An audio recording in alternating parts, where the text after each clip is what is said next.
Alright, we definitely don't want to block this here because that is our only dude. And that would take us off Rakano banner as well.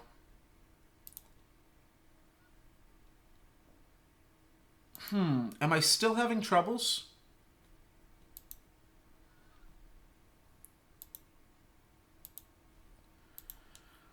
Wow, I can also just play the Crown Watch Longsword here and smack for a whole bunch. That's a lot of damage. That's really tempting.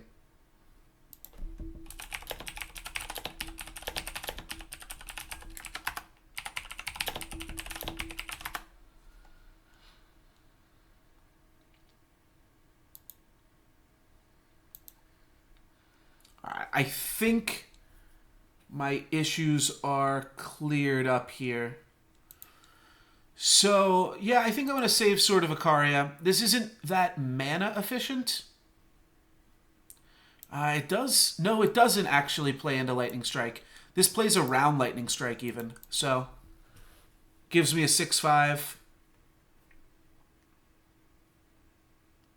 Yeah, I think that's a tough monster for my opponent to beat here. Looks like they may have had a Lightning Strike.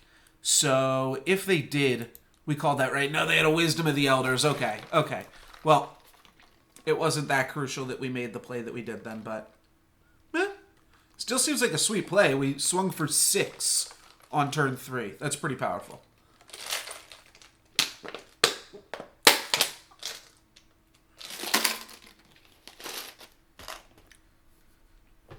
Sorry about those weird ice sounds. I'll have to go refill that water bottle in a second. So, I can now put the spiked buckler on the Auric Bully. That seems reasonable to me. I mean, if my opponent has Lightning Strike again, I need to play around it by giving my spiked buckler some additional toughness here. Or giving my Auric Bully some more toughness. Plus, it's an 8/8. I mean, how sweet is that?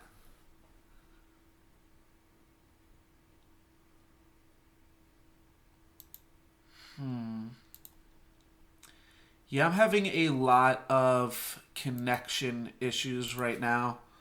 Alright, let's try closing down some shit on this computer here then. I don't need Hearthstone up in the background if this is what we're going to do. Alright. Levitate his own guy to try to draw a card. Boom. Try to hit a 4th land is pretty much what they're trying to do here. Alright, Rakano Stranger. So now I can guaranteed hit for 10, half of their life total. It seems really juicy. I'm going to go for it. Alright, that'll make them concede. They just didn't get the cards that they needed. I don't know exactly what they were playing there, but they only had 3 lands, which is obviously no bueno. Yeah, I shut down. I had Hearthstone and some other stuff running in the background. I think that... so I basically... Yeah, I can show you what I'm working with here. But basically...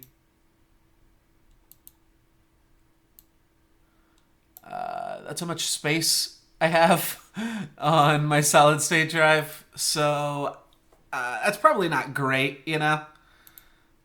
This hand looks good, though. The Stone Scar Stranger is going to allow us to play a turn 3 Skeeter.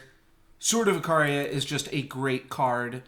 And then if we can put some equipment on Skeeter, it's going to be tough to lose any races here, like the Buckler. We just have to hope that our Skeeter doesn't die to removal after that, like if it gets permafrosted or something. But short of that, this seems pretty good. So yeah, turn 2, running out the Stone Scar Stranger. Oh, Tinker could be pretty good. Alright, and they are going to keep that card on top. Can't play a turn 2 Bully that I would like to. We can play it on turn 3. I'm not sure which of these 2 creatures I'm going to want to suit up here. Again, I can make a 6/6, or I can make a 3/3 flying lifesteal. Both of those are reasonable monsters. Also of note, if I kill this with the sword, I can still kill this. But if I kill their Copper Hall Herald, then their flyer can take it out. In addition to that, I could just play Skeeter first. I am going to want to deal with Copper Hall Herald before my opponent has 6 mana, but we do still have some time on that. So here I either play Skeeter or I play Sword of Ikaria. I do think I want to spend my mana efficiently, because next turn I'll have 4 mana, so I can either play Spiked Buckler or Auric Bully. I think I'm going to go for Skeeter. We're going to almost try to bait out a removal spell for Skeeter so that we can go all in on the Bully. And I'm willing to reverse that if that seems relevant as well.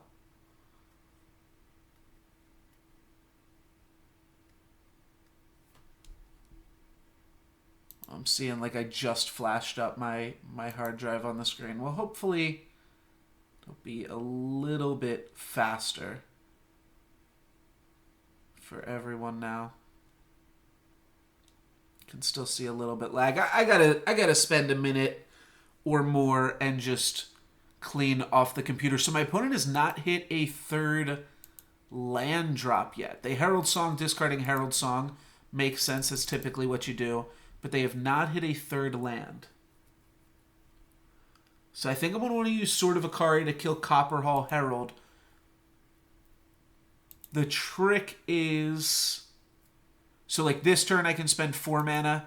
Next turn I can spend 5 mana with a Bully and a Sword. So that seems pretty tempting. Yeah, and I think I'm going to favor curving out here over some of the other options that I have. So let's smack for a 6-point life swing.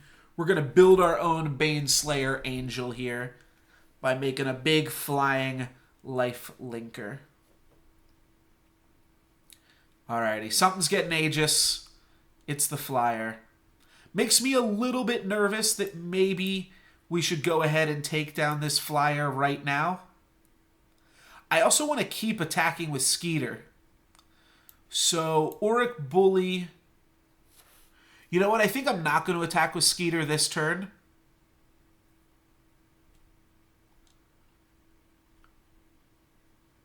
I don't think I have to worry about this Cloud Snake. I mean, Skeeter's so big. I think I just want to kill Copper Hall Herald and then take out Spell Shield Architect. And we'll keep my other 3 dudes back on defense. If they attack, Skeeter blocks this. This trades with the Spell Shield Architect, and then this kills the 1/1. Alright, there is their own Spiked Buckler.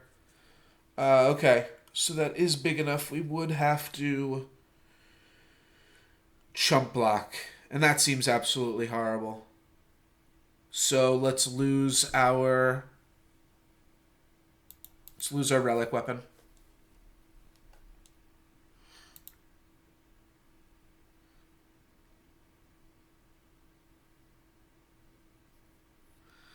There is... Like, part of me does just want to pump up the Bully, but the problem is then I have a 6/5 against this 5/7. Pretty sure I just have to pump up Skeeter here, and then we pretty much have an equal creature, except theirs has Aegis, and mine has Lifesteal. Of those 2 options, Aegis could be better for the long run. My opponent's getting a little bit upset, but we are going to go ahead and mute them, and that way we don't have to... Well, that shouldn't happen. Interesting. All right. That was a little bit curious. So, I think these attacks are fine. Maybe we trade Bully for Spell Shield Architect, but if not, this seems good. And I'm going to hit my opponent with the... I appreciate that. Then we'll play Bright Mace Paladin.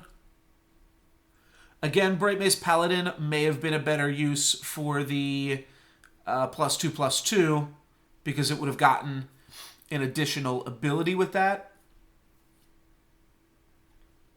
but then it wouldn't have been big enough to attack through the Cloud Snake.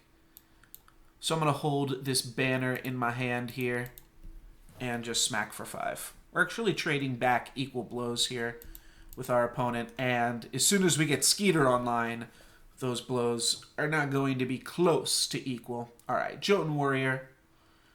Pretty sure they should just hold off here and allow us to gain 5 life a turn.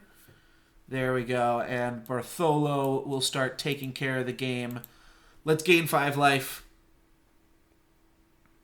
and ship it to our opponent here. So we just get to gain 5 life for free. Pretty straightforward, and now we are swinging for effectively 7-point life swings here. And we'll have our opponent dead currently in 6 turns, but what is probably going to wind up being a little bit more than that. Or a little bit less than that, I meant to say. As any weapon that we draw can just go right on our unblockable Aegis creature here. Alrighty, and no combat tricks on their side of the table either. 10-32, so even if they can deal with Bartholo, we still have Skeeter. More like even if they can deal with Skeeter, we still have Bartholo. Because I think if my opponent draws a destroy target creature, okay. The stun they decide to throw at Bartholo. Fair enough. But that was their top deck for the turn. 8-37. That's a pretty high life total differential. Up 29 life points to them. Normally, when you've got 29 more life points than your opponent, that means you've won the game. Alright, well now they can double block Skeeter. So I guess Skeeter is just staying back on defense while we smack for 2 for 4 turns. We do have draws that win us the game next turn. Ooh, Channel the Tempest on Bartholo. Alright, I'll hit him up with the unmute. I can continue to attack if I pump up Skeeter, but they just drew 3 cards. How risky is playing a Crown Watch Longsword at a time like this? Also, wait. If we just attack. Oh, I'm silly, aren't I? Yeah, if we just start attacking, we've got some really good options here. Because my opponent's got to chump block both of these and now take 6. Oh, whoops. So I could make that a 6-5. It's not really going to do much of a difference. Either way, this is going to get chump blocked. Could I have attacked with more creatures last turn? I think I could have. I know I just played the Auric Bully last turn, but maybe I could have done more there. Alright, this helps. I think I'm just going to want to spread out my damage as much as possible. I think this is going to wind up putting my opponent down to 1. I think they're going to let through the Bully and the Stone Scar Stranger and drop down to 1 here. They can't double block this, so they need to chump block here. They need to use the Cloud Snake Hatchling to kill this Stranger. Oh, I guess they can just do like this. Okay, that's fair. They're going to bounce block and chump block, take 5. Yeah, okay, no, those blocks were actually pretty reasonable as well. But they still go to 1, and we didn't really lose that much to make that attack happen. We are up 41 life points on my opponent, and that is going to be just the right amount to get us the game. Very sweet. Almost missed that there. I probably could have attacked 1 turn earlier, but I will take it. I apologize to people watching on YouTube, but I do want to take another second just to throw the deck up on the screen for the people that have missed it. You got a decent look at the deck that game.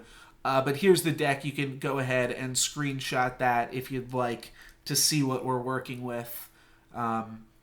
But yeah, because of the connectivity issues, just want to make sure everybody got a chance to see it. Basically, it's Bartholo, 3 Bullies, 3 Crown Watch Longsword, 2 Spike Buckler, 2 Renegade Valkyrie. Then we got some other good support cards in there, and then a Reforge and a Smuggler Stash for some late game grindy action that also is on theme. Also, 2 Sword of Icarias. That card is quite powerful as well. And I have won games before just by reforging a Sword of Icaria. That is a pretty reasonable play. Pretty powerful.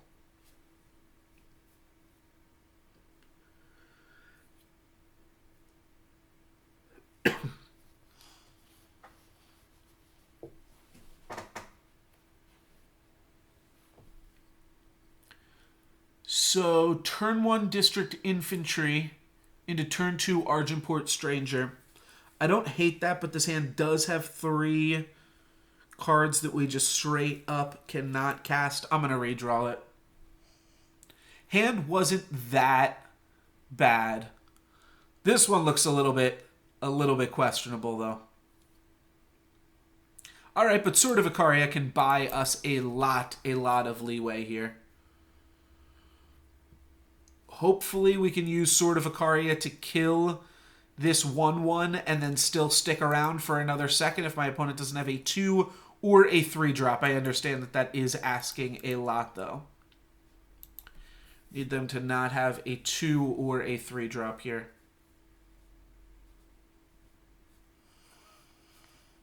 No 3 drop one time? Looks like they've got one. Alright, well, I will just trade my Sword of Icaria for their 3/3 then. It's not the best value that we could have gotten for it. If we were on the play, we would have gotten a considerable amount more value there. But 1-for-1 removal spell that war cries, sure, I'll take it. Even if we are taking tons of damage from this annoying little 1/1 here now. Okay. High Branch, Century, and we can't play any of these cards. This is going to be an awkward one.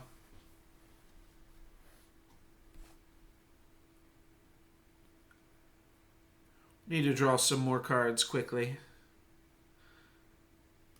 Yeah. I don't even know. I guess like Bright Mace Paladin. That's a start. Bright Mace Paladin is definitely the best draw in our deck, though. For sure. We're going to take 7 this turn and drop to 7. Yeah, so we need to draw Bright Mace Paladin right here, right now. Oh, that is... not really that helpful. I think this is a good chump block here. Will that mean my opponent doesn't have lethal next turn? 8, 12... But what if we take 5? We go to 9. Then even if we block here, we lose. 4. This 1 point of damage really does matter that much? Hold on. If we go to 9. No. Okay, so if I draw Bright Mace Paladin, I block Spell Shield Architect and Minotaur Oathkeeper next turn, dropping to 1. Okay, this is not Bright Mace Paladin, but it does the same thing. I have no way to give this lifesteal, though.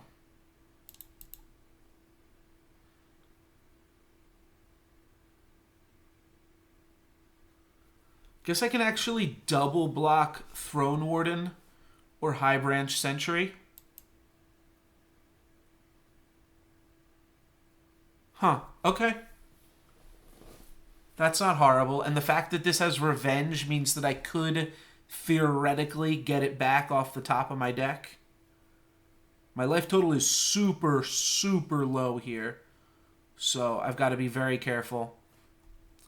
That's a good play. Just make me trade off both of my guys. But in exchange, I take a hell of a lot less damage. Yeah, we've got to do this. Got to do this and hope that this is in like the top 2 cards of the deck. Huru Fledgling might be a tough one too. Might make this impossible. All right, well, this is a pretty ridiculous hand here. We drew almost all of our weapons. This is a weapon-heavy deck, so of course it is possible that hands like this come to fruition a little more often than not. That's a good play. Distribute your damage evenly. We'll just block here and take lethal. Oh, I could have chump blocked the 4/4. I don't think there was any way I could have won that still.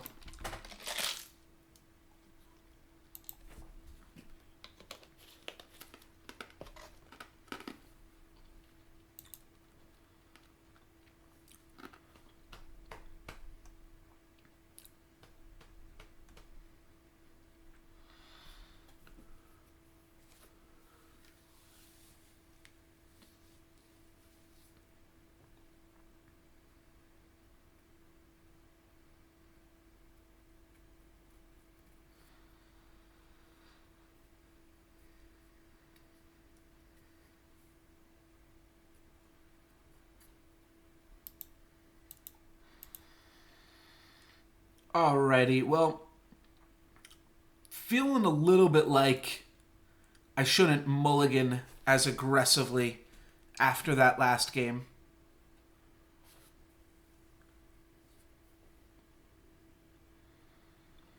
But I'm going to. This hand's just bad. Yeah, just wanted to find one of, like, any of these type of creatures. And we found two of them. So this hand is pretty sweet. We can find one more land, which we just did. Then now we can start suiting up the Valkyrie instead of anything else. Okay. Just going to go ahead and play the bully and pass. Against a mono shadow deck, I'm less inclined to go all in on something like Renegade Valkyrie, but against an opponent with only 2 mana, well, it starts to seem pretty decent again here. So this could backfire, but it could also just win us the game. Looks like they have no fast spells. This doesn't die to that much. It dies to exhaustion or whatever, but it doesn't die to destroy target monocolored creature. So it does have some resiliency built into it there. Also does die to destroy a creature with 3 or less attack. But they didn't have it. Sweet. 3-2.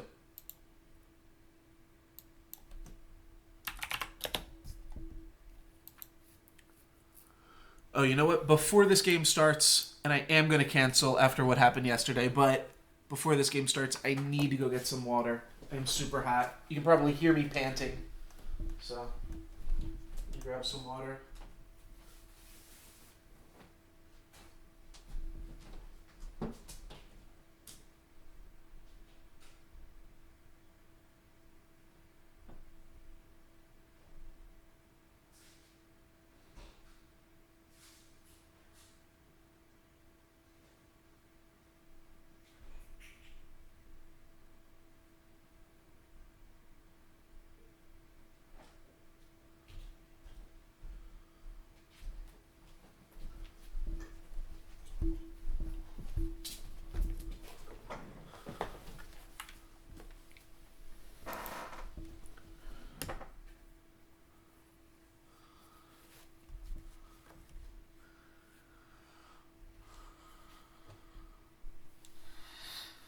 All right, on the play this time, and we've got a really good curve out of nowhere, too.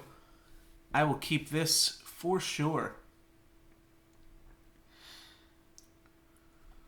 That is a sweet one. Leading off with District Infantry. We're going to start swinging as early as turn 2. And with 2 really good equipment wielders here, I'm probably not going to put a +2/+2 on this if I draw it, but looks like I don't have to make that decision. Only decision I have to make is what emote to use on my opponent. And I'm going to give him the, "You're going down, punk." All the other decisions are going to be made for us right now. All right, my opponent has got their own equipment shenanigans going on. I respect it. Now we actually do have to make a decision, and I am just going to go with the least mana intensive option, or the most mana efficient is what I mean to say, rather. All right, is my opponent sparking off here? Imagine, yes, if they are attacking still, that they are sparking. Makes sense. Huh. I have a few options here. I can double bully, or I can Renegade Valkyrie. I can also choose how I want to attack with these two monsters. I think they're going to trade with Paladin and take 3. And I'm tempted to just Valkyrie and trade, but it's better tempo to play 6 power on the board. Yeah, it was definitely easy to win while my opponent had no land last game. But yeah, it's better tempo just to commit more power to the board. Now I can swing for 9 this turn, put them down to 7, which will then give me lethal for the following turn. And I'll keep Renegade Valkyrie back to trade with Cloud Snake Hatchling. Probably. Ooh, Stormcaller's good here. All right, that mitigates a considerable amount of my damage. And that's an interesting decision to make, too. Pretty sure we smack. Problem is it won't give us lethal next turn unless we put it on the Renegade Valkyrie. I guess that's fine, too. Now, unless they have a snowball, I mean, we now have the option of longswording up the Valkyrie. I don't want to do it if they still have their hatchling back. But if their hatchling attacks, I think I'm just going to longsword and then a space for a potential 12. All right, Frostkin is going to put an end to that part of my plan so that they can continue to attack in the air here. So it's going to be pretty close damage-wise. That's going to make it really tough for my opponent to get out of this one. I think we're going to see them trade off with Frostkin here. I just have to worry about the counterattack.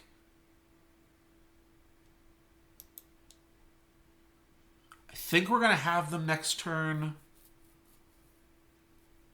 through a few different ways. I'm going to play a little bit safe here and just play around my opponent being able to kill me with like a lightning bolt or something.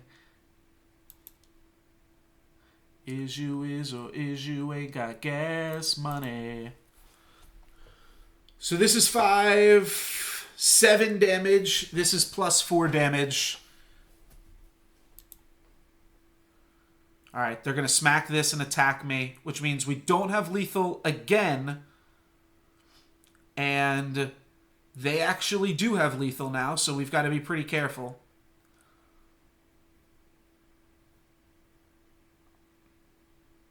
Yeah, I think we have to trade Renegade Valkyrie with this Cloud Snake Hatchling here. Crownwatch Longsword on Auric Bully isn't that much of a downgrade. It's still 6 damage, but it's 6 damage that is easier to chump block for them.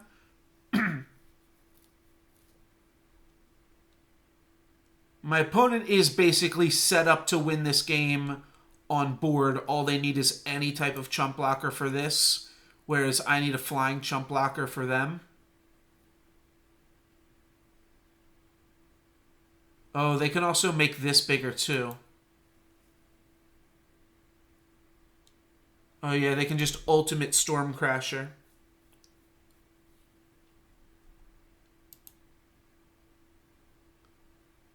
Huh. Yeah, that's really tricky. At that point, I think I have to hope that they don't go for it. I think that they probably are.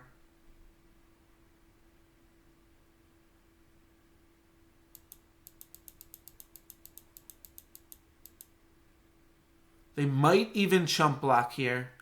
I think it's less likely that they chump block with how I made this attack. And they also now know that we don't have a fast spell.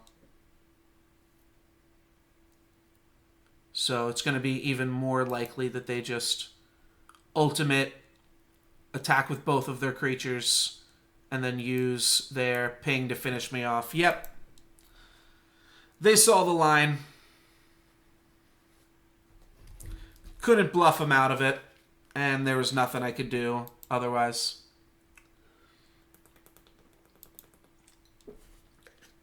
Well played by my opponent there. That makes us 3-3.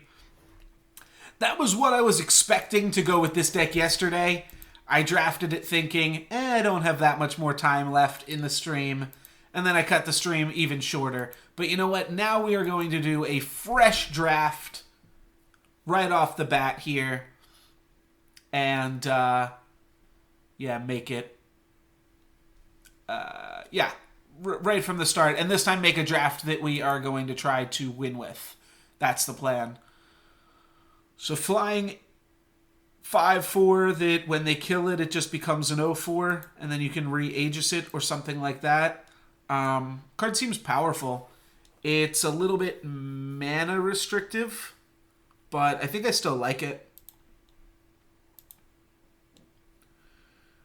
Summon, draw a 1-cost unit of your choice from your deck. Oh, that's interesting. Okay.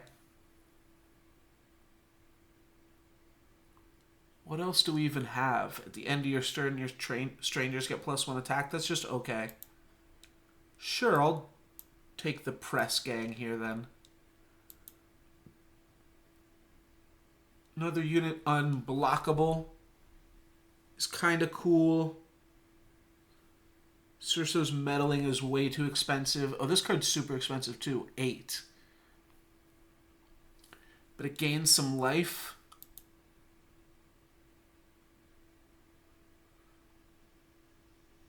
Yeah, this card could be pretty cool. Alright, it's the best card in that pack. I'm not sure if it's great, though. Huru Stranger, Cupbearer, Amber Ring. I like all of those, but I think I'm just going to go for the Copper Hall Herald and stay on color here. I think I'm going to take an Amber Ring out of this pack. It's enough better than Argenport Banner. It's a sweet one. I guess we're looking at like a Bant or something now. So either Sandstorm or Ridgeline Watcher. Yeah, we were pretty dead there. Yeah, Ridgeline Watcher's fine. We potentially want to be in blue for a Shelter Wing, and with the Aegis strategy, it might mean we want to take more Crown Watch Longswords and stuff. Even though that did wind up having a little bit of a drawback for us one of those rounds there. But I'll take some more Ridgeline Watchers.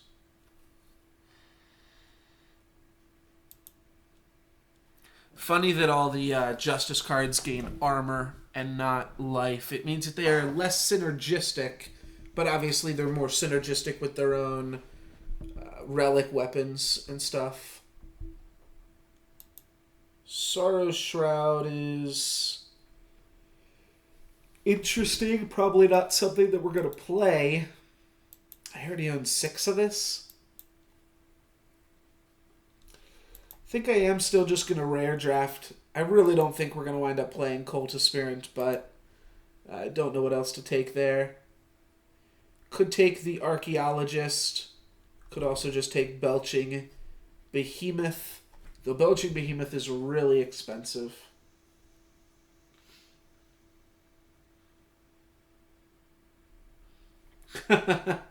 Yeah. There's some stream lag, but there's also just some chat lag in terms of me looking over. But yeah, there's some lag for sure today.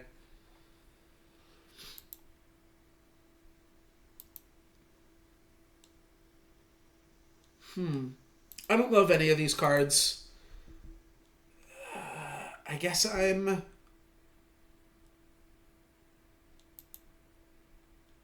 I've never played this card once. And I have played this card once, so I guess that's what I have to go for. Give a flying unit +2/+2. I think that's too specific.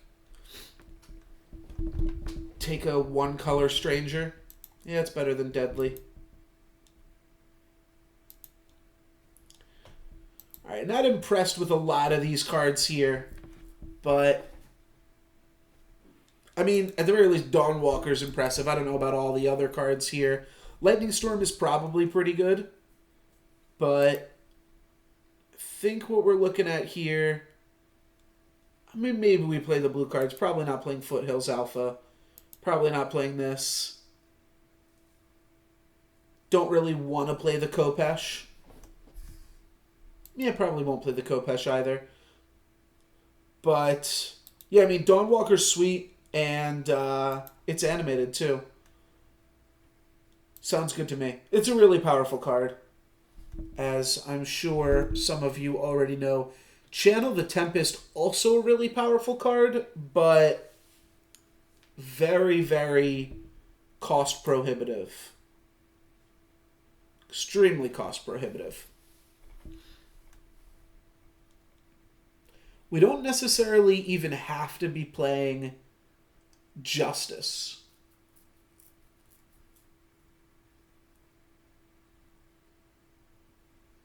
Sauropod Wrangler also works well with Dawnwalker, and then it's going to make our expensive creatures cheaper. So I like that. Determined Stranger, also a lot of fun. And then Bold Adventure. I don't know, there's a few different directions to go in. I think I'm going to lean towards the time options here and either take Determined Stranger or Sauropod Wrangler. But that's not really a choice I've made up in my mind. Sauropod Wrangler. Let's try it out. Let's try doing some big fatty boom booms here. Oni Ronin does get tutored up by Crown Watch Press Gang. But I don't even know what we're looking for with Crown Watch Press Gang. And I'm not in red at all. Oni Ronin's obviously very powerful, though it's less powerful in slower decks. Silverwing Avenger, on the other hand, it's a 2/4 flyer. You can kind of split up a little bit better than that. Guess we'll take a Huru. I think we're pretty likely to cut Huru Fledgling is part of the problem, because we're going to get other expensive cards that we're going to want for Dawnwalker and Sauropod Wrangler. Instead, if we just Warcry a lot with either Minotaur Grunt or Valorous Stranger, that'll also help us just our big cards be expensive, or our big cards, it'll give us more big cards. That's what I'm trying to say. It'll give us more big cards here. Valorous Stranger I do also like a decent amount. It's awkward because you're giving their guys Warcry too, but I think it's probably better than Minotaur Grunt. I think so. Take Dormant Sentinel as a big fatty boom boom. I like it. Argentport Soldier or Bold Adventure as a 2-drop of choice. I go back and forth on this one. I generally like Argentport Soldier more. But Bold Adventure is also really good. I'm going to take Argentport Soldier because I know I won't cut Bold Adventure, but I almost always cut... Or I'm sorry, I know I won't cut Argentport Soldier, but I almost always cut Bold Adventure. Not saying that that's right to do, but that's typically just what I do. Alright, Dispel's fine. Not super exciting, but it's a fine card.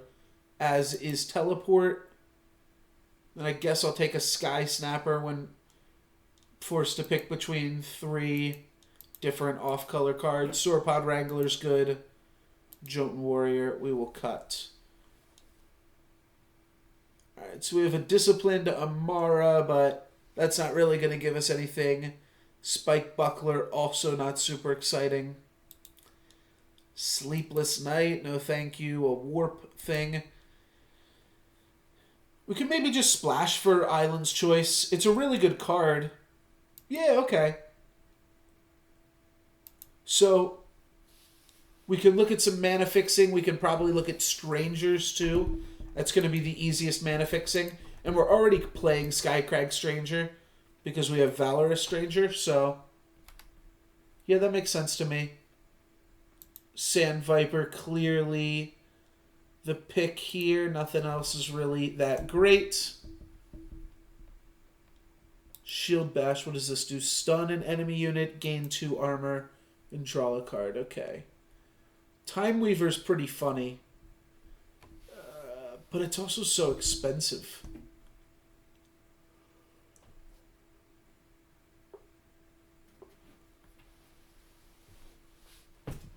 Giving the student flying can be powerful, and this having flying itself is good. I'm not super impressed with it, especially because our big creatures already have evasion. I don't see anything else in this pack that I can get excited about, though. Alright, we've got a Warp creature. We've got another 3/3 Aegis. I'll take Camp Physician here. I guess I could take another Skycrag Stranger. I could take another Skycrag Stranger. Nah. Let's take Camp Physician. I like Awakened Sentinel. Tinker's funny, but I actually really like Awakened Sentinel. Archive Curator is really good. Then we have a Zenin Stranger. And that's really it, I guess. Don't like Strength of Many. I don't like any of these cards.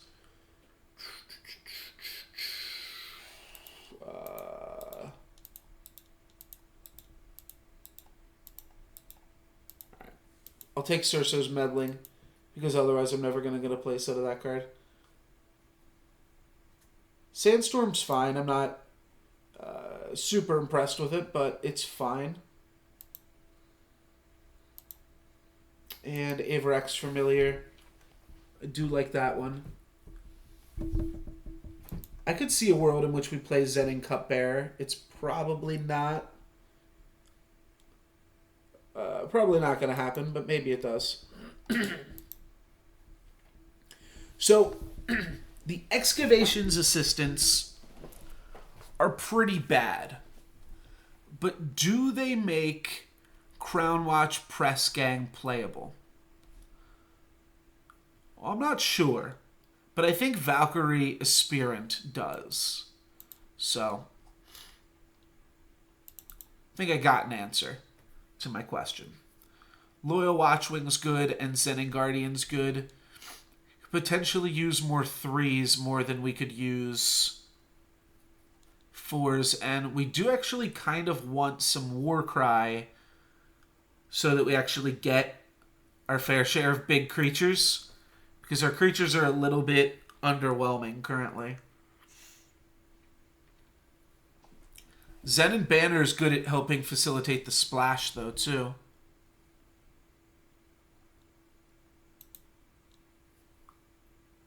I don't think we're going to be able to play Shelter Wing Rider, though.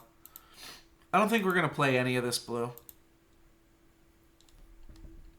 Island's Choice is definitely the best one. I think we're probably going to cut the Stranger synergies, too. Psionic Savant's sweet, but let's just take Loyal Watchwing. Yeah, I'm almost just more likely to play black for Cupbearer and Execute at this point.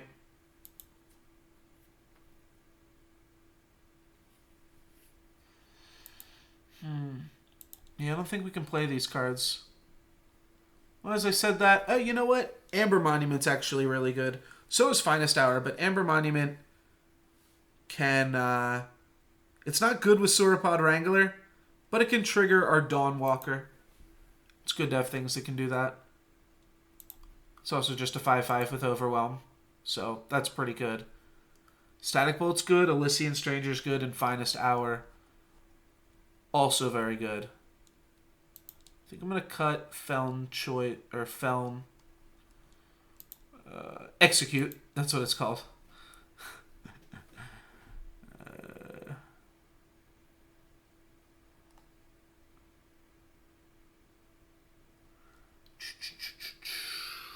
Probably not Huru Fledgling. It might actually be okay. I think this Elysian Stranger might actually help to go a decently long way here. Splashing Island's Choice and making all the Stranger synergies come together. We can always use an on-color Stranger. Question is, are we giving up too much by passing a Finest Hour? I feel like we might be. This deck could really go for a Finest Hour. Yeah, I think I'm just going to go down to 2 colors. Cut Island's Choice. Cut Skycrag Stranger. Cut Valorous Stranger. And then take another Finest Hour. Alrighty.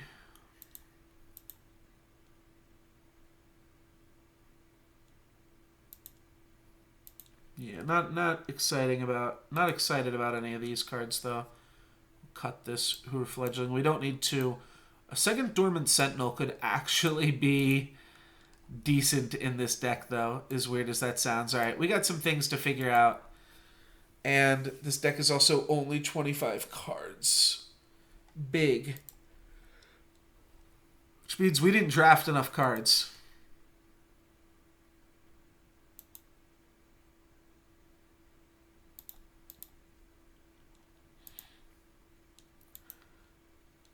I'm going to try to not play another color. Our deck does get big, so maybe we don't have to play this Stranger thing. I really don't like Treasury Guard at all. What if we just count Amber Monument as a card? Or as a... yeah, as a 5/5. As a 5-mana 5/5. I guess that's not horrible. Means we've got a lot of 5s. But I guess that's another reason to just play a bunch of power.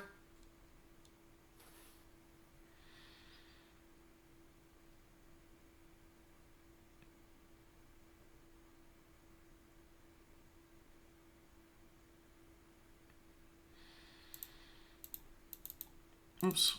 Yeah, I think I'm just going to do a 9/9 split here. The extra sigils in Dormant Sentinel aren't that important. Pretty much we've got 1 double Justice card in Silverwing Avenger, and we've got 1 double Time card in Dawnwalker. Let's give this a shot. We're really just hoping with this deck that a 7/7 is a good card.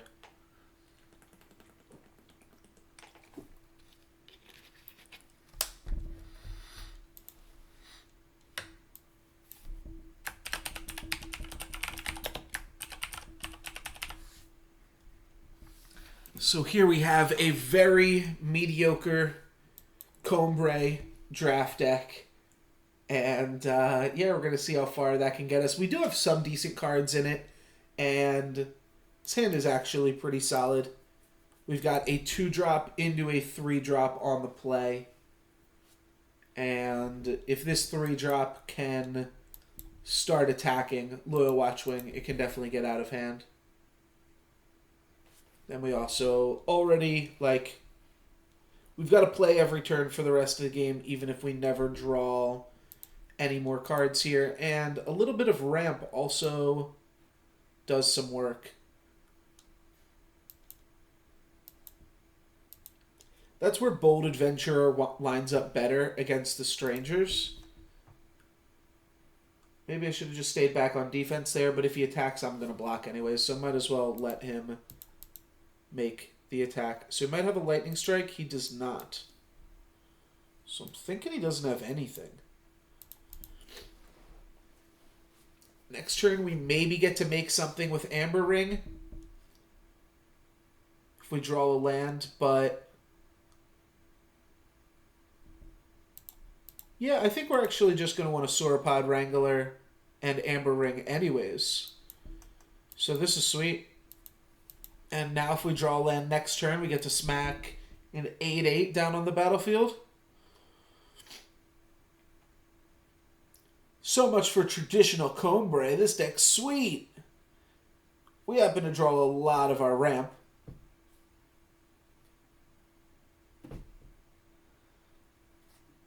Alright, they're going to let us get another Warcry in, and they're going to let us slam. I'm going to go for the 7/7 first things first here, but this is sweet.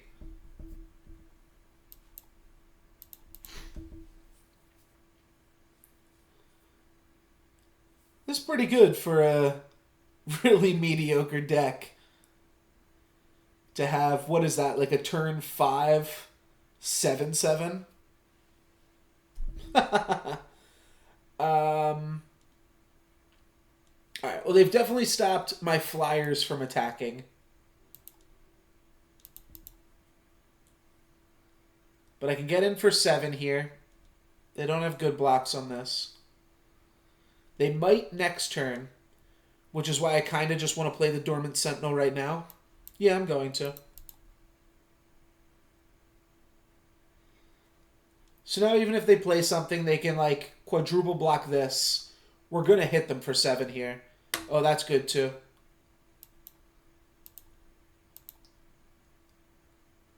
Feel like I could almost just A-space there. Okay, Island's Choice. And then what? Take 7? Chump block 2 of it. Take 5 still, because I had trample this turn. And they didn't realize that. Yeah, you definitely don't want to chump block it while it has Overwhelm. Well, it's never going to have Overwhelm again. Now I like the chump block even less, though. Alright, so what happens if we A-space? This gets chump blocked. Let's say this gets bounced. They eat this. They take 2, drop to 6. Let's just make a 1/1. And I'll pass turn.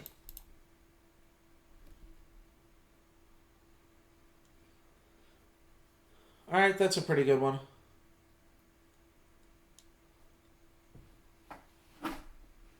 So they can trade off 2 creatures for this. Or they can double block it with both of their flyers. I think we're in A-space territory here.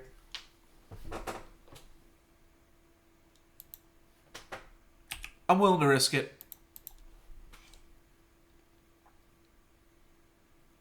At the very least, we're going to hit them for 3 points of damage here. That's at the very least. And that is committing them to a few chump blocks. At least 1.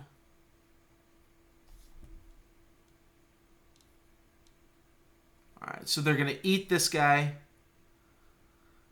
They're going to chump block here. They're going to eat this guy. And then they're going to make a trade with their dragon. All things considered, pretty okay. We still got our Warcry trigger. I'd say we didn't lose that much there.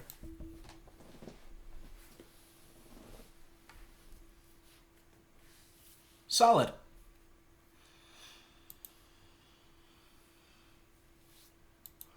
Cool. 1-0 with boring Combray.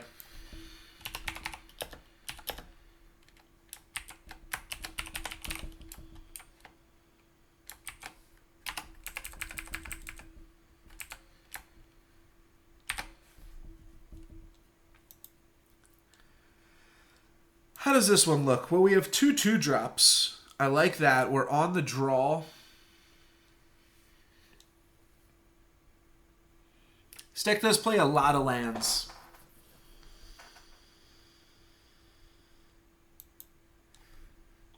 That one was really, really close to being a mulligan.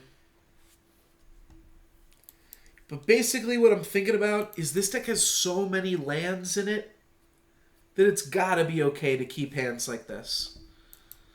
Alright, Loyal Watchwing. That card did some decent work last game. Not as much work as the Sauropod Wrangler and Averex Familiar, I think. But, alright, if we get to play it on turn 3, I'm pretty happy.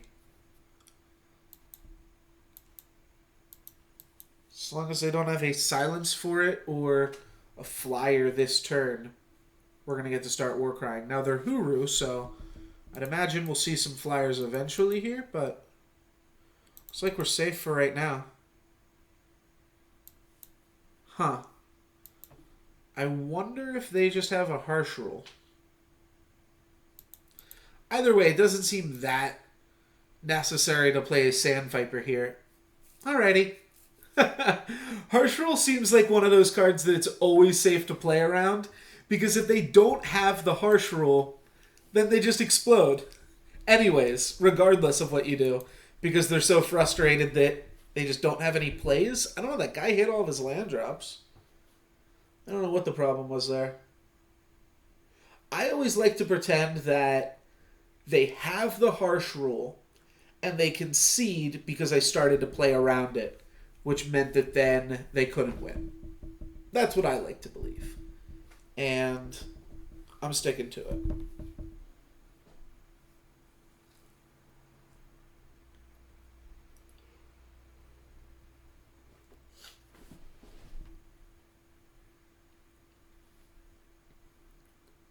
Alright, well, Crown Watch Press Gang only gets Valkyrie Aspirant,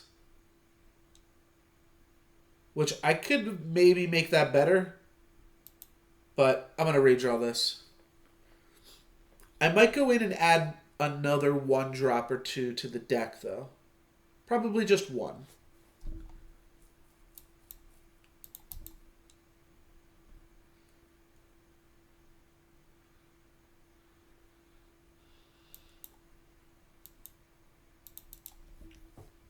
Don't have the double green yet for Silverwing Avenger.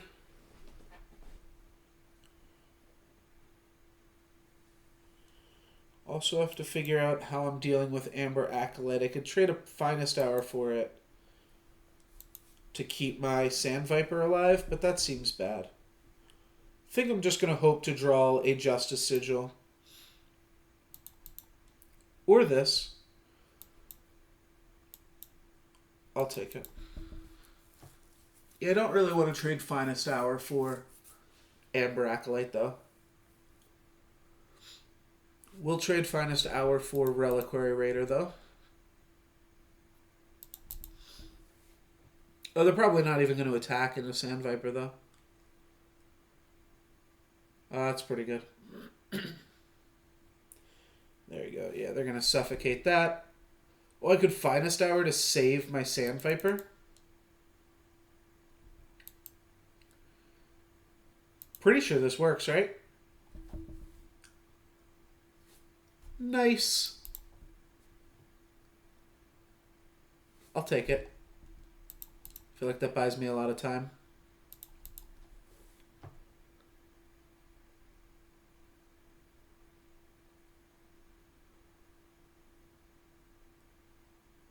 I feel like my opponent should be attacking with at least Amber Acolyte. Because trading Amber Acolyte for either of these 2 blockers here would be a decent deal for them.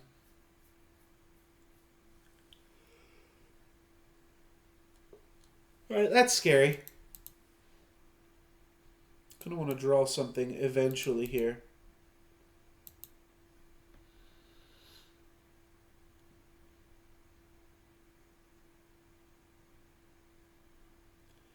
Alright, pretty clearly I do this. And then I think I just do this and Finest Hour.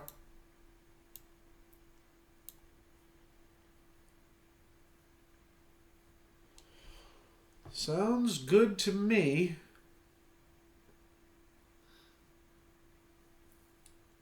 Alright, they get to finish off my Wrangler. That's annoying and super punishing. And that's a pretty good card.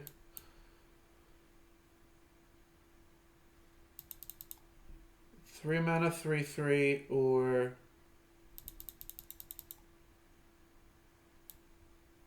Yeah, I'm going to go ahead and get Valkyrie Aspirant before I draw it and lose my value. Might have to take a little bit of damage this turn. Oh, that's pretty good too.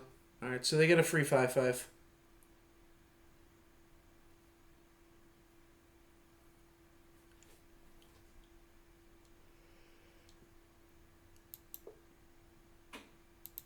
I might just have to do this now. Otherwise, we're taking 15 damage, dropping to 8. Yeah, I think we have to do this.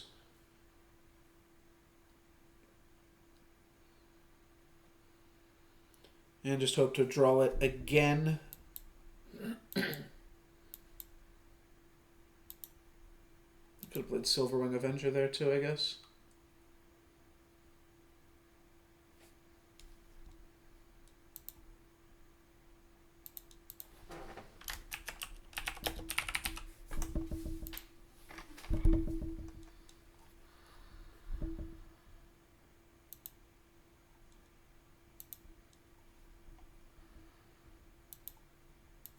So yeah, what if we now like chump block here, trade here.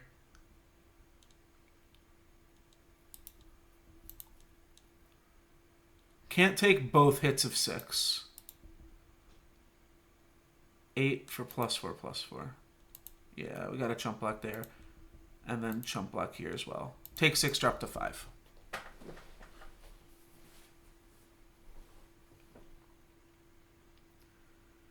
Now, even if I drop Dormant Sentinel... oh, right. I get a free 3/3 back. This might work then. No, it can't. Yeah, I can drop this. I can chump block 1, eat the other, and then I take 8 and drop down to -3. Can't do it.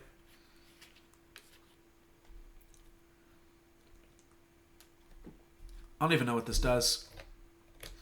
Oh, gain 1 power this turn? That's sweet. Yeah, kill this, jump block. Take 4, go to -3. Just like we drew it up. Well, we are still 2-1. Game 2 happened super quick. I actually forgot about it. But 2-1. And, I don't know. I don't love the deck.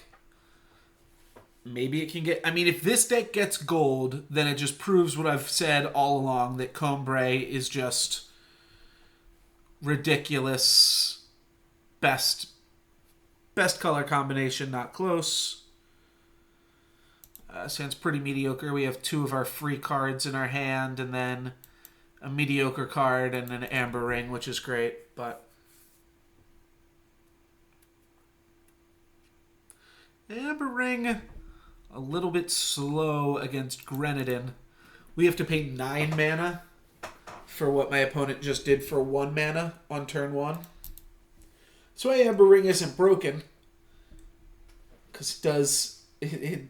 the rate that it does things is 9 times the rate. Obviously, that's not totally accurate.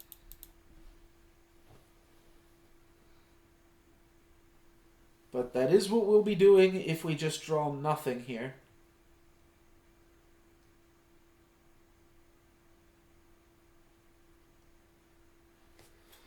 Alrighty, well, we drew something. This stops some of their attacks. Amber Ring's actually good at stopping the Blink Wolf from attacking, though, too. Okay. So Justice Sigil would be great. That would mean I get to play Argenport Soldier and make a 1/1.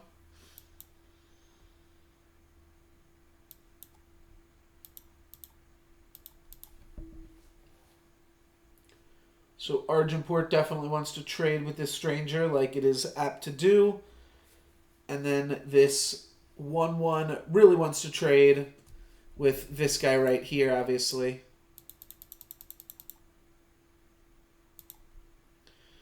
Stop a lot of their attacks just by keeping this guy back, though. And we might need it to help deal with Pyronite.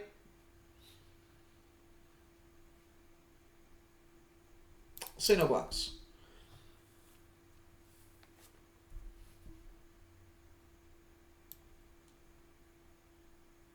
I think I'm going to go ahead and make another guy.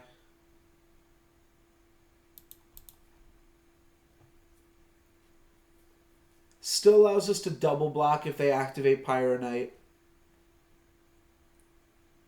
And I think just continuing to make guys is going to give us the value that we need. Yeah, so now I can double block this.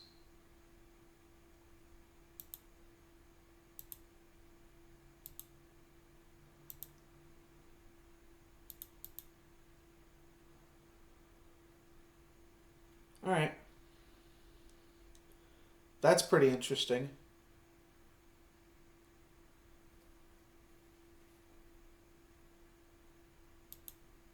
I think I just need to put a 3-3 in play now, because a 3-3 stops Bladekin Apprentice.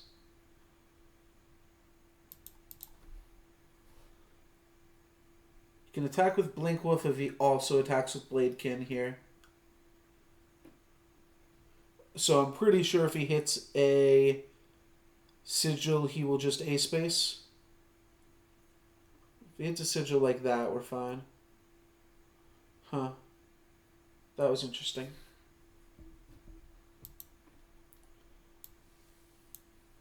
Alright, now we can just start shitting out tokens. And I think this is okay.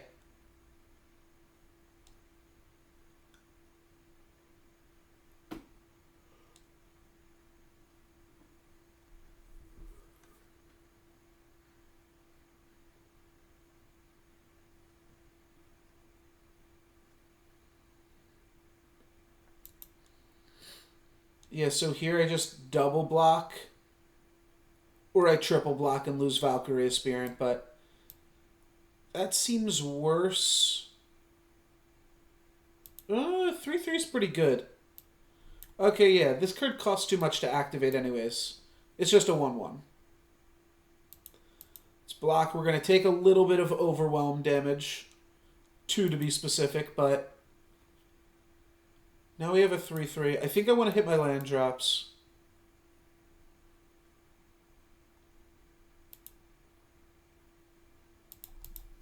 Cool. Yeah, I think we've stabilized. The 3-3 stops Bladekin, and then the 1-1 stops Blinkwolf. Okay. Well, now we no longer have an answer to Bladekin. I'm going to trade off with Blinkwolf here. Next turn, I can make a 1-1 and then Finest Hour it to deal with Bladekin. Yeah, because I can't play my 7-7 just yet.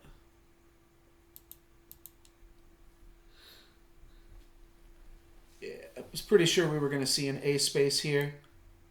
So I'm going to declare this as a blocker first and then go for the Finest Hour. And if that works, now we stabilize at 6. Sweet.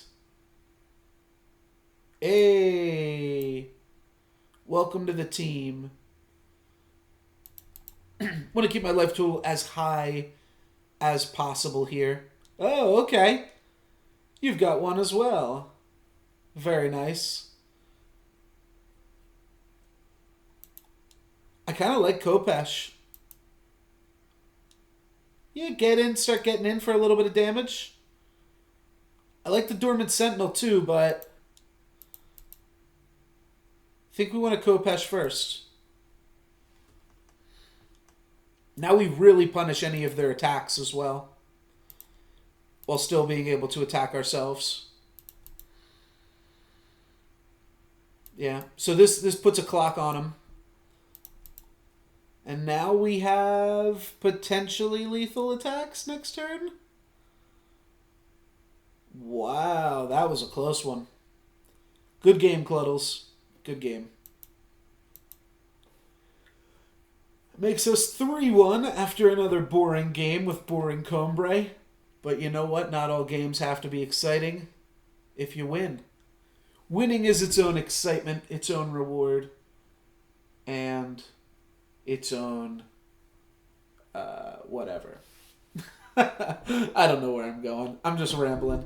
There's not much to say about this deck. It's, like I said, pretty straightforward. We're just exploring the power of Dormant Sentinel, which is...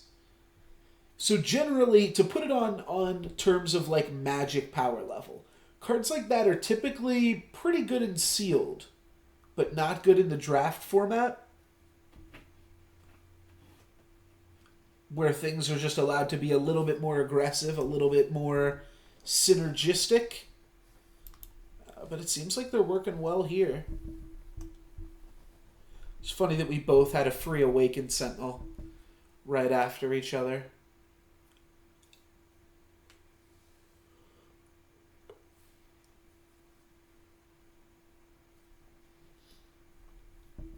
Kept this because it's got 2 creatures in it that we can cast. Pretty straightforward, like I said. Boring Combray. I'll probably lead with Argenport Soldier unless we see a Stranger on turn 2 from my opponent's side.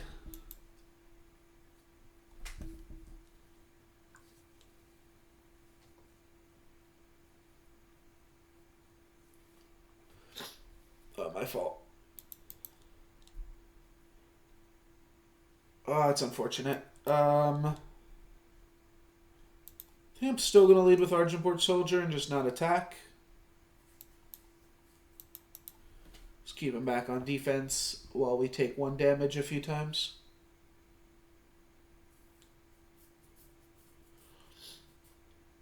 So Avarex Familiar will let us play Awakened Sentinel a turn earlier, but I think it's still going to be better to...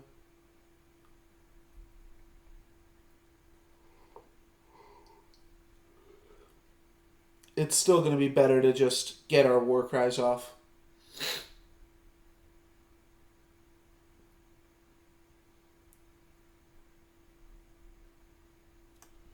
This deck's put me to sleep. I'm getting tired.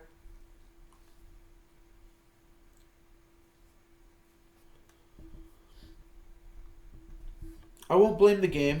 I'll blame the deck. Still enjoying playing Eternal here.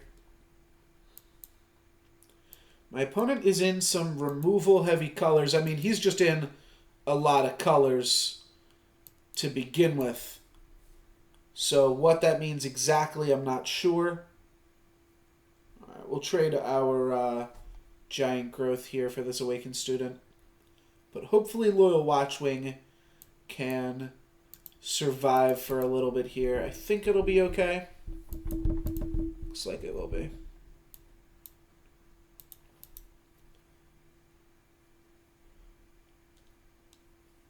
If they don't have a kill spell for Loyal Watchwing, then I'm going to feel even better about pumping up this Argenport Soldier for a block here.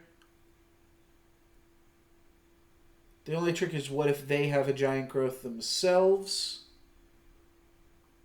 Then things get a little bit tricksy. But I think it's still worth going for, probably. All right, especially if they play their cards pre-combat. No, they're not attacking. Interesting. An enemy unit -2 attack, that's got to go on Direfang Spider.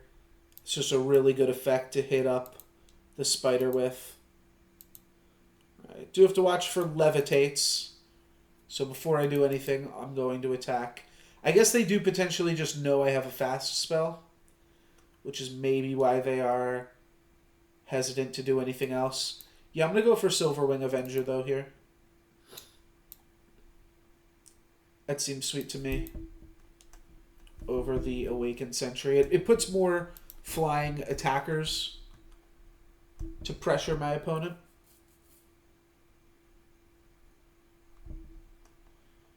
Alright, they could attack now. We could double block to offer a trade.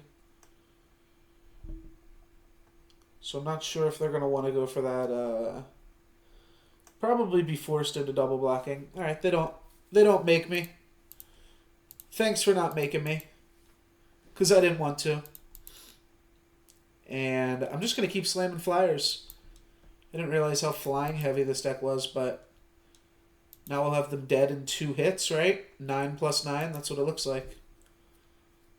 My opponent's got their influence very spread out here.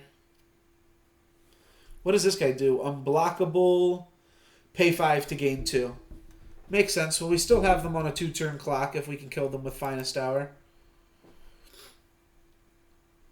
I'd rather use Finest Hour to clear the Awakened Student, though, if that's going to be a possibility instead. But for now, I will swing for 9. Oh, I don't... Yeah, that's right. I don't have to use the Finest Hour to clear them. It's just 9 plus 9.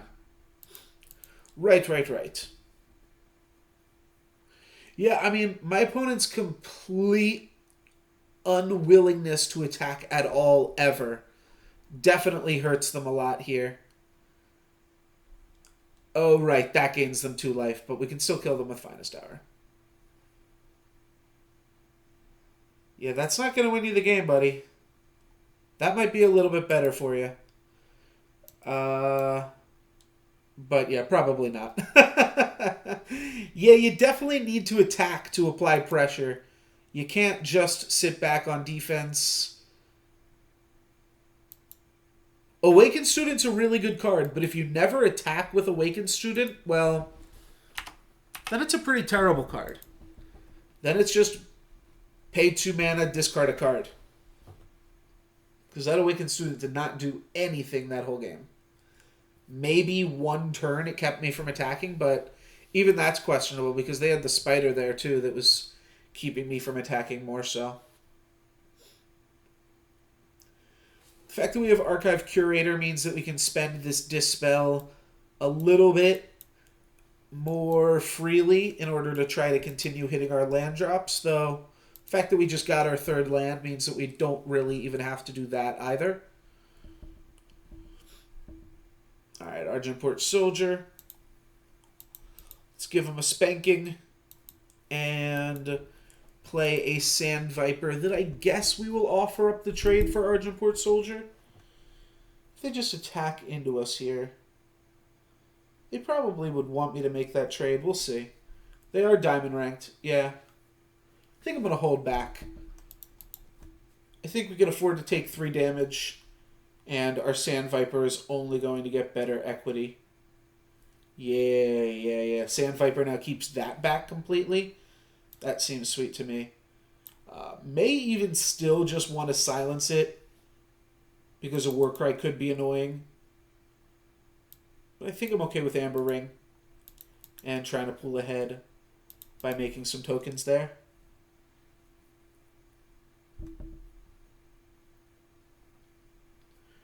Once we hit 8 mana, we get to gain some life and play a 5/6 flyer. This card's pretty fantastic. Okay, so they are still attacking, but you know what?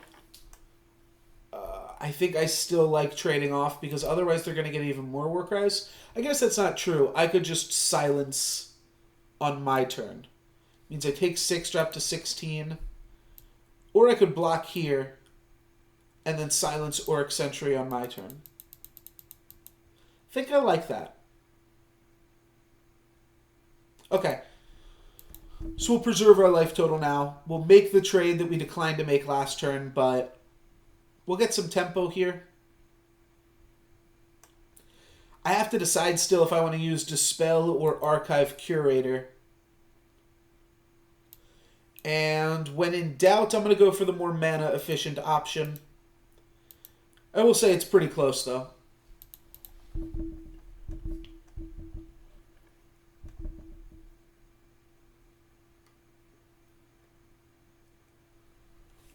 I'm going to snap off this block. If they want to trade a Giant Growth for my archive curator, that's fine. If they have a relic weapon, that's a little bit more awkward.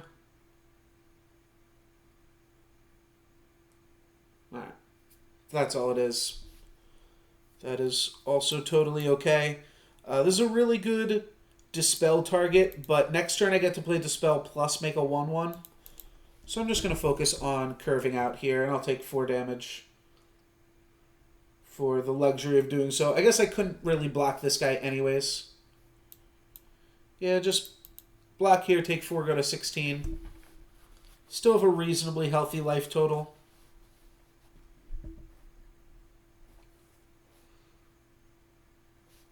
Execute, I am definitely okay with.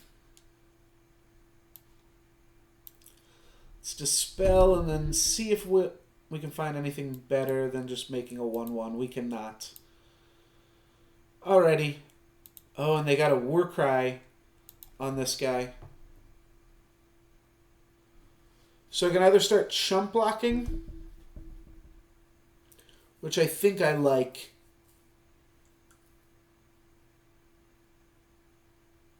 So basically, I'm going to play the gang next turn. If I take 11 here, then I cannot take 6 damage next turn. So let's just chump block.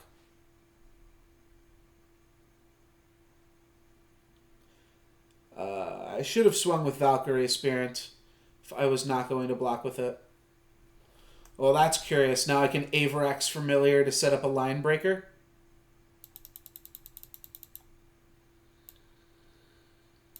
Okay.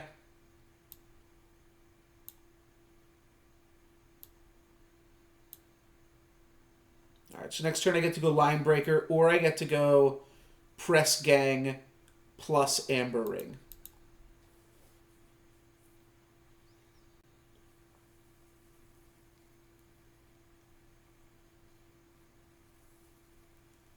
Can also quad block the Denouncer. No, I don't like that. I should have been swinging with this again. I didn't know if I was going to chump block with it, but I can make this into a 5/5 now. That's a lot better. I'm going to keep trying to chump block the 5/5, I think.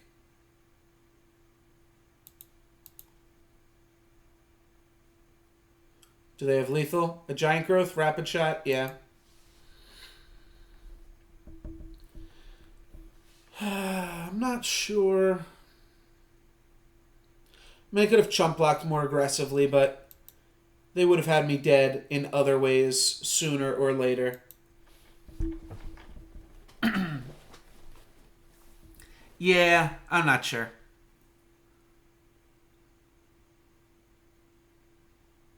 Clearly there were different plays that I could have made, but would they have wound up being better? I don't know. Alright, Sauropod Wrangler is pretty good with this line breaker.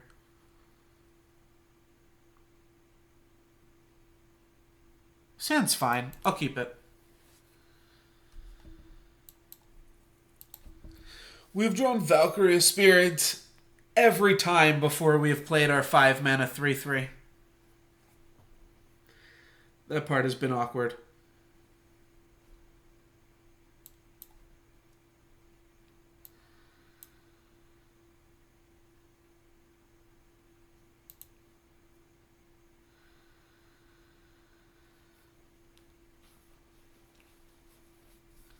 Alright, well, we are stopping both of their attackers pretty easily with both of these 2 blockers. So this is sweet.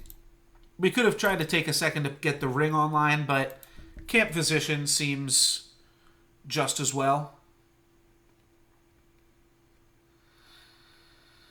Okay. Well, now we've got a problem card to deal with.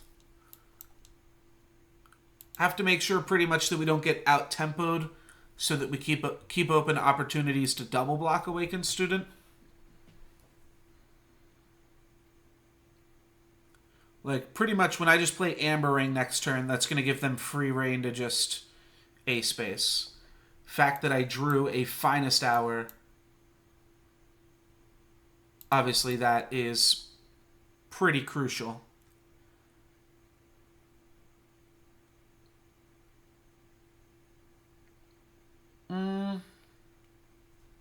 Yeah, this seems tough enough to deal with. Let's block and then Finest Hour to get a nice little 2-for-1 action here. I'll take it. Cool. That's really good. Sauropod Wrangler plus Make a Dude. I like that as well. All right. I think we've bought our way into this game, and they have stopped drawing lands. So now when we drop a 7/7, that's going to look pretty scary. The fact that for 1 more mana, we can give this Overwhelm and gain 8 life and do some other crazy shit. All right, they also have some crazy shit going on. Every time they play a land, they get to draw a card. Well, that's not great. I also don't like attacking with my 7/7 because that just means that I will trade it. Actually, my options to trade it with are good now. Yeah, I think they're going to get worse in coming turns. Let's attack for 7. Yep. 7 damage for free. Put them down to 22. That is still a pretty high life total.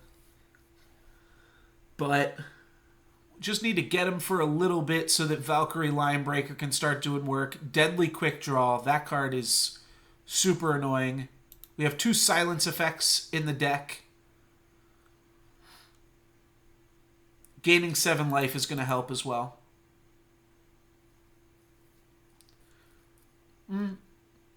Again, they don't really have any great blockers for this.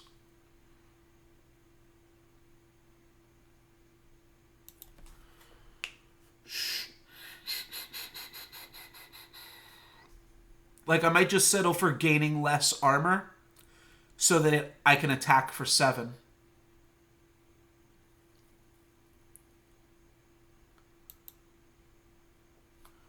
How would they block? If I trade it for Becking Lumen, Awakened Student, or Ashara, I think I'm okay with that. I think the most likely thing here is that we trade it for Awakened Student. They block with these 2. And I think I'm all right with that trade. All right, take 7. I'm also very all right with that.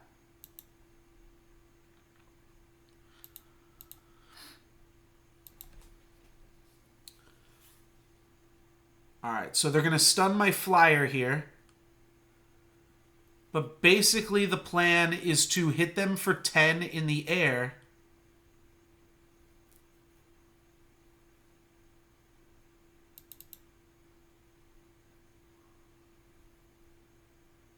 Yeah, I think we just hit them for 10 in the air, and then next turn we just have to hit them for 1 more damage.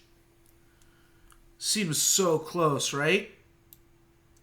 Yeah, this is worth doing, especially while they're tapped out here. I'll hang on to my Justice Sigil. Do need to find 1 more point of damage, but we might just be able to A-space here.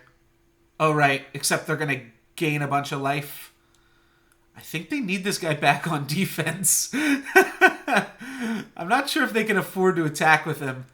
Okay, that helps a lot. Yeah, they're just drawing a shit ton of cards. Okay, so... Oh, they're also gaining life, too. I forgot about that part of their combo here. But the thing is, this has to actually get fully blocked. Especially when we give it Overwhelm. Think we just swing with these 2 boys and then play a Huru Fledgling. That's clearly going to get chump blocked, and then we're going to see just like, yeah, all of their monsters go onto this. That's about what I figured we were going to see here. Which is still great value. That's better value than we were expecting to get at any point.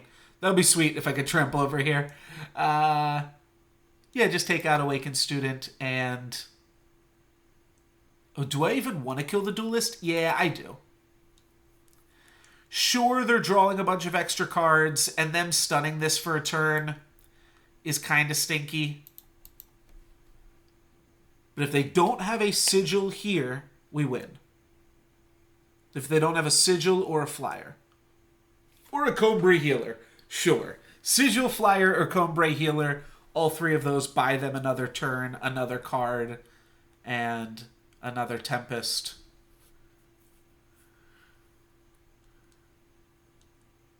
Oh, right. Yeah, this gained them 3 life. So they're going to be at 3 life at the end of this. 1, 2, 3, 4, 5, 6. Yeah, they've got more blockers than that. Let's go ahead and use this ability.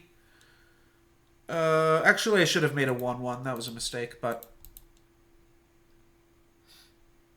So now I have 2 lethal attackers. If they hit a sigil, then I only have 1 lethal attacker. The Valkyrie Lionbreaker, which they can deal with. Top unit of your deck gets Echo. And then they're going to try to draw it.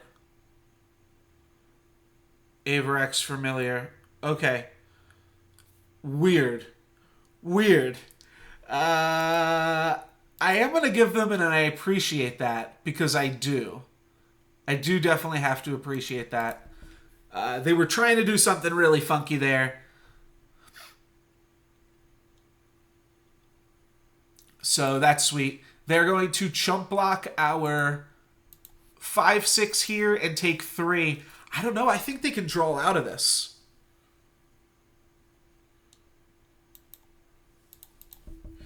We can still take 2 more hits from their quick draw.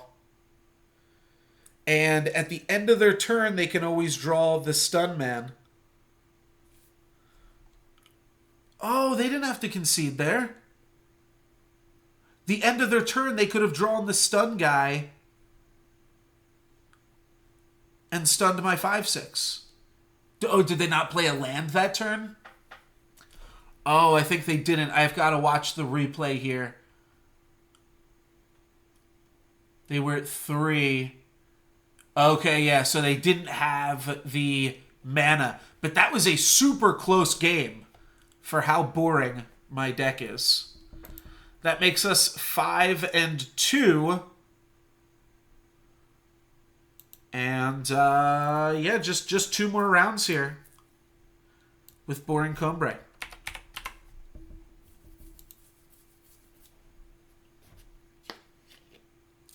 This deck will be a prime example of your draft not having to be exciting.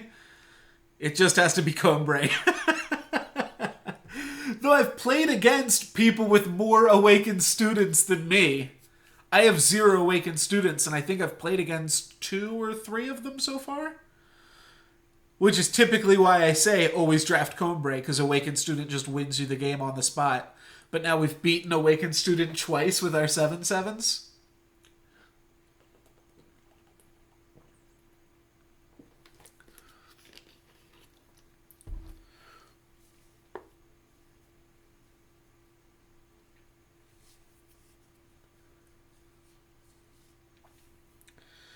Alright, we've got 1 card draw. I'm going to redraw this, especially on the play.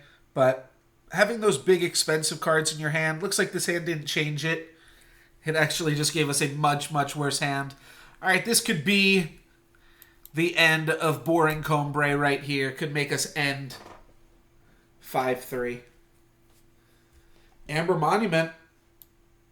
I'll take it. We're going to need the lands, so I'm going to play it now. Pretty sure we're going to need the lands. Maybe I could have held on to the Amber Monument for 1 more turn, but I don't think so. Well, now I get to do a neat blowout here. I get to Primal, or Finest Hour to... Oh, what am I thinking? I just didn't play Sauropod Wrangler. I meant to play Sauropod Wrangler and have Finest Hour open, but instead I just did not.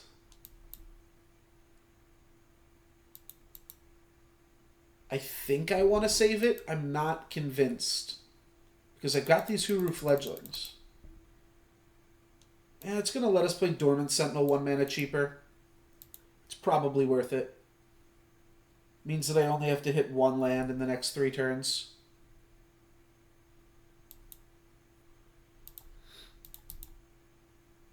My opponent's not playing anything.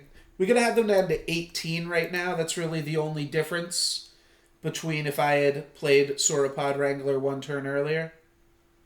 Alright, there we go. 5th mana, and it's time. So that should turn on a lot of their plays here.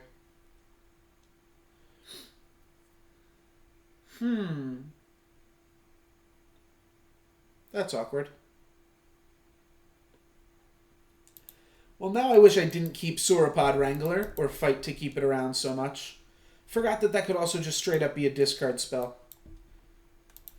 But we do have them on a 3-turn clock with some Huru fledglings here. Don't love that one. We're definitely going to see a trade here. Yep. Huru fledgling looks so much worse now that the Valkyrie Denouncer is a card.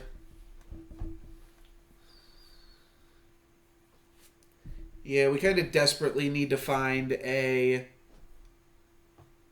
Oh, that's really good too.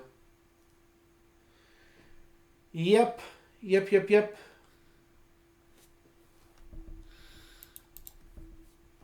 think I'm double blocking this 5/5 and then hoping against all hope that I can come up with something. That should do me in. I guess I can still draw a 7/7, but I only have one more in the deck. My 5/6 flyer also buys me some time. That punishes me a lot for not playing it last turn. I'm just going to play it right now. Maybe I draw Primal Strength. Yeah, sure, it gets opened up into 1/1 kill spells, but yeah, I should have just held on to it for one more second.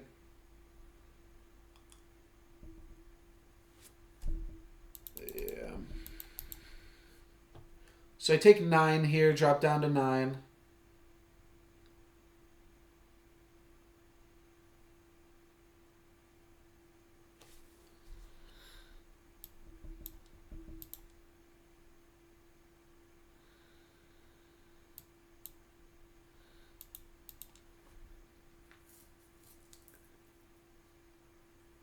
Yeah, this isn't even good even if we can block here, which we're not going to be allowed to. We're going to have to chump block the 6/6, go down to 1, and die to any trick. They don't have a trick, but we're still at 1.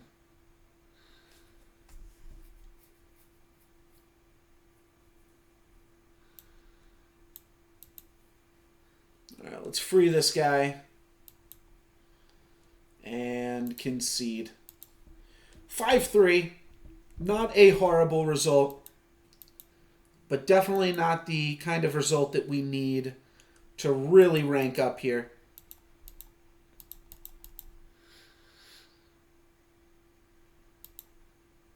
So let's do it again. Back in it, another Soul... What am I talking about? Soulforge draft. Back in it, another Eternal draft. Let's go. Pearlescent Drake. Spark makes it a 6/7 flying reckless. I'm willing to try it.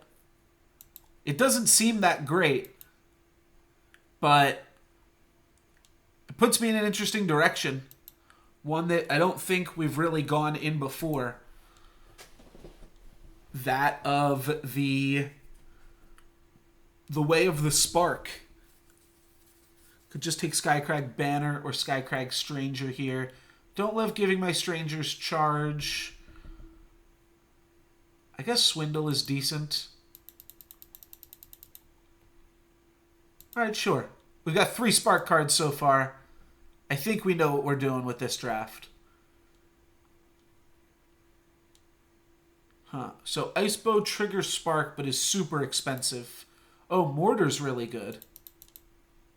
So Mortar, or we could go into Feln with Jack's Knife. Mortar's definitely a better card. We might not play it, but it's definitely a better card. Huru Stranger's good. Praxis Stranger's good. Sparkbot's okay. Pummel, I think, is pretty good, too. I'm going to take Pummel. See if we can make that work. +2/+2. This is good for Spark. Actually, so is Stormcrasher. Yeah, Stormcrasher is just a better card then. Don't really want to take Young Gun, I don't think. Don't think I'm super excited about that card in general. I'll take Praxis Banner, but I'm also not sure if we're going to play that one. Topaz Drake, very expensive. All these cards are pretty expensive. Let's take Cannoneer. Maybe we can make something work with that. Charge Warp when an enemy spell does play on him directly. He hits them for 2. Yeah, maybe. Alright, Forge Wolf. There we go. Sparks him. Gets the sparks flying. I'll take another Forge Wolf. Don't want too many Forge Wolves, but I will definitely take a few. This would be my 4th Knight Champion Seraph. So I am definitely taking that. That card is fantastic. Yeah, all these cards aren't great, but some of them are pretty good. Borderlands Waykeeper's pretty solid. Okay, I like Wyvark. Taking Granadin is good at triggering Spark. So is Jotun Hurler, actually. But I think the Wyvark is a little bit better. It's close, though. Oni Ronin seems like a great one-drop to keep us on the aggressive. Rebel Sharpshooter's good. It's not the best card in the pack, but it's a solid card nonetheless. There's like no universe in which we play a Desert Marshal. Maybe we play a Finest Hour. I think that's the most reasonable card for us to play. Lightning Strike is good. Temper is reasonable. It triggers Spark. So, like, the one reason I'm considering these cards that just trigger Spark is, like, you have these really expensive cards like Drake and Swindle, where the Spark is actually worth a full card on them. I don't think the Spark on Cannoneer is worth a full card. This is potentially worth a full card. Lightning Strike's just a lot better than Temper, so I'm going to take it, though. Probably not playing Oni Striker. Rampage I like, though. Rampage is solid.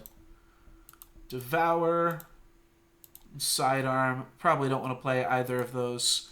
Cloud Snake Harrier is pretty interesting in that it does do work with, like, some of our spells. Actually, not many of the spells that we drafted. Yeah, I guess Mortar works. But we didn't wind up taking the Temper. Hunter's Harpoon is also pretty cool. It's really cool, actually, the Hunter's Harpoon. Clan Hero, also super powerful. I think just a 3-mana 3/3 flyer is really strong, though. And it helps us get Spark. It helps Skyrider be more powerful. Same time, Hunter's Harpoon, also really good with flyers. Just going to take the 3/3 flyer, though, when in doubt. I don't know if I want another Swindle.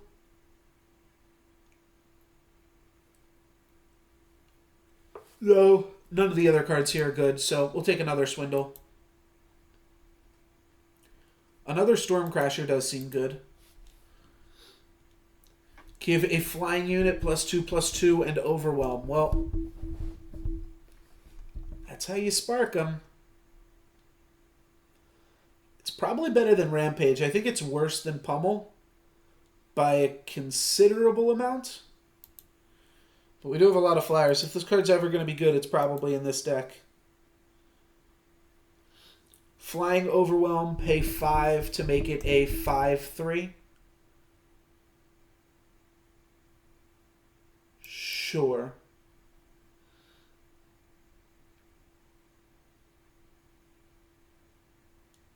None of these cards are any good.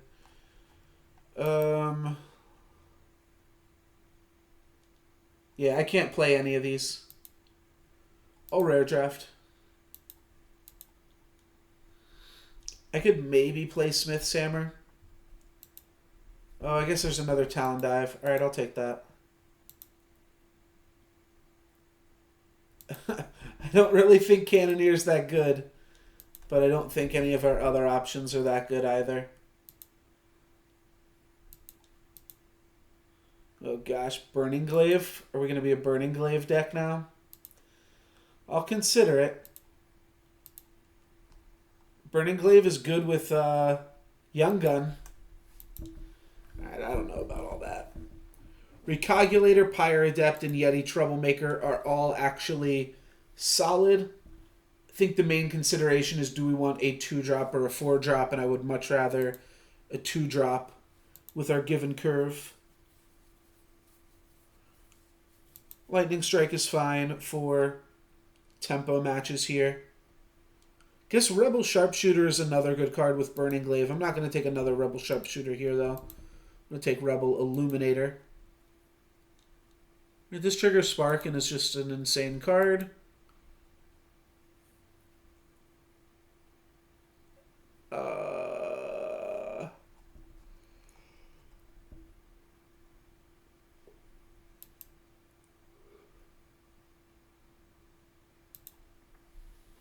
Sure.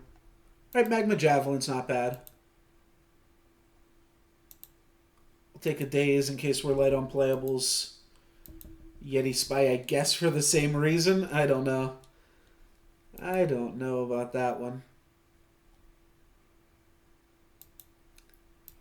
Teleport. Yeah, I'm just clicking cards at this point. Heavy Axe, I guess, is in our colors.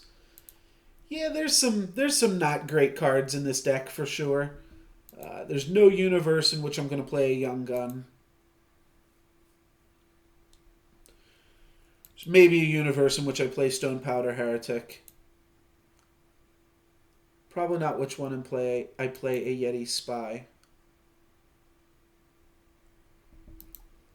Alrighty, so I do get to cut 7 cards from the deck.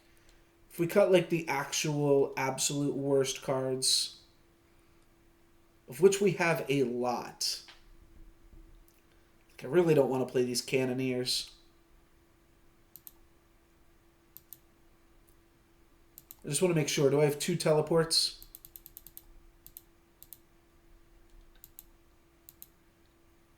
Yes, I do. Okay. Not splashing for teleport.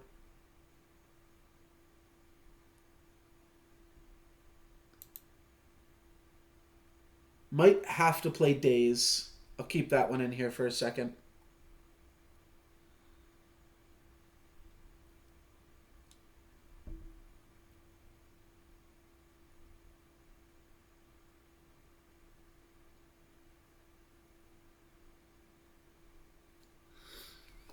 I'll keep Hellfire Rifle. I'm not going to play the other one, though. That card's way too expensive.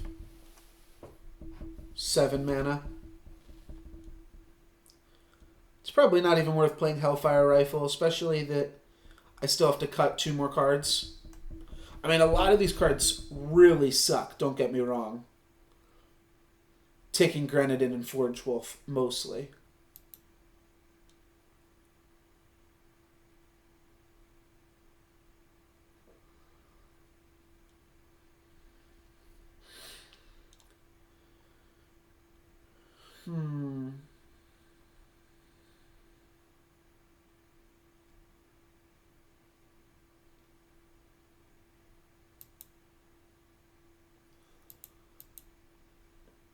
I don't even think we're allowed to play a 14 land deck anyways, but a 15 land deck with this many 1-drops is probably where we want to be. Maybe I could cut a 4-drop instead of cutting our weapon, but our 4-drops can kind of like hold the ground. They aren't good against like strangers. This deck's definitely better if my opponent just plays a 2/2 on every turn. I think I lose. But wait.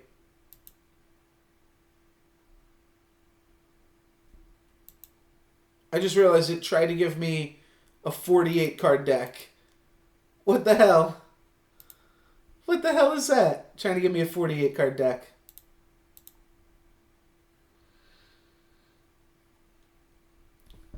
Maybe I could play one more land. cut a Cannoneer. But no way am I playing a 48 card deck that is already terrible.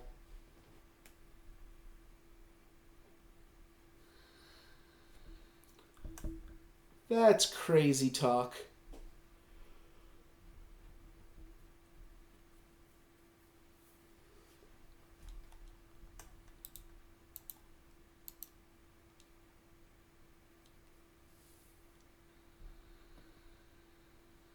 Alright, playing against a decent drafter here. I like the double Storm Crashers, but I'm going to ship that anyways.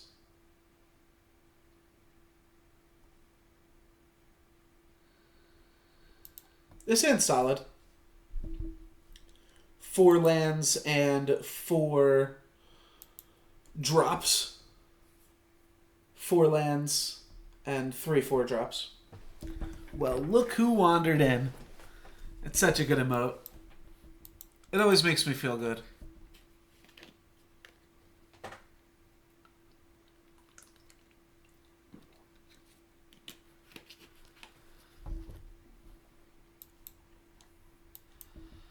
Alrighty, so if we can spark this Vanguard, that would be sweet. I don't think we're going to be able to.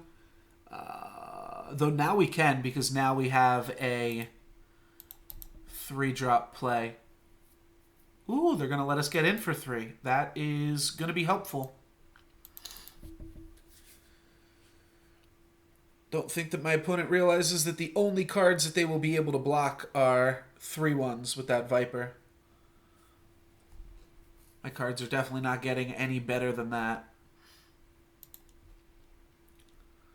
Alright, Striped Arachnodon. That is a good mortar target eventually, but I think I'm going to develop my Skies first because I'd love to spark the pair of these boys. Yeah, I can't swindle here.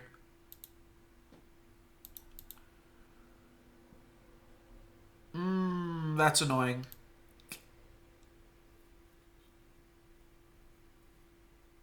Yeah, let's kill the Arachnodon then. Rather than lose one of my flyers for free. They will get to trade off the Viper with one of them. Which is annoying in its own right. And makes me wish I attacked with Pyre Adept, but... oh well. Alright. They don't have a flyer here, so I will be able to attack here and spark up. So now we have them on a 3-turn clock, 6+6+6. And they have a blocker of their own. Oh shit, they also have Awakened Sentinel.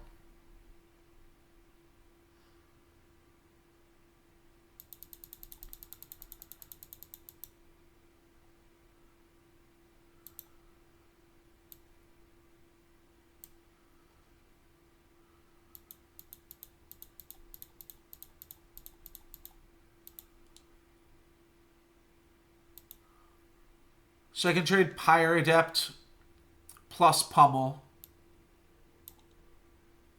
for Awakened Sentinel here. I'm going to go bottom because being able to swindle is just so good. So try to draw a swindle here. Or try to draw a blue mana, rather.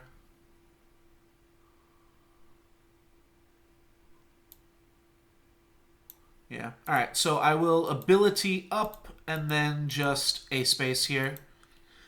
Maybe we trade, they take 4+7, and then I Lightning Bolt to finish off the Terrazon. Still puts me ahead in the current situation. I maybe could have not made the... well, there was a few things I could have done there. I could have even just held on to the Lightning Bolt for a turn, but I didn't like...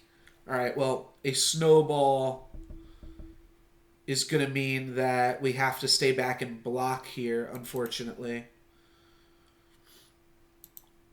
And we'd still have Forge Wolf. I'm going to hang on to Forge Wolf to trigger our swindles.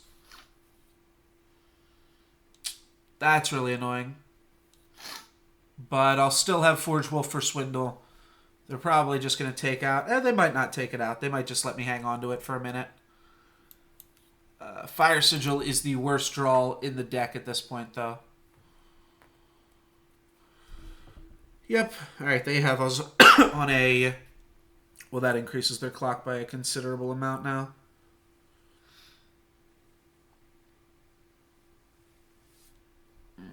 Might just have to play Ticking Grenadin. It's only going to eat a snowball anyways, most likely, but... Yeah, it's really bad if we can't draw a second mana for Swindle.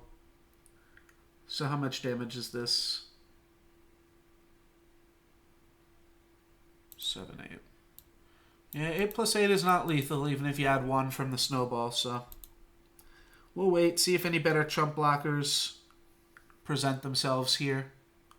Can't play a Harrier either. Blarg. Take 6 and 6 if we try to make a double block.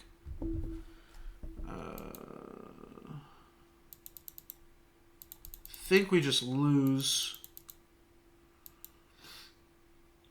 Trying to think. Next turn, if I draw a Primal Sigil, do I just have to play Cloud Snake Harrier anyways? Answer's probably yes. It's not like I can draw. I guess I could just draw 2. Alright.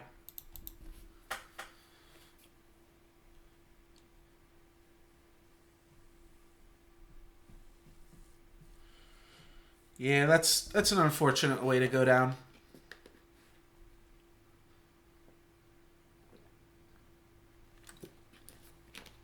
We even do have that one more Primal Sigil over the Fire Sigil in the end there. It says Overwhelm, so no point chump blocking it. We can chump block 3 into it next turn, but we'll still die. Right? They swing for 6, we block 3 of it. Oh, no. We'll go down to 1. Alright, let's draw 2 cards. And then probably play Cloud Snake Harrier. Yep. We're definitely just dead here. I mean, a chump block feels super bad. He could have attacked with both creatures, too. It's not like I can block Cloud Sprite there. Just take 5. Die. Alright. That's irrelevant.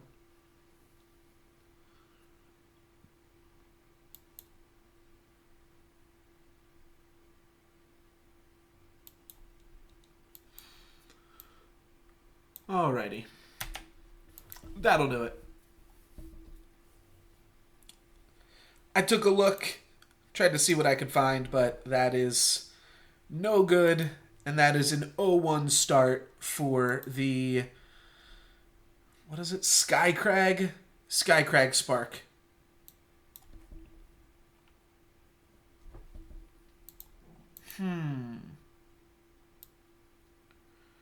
Yeah, that's a definite redraw. Hey, turn 1 Oni Ronin. Things are looking up here. Turn 1 Oni Ronin. We are on the draw, but Oni Ronin is still quite fantastic. My opponent doesn't have a turn 2 or a turn 3 play. Oni Ronin will even be our spark trigger. That seems a little bit hopeful. Would you look at that? I am going to hang on to this Forge Wolf because the 1 extra damage that it brings isn't worth it. If my opponent has a blocker for Oni Ronin, I'm going to need the Forge Wolf to trigger our spark on turn 4.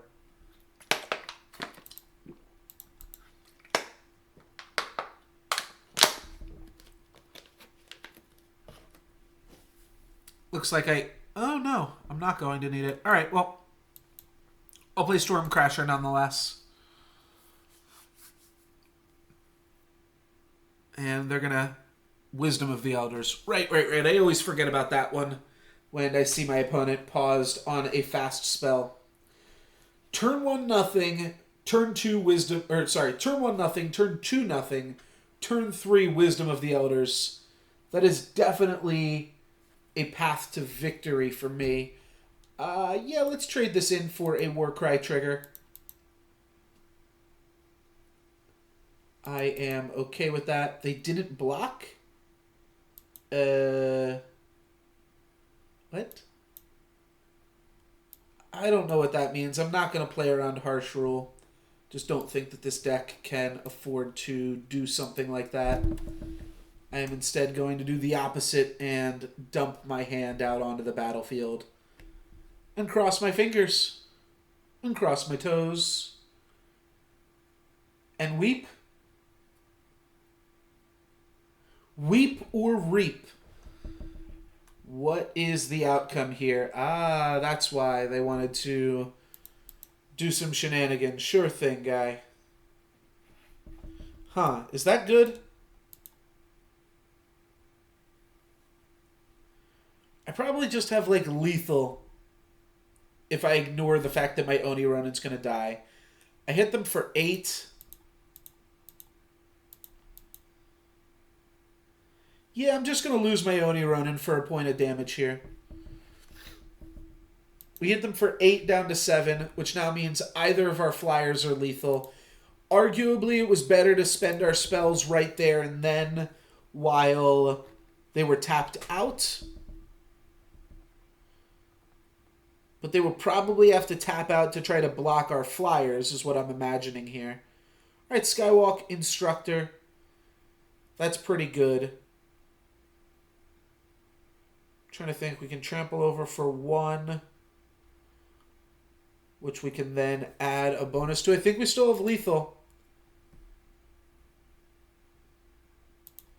So we're either going to trample over for 1 or 2, and then we can add 5 to that.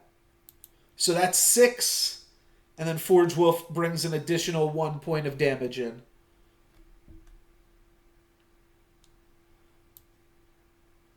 All right.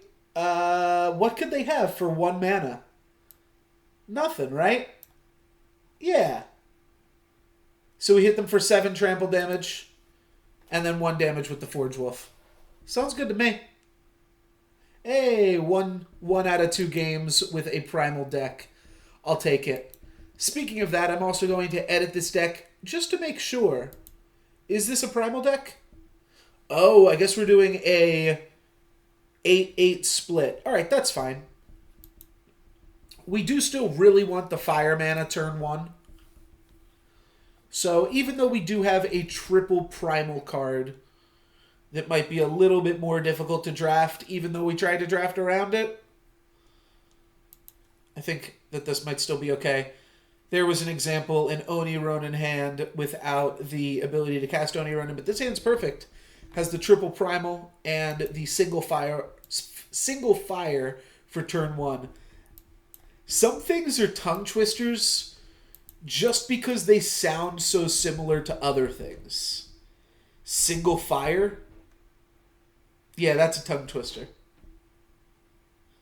Ooh. Pyre Adept or Oni Ronin? Always Oni Ronin. Always Oni Ronin. Alrighty. Well, should have played Pyre Adept. Get punished. It's not like it would have been that better. It just would have traded with Bold Adventure or not. No. Oh, that's really awkward. My opponent is playing freaking Lightning Storm in their Snowcrust Yeti deck. Oh, that's terrible. All right, on turn 6, we can make our Drake bigger. All right, and they're going to smack for 4 in the meantime, too. That probably helps, the fact that we can buy ourselves a second before we play Rebel Illuminator. There's an interesting way that these cards can all get ordered here.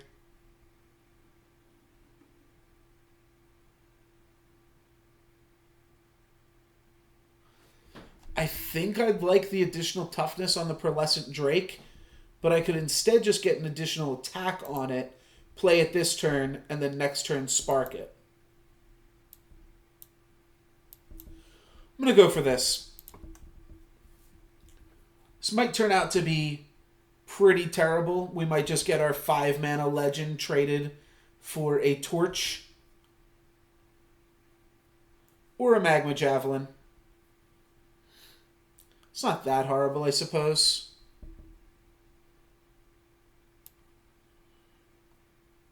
Alright, I'm going to go for the same thing. Set up a Spark card first. This Praxis Displacer's tempo is insane. I mean, it really isn't the Praxis Displacer killing us this game.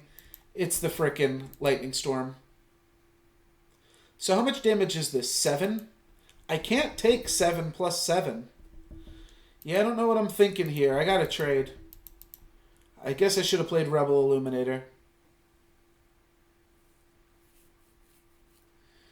Yeah, if I had played Rebel Illuminator, then I could have played my 4-drop and torched the Bold Adventurer.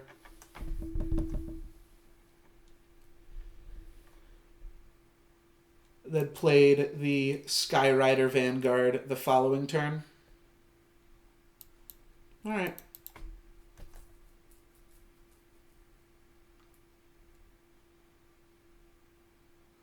One damage to an enemy. That's brutal.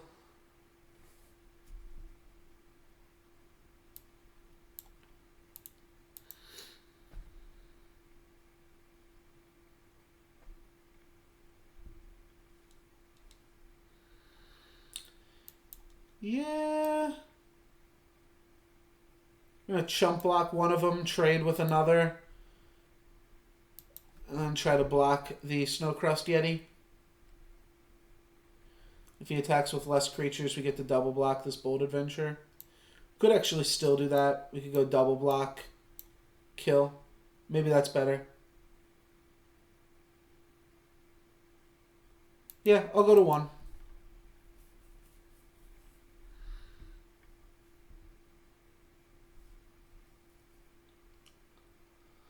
Alright, need to draw 2 cards here. Oh, I guess I have a card. So I'm chump blocking Sand Viper and then trading with Bold Adventure. Okay.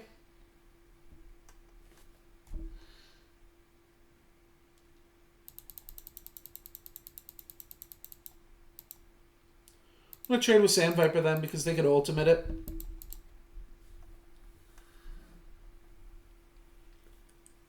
Need to draw a pretty big card here. Now I need to draw 2 of them. That'll do it. Yeah, not going our way today. Though that's not true. I mean, most of our drafts we've been positive in. But we've definitely had some stinkers here as well.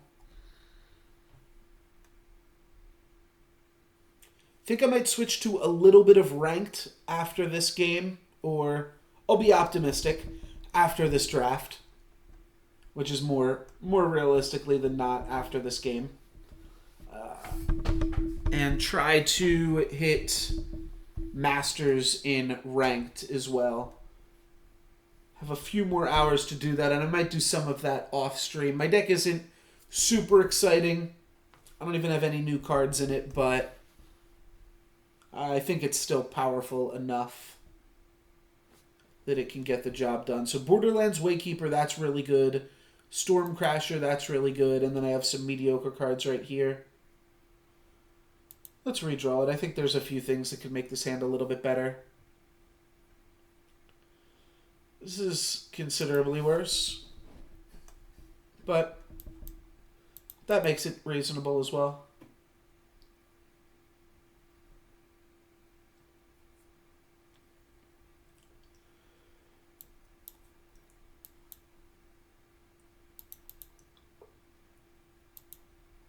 Alright. So we'll get to gain 2 life points here. I think I will be blocking.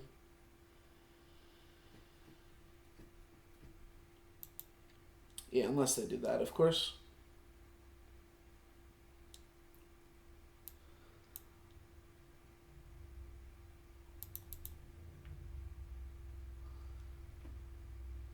So now I will be taking 3.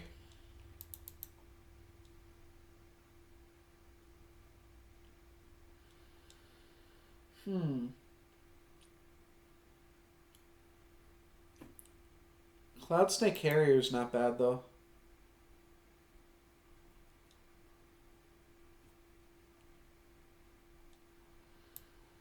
Yeah, it sounds good. It sets up 2 different spark cards for next turn.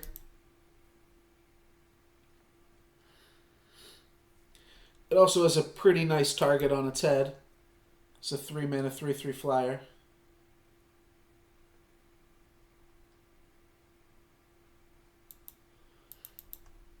Alright, that's going to be tough to beat.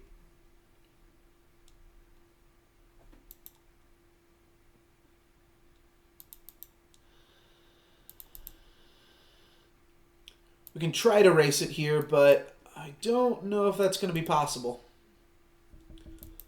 Still, 9 power worth of flyers is a start. We can chump block this once we get into the late game as well. It's not like they can clear my Aegis creature out of the way.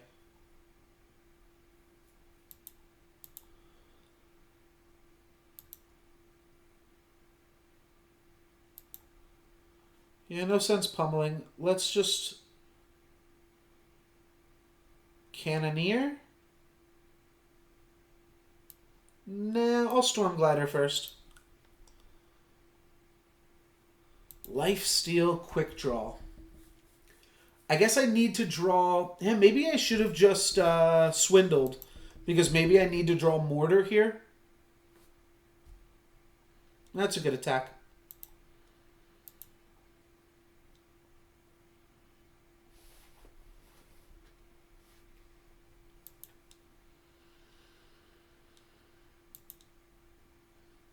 Thing is, this 2 points of damage is an additional turn off their clock.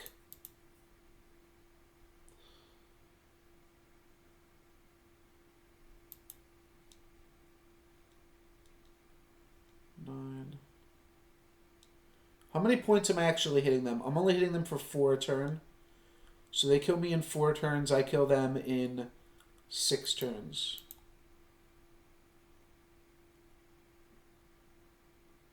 Yeah, I think I have to. Which means I should have just cannoneered.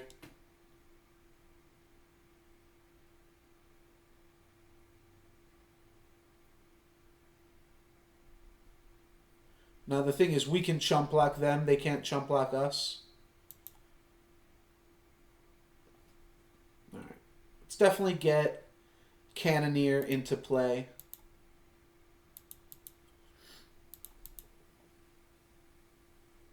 And when we get close, we can pummel for a finish.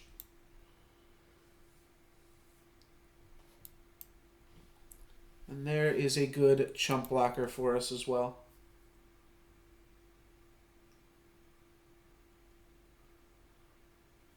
We are dealing actual damage to them. There's my stomach going off. Yeah, we are dealing actual damage to them, though. It's not like they're really hitting us for that much back here. Outland's Brood is also something to consider. And might provide lethal at some point as well. Yeah. Definitely want to chump block here, I think.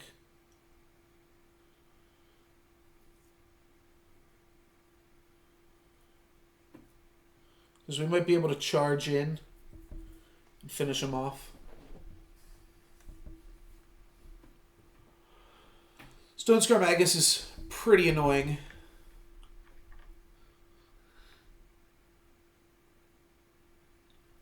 I think our goal is to ignore it. But swindling would buy us a lot potentially here.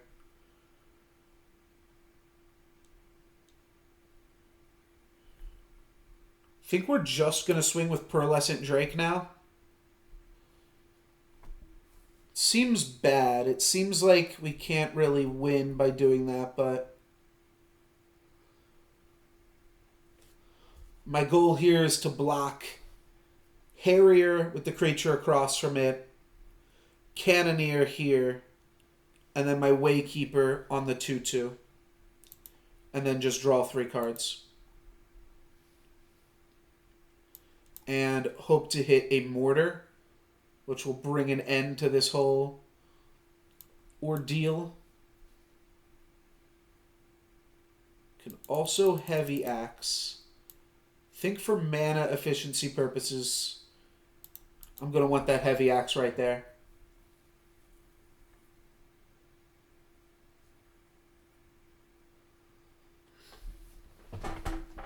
My opponent's only at 18 after their attacks. You do have to consider how much burst we have here with Pummel and Brute. Yeah, every mana white might wind up mattering if we draw like one of those little dogs that hits them for 1. It's an additional point of damage, you know?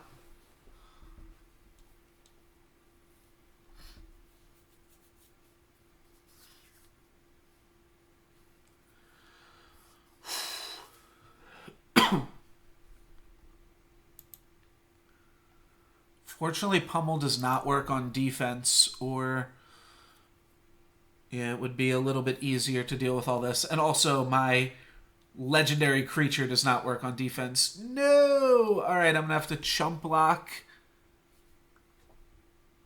with my Drake now. And then I'm also going to have to chump block with Borderlands Waykeeper now. Have to chump block with my Drake. I cannot lose my 8/8.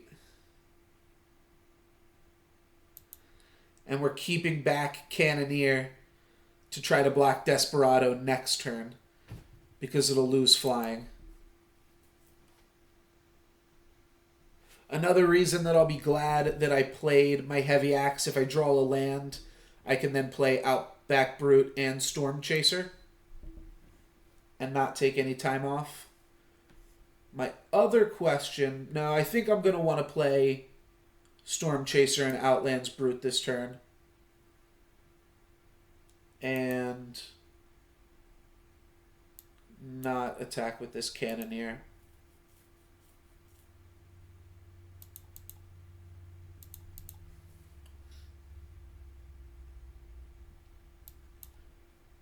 So one of these two can chump block the Cabal Cutthroat, maybe. Okay, wait, I forgot about that part of it. Oh, holy shit, the Firebomb.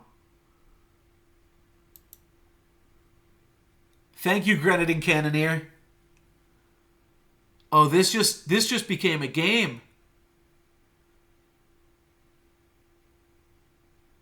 Pummel is now lethal. If my opponent doesn't kill us and doesn't gain any additional life, we just have to pummel over for lethal. We also have a flyer blocker, so Desperado is not getting in there. No way. No way.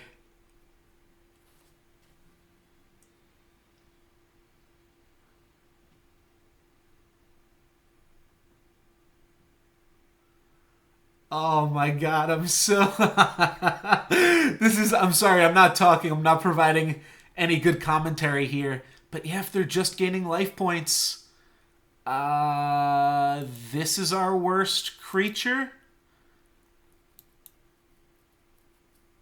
And then we have lethal in the air.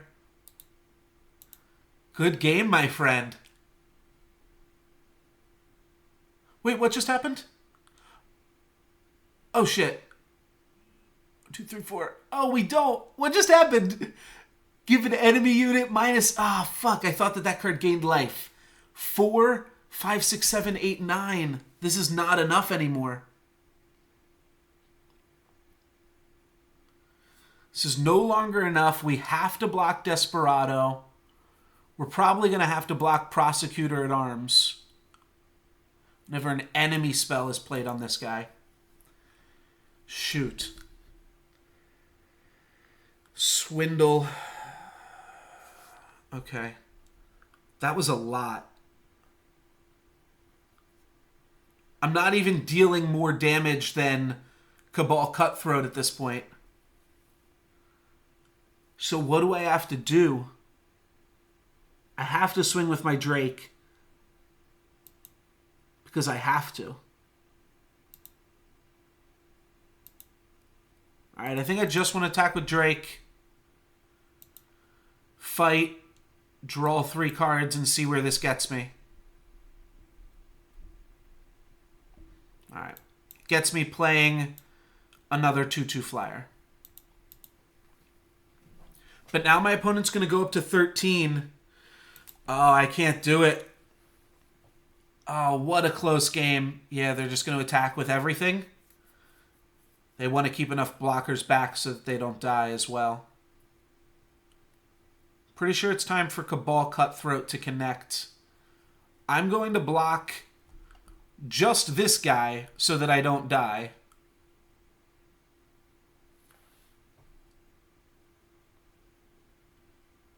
Or so that I don't lose my Pearlescent Drake. And so that I don't die. Okay, what is the combination of everything else? 6, 11? Oh, that's perfect. So I can just block... Oh, no. Yes, 6. Oh, no, 6 plus... Okay. So even if I block here, the rest is still lethal.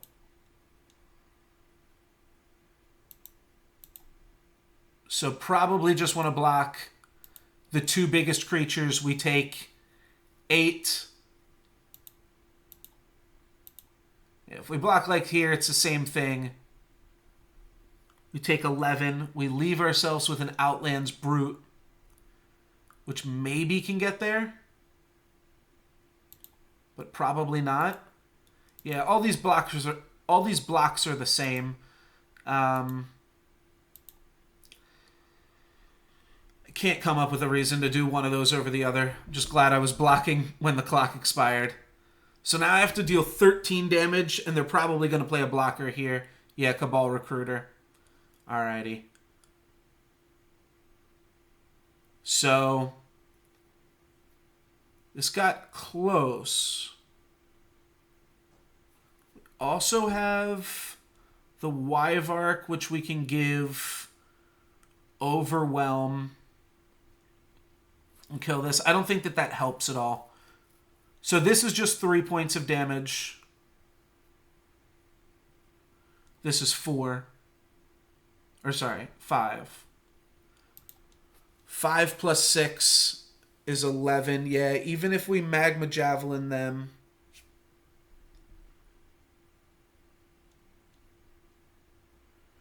Yeah, there's nothing we can do. We can Rampage. We can clear this. We can attack. And we can pummel. But we are going to be just a few points of damage short. The Rebel Illuminator would have gotten us there. But unfortunately, we did not get there. Good game, Cheesecakey99. That was a super close one. Obviously, it doesn't look like it at the end here. But that lifelink was so clutch. And we were still so close to getting it in. Sweet game. Sweet game indeed.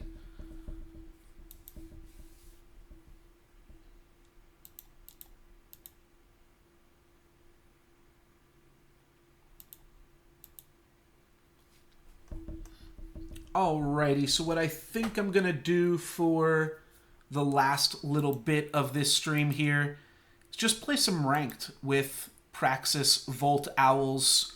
You can see I am halfway, or a third of the way through Diamond 2. So might as well finish strong here if possible.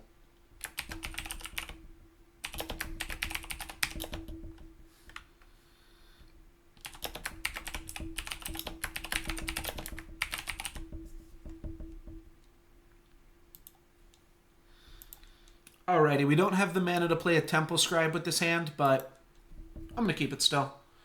We've got the mana to play an Amber Acolyte, which means we've got the mana to play everything in the deck.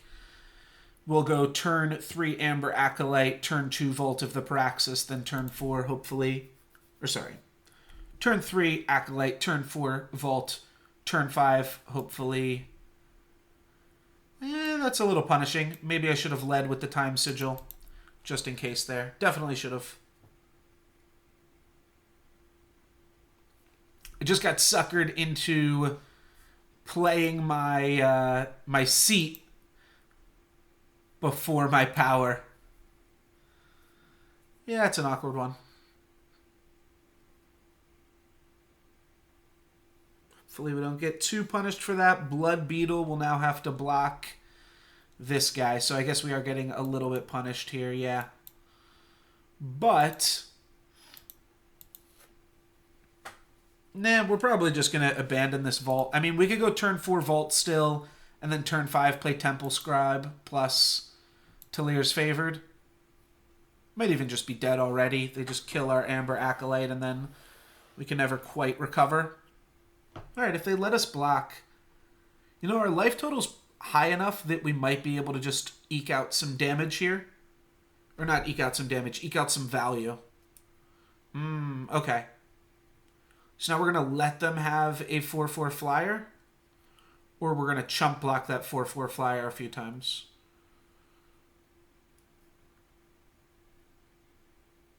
A 3/4 is not really much different than a 4/4 flyer. Let's just let them have a 4/4 flyer.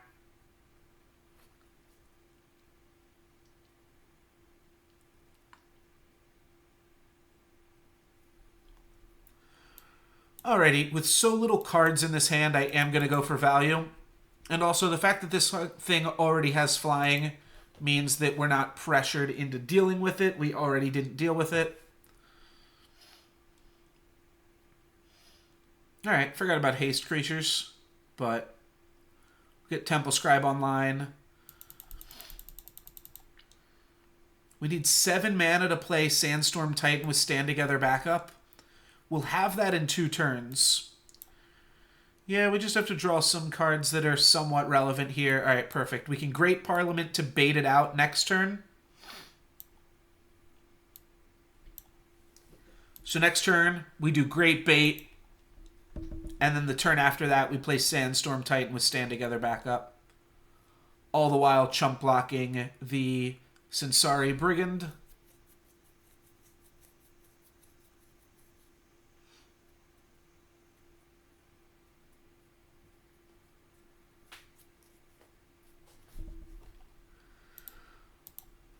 Sounds good to me.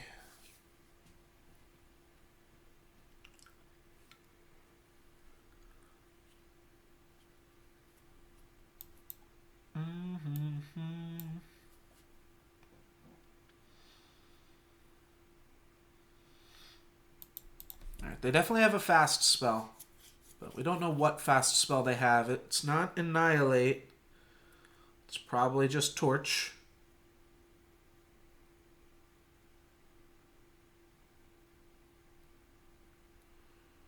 Suffocate plus Obliterate.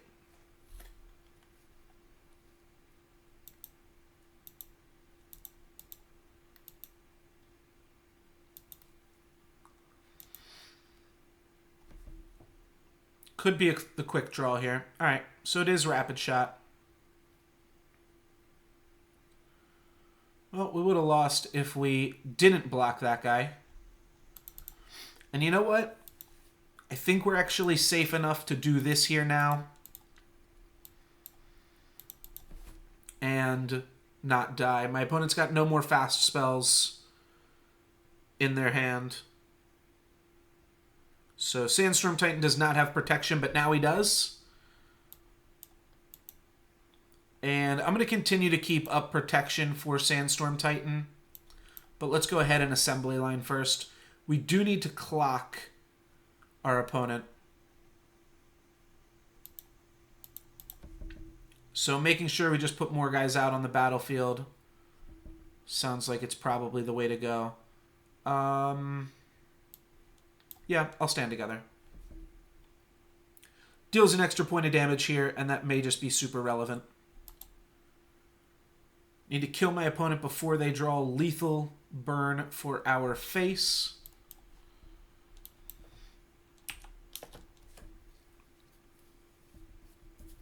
And we've got a secret Desert Marshal that can come in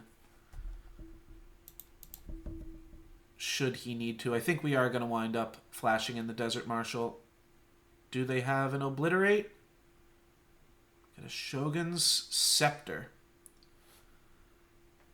Well, we can block, and then if they do anything fancy, we can Desert Marshal it. Good game, my friend. All right, so that is Praxis Vault Owls. Played a little bit poorly, but it did not wind up mattering that much. Now we are halfway through Diamond 2.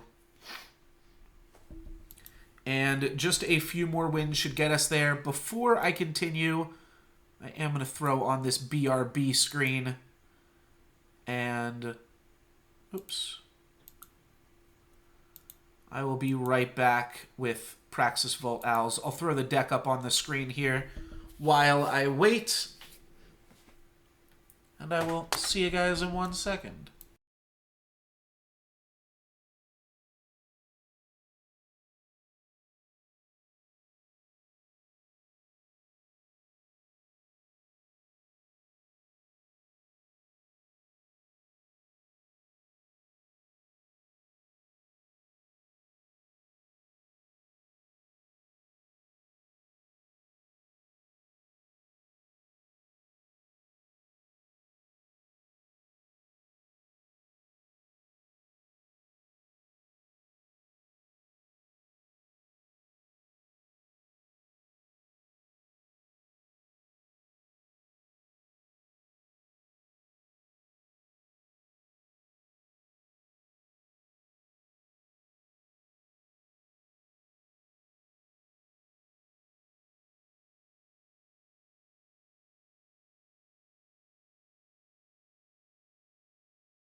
Alrighty, let's get back into it.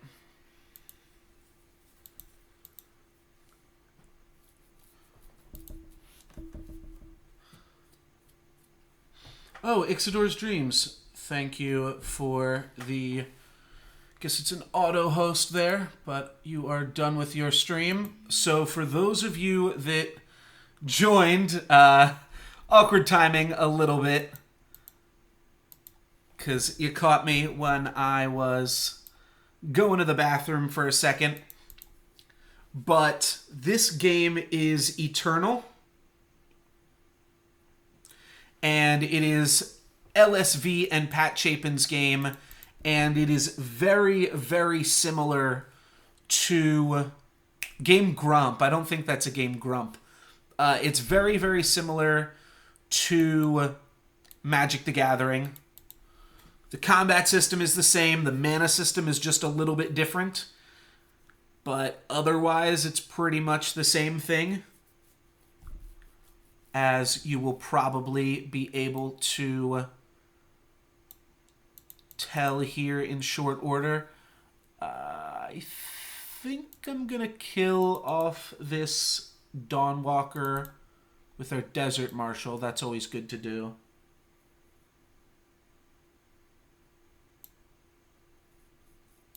Yeah, let's silence this guy. And then a space. But yeah, gameplay-wise, it is very, very similar. They're going to trade off their 4-1 for my 1-1. That feels good.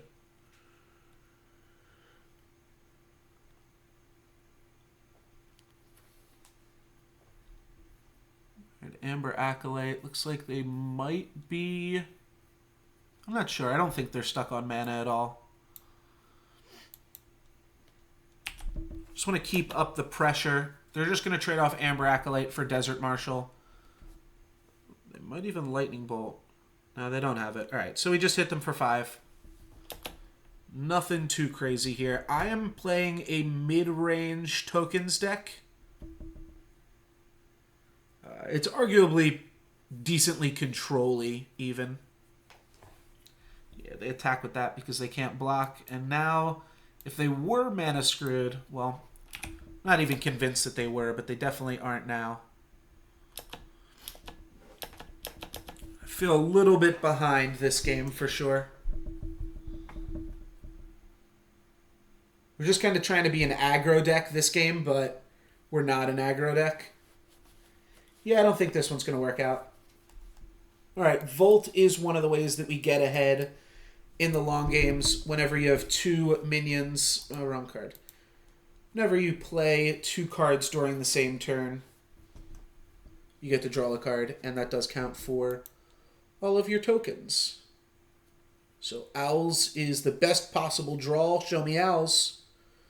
Sandstorm Titan. Well, Sandstorm Titan's still really good at stopping my opponent's attacks. Might still be worth playing. Sure, I'm into it. Stops all of their attacks, so while it means that I'm delaying my Volt triggers potentially, and maybe my life total was high enough. I don't know. They just have so many cards in their hand.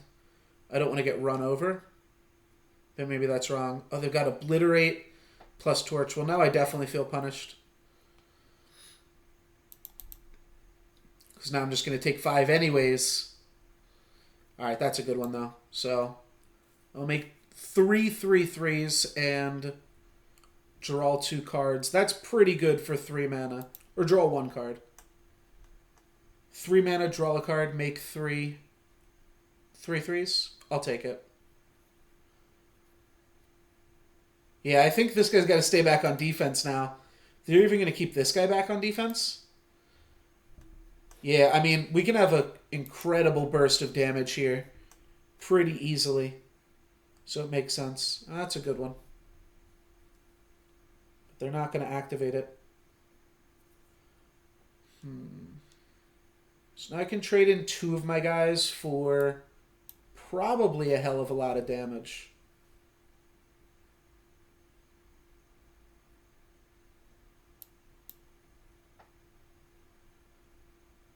So we trade in 2 of our guys. My opponent's life total is so low.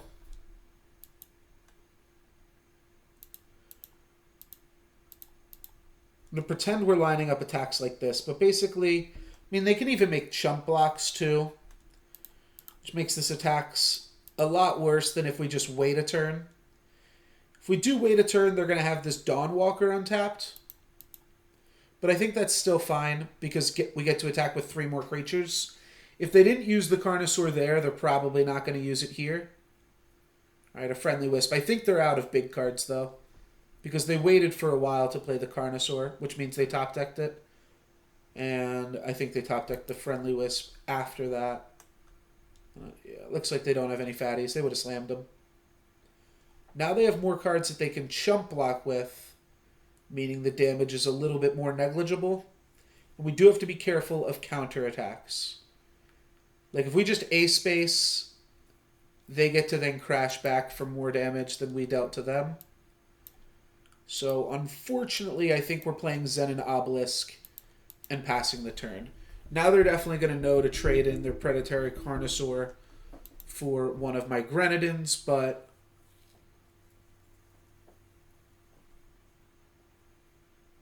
at the very least, well, I don't know. We didn't really have to play it, but it's just mana efficiency at that point.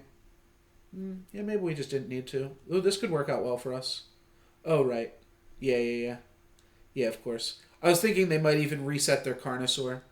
Oh, yeah, when it also is going to trigger their Friendly Wisp, of course they bounce their own guy.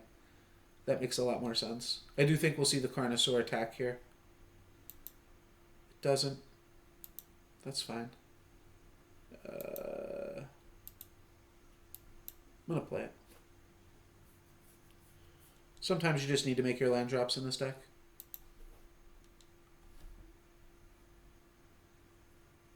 Obliterate plus Obliterate. And that'll kill us. Yeah, we had some cards that just killed them on the spot, too. Not as many.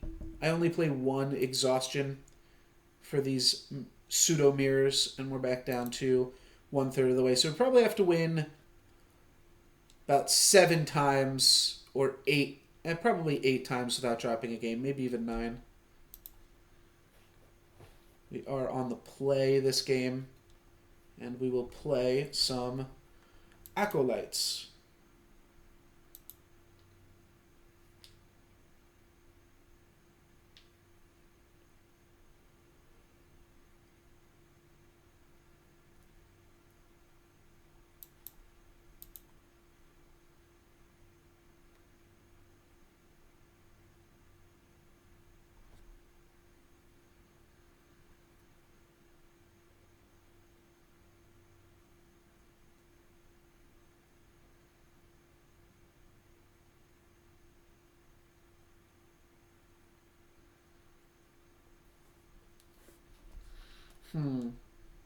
I can torch this.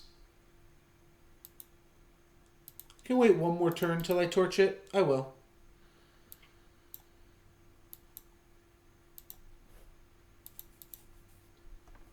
Because I'm probably just going to play Amber Acolyte next turn. Means I take 2 damage for free, but like...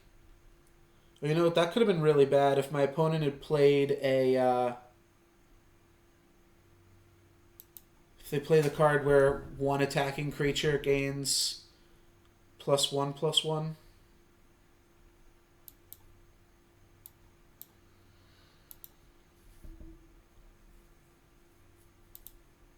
Alright. Now it's just bad for us if they play that card ever. We might have to just deal with Silverwing Familiar instead. Alright, I'll torch here. Luckily they don't have it. Not sure if we're going to wind up playing the Great Parliament aggressively or defensively here. I guess both of those mean the same thing, but the point I was getting at is I'd like to not play it at all.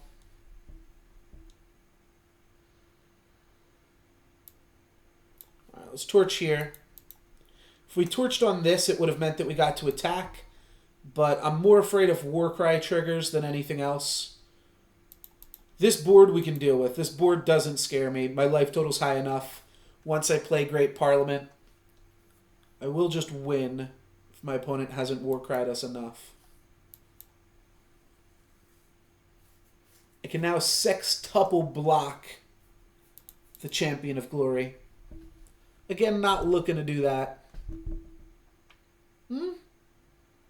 We could.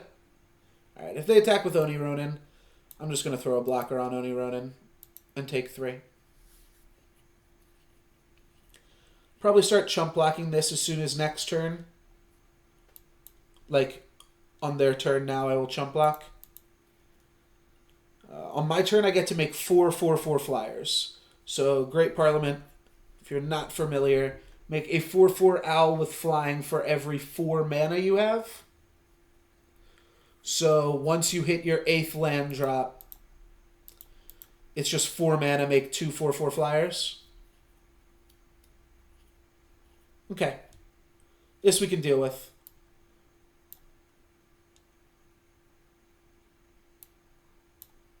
Yeah.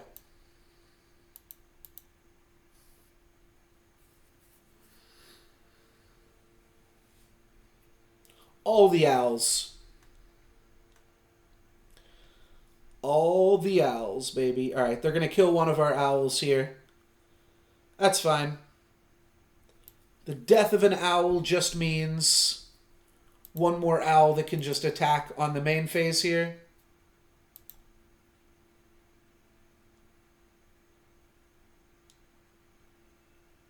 We only need 2... Oh no, we actually need to double block both Champion of Glories. Which means we can attack like this. Because we'll just use Desert Marshal. Do need to watch our life total, but my opponent is Hellbent. They've got no cards in hand. And the best defense is a good offense. We do need to make sure that we're pressuring their life total enough that we don't just die in the interim. That's not going to let them have any attacks here.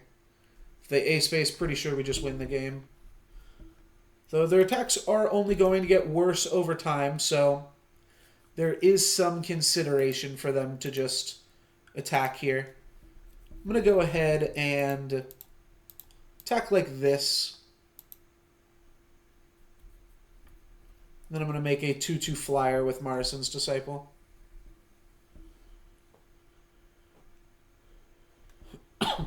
We see a chump block on a 4/3 rather than a 6/6. Interesting strategy. Let's make a Locust just to play it safe.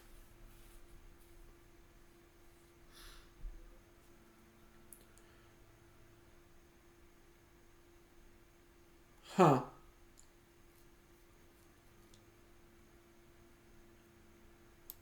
Alright, we'll hang on to Desert Marshal for another second then. Pretty sure they're going to block this owl. At which point we will stand together. What happens if we attack with everything? How many life points is my opponent gaining? They're gaining...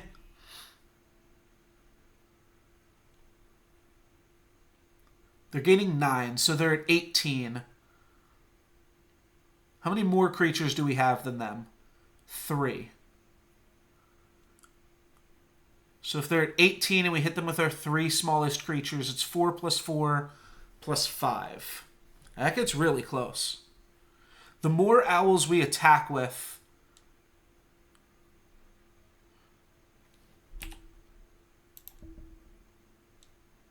the more likely they are to make this block, which is the block we need them to make.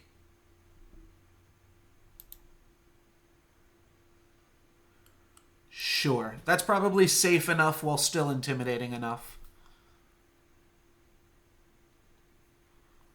Alright, they snapped off that one, which is good. That's really all that we needed to see to make sure that we win this game. And we're going to see chump blocks on our other owls as well. Perfect. All of our owls have been chump blocked. And those have secretly been chump blocked all as well. We kill all of their creatures. Our opponent gains 9 life and takes, what, 5 damage? Good game, my friend. So they go up to 13, but we're at 9. They have no creatures in play.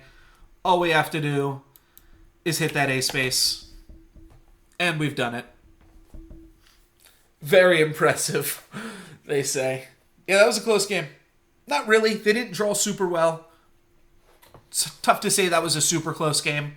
That's the power of the Owl Parliament, the Great Parliament, and why I feel Owl is worth including in this deck's name. Because some people do just call this deck Praxis Vault. But Praxis Vault could just mean, because Praxis refers to fire time. But, yeah, I throw in the owls in the title just so you know. Just so you know I got the Justice mana. That I'm working with the Justice mana as well. I've got Justice on my side.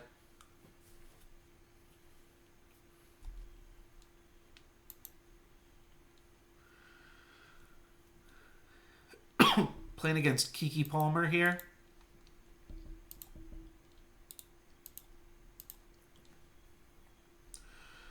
Not great, but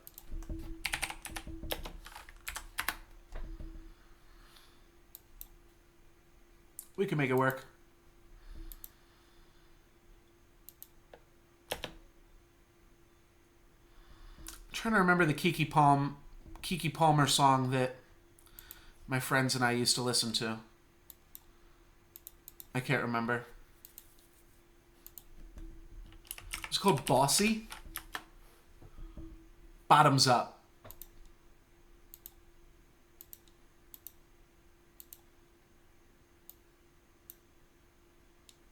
There we go. Yeah. I don't want to die. Don't want to just die too early here.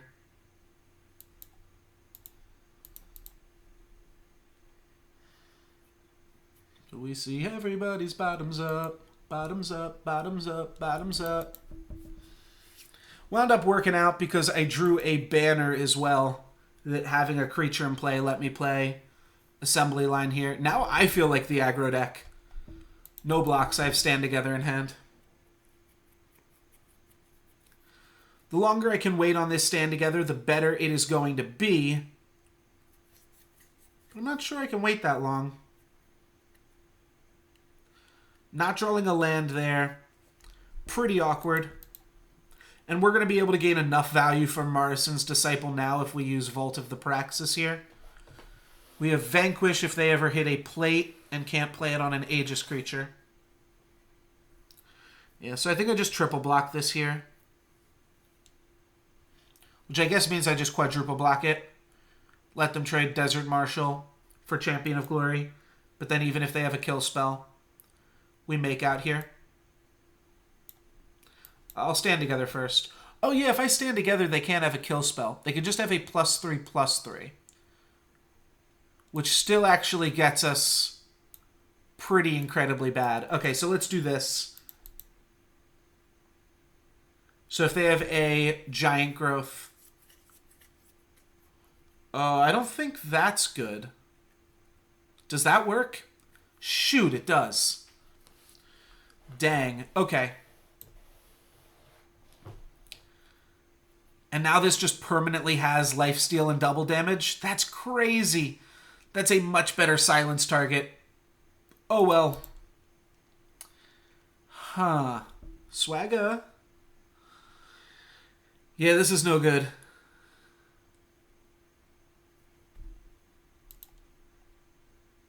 I don't know how you even deal with this. I think I just have to draw another Desert Marshal or hope that they pump it up so that I can vanquish it.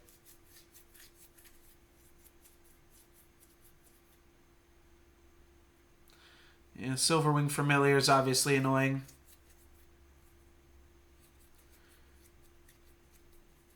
I can double block it with Morrison's Disciple, right? If I also play an Obelisk. Yeah. Alright, this'll work. Never mind. No, it won't. Guess I should have... Yeah, even if I played the Obelisk first, that wouldn't have helped. Alright, they weren't going to give me the option anyways. Alright. I see ya. I still really want them to pump it up. Grenadin Drone buys me another second of time. Feel like I should Volt here, though. I'm going to take a lot of damage here. They clearly don't have a pump spell. And now I've got 3 turns. Never mind, I've got 2 turns to also try to answer the other shit going on. So let's go Grenadin Drone. Gives me a chump blocker for 2 successive turns. Alright, let's just play an owl. Yeah, 1 owl will have to suffice. 1 owl will have to suffice. Can't block the owl on the champion. That'll kill the owl. But I can chump block the champion for a little bit longer. Vanquish means that I'm probably dead. I go down to 1 here. And then need to draw...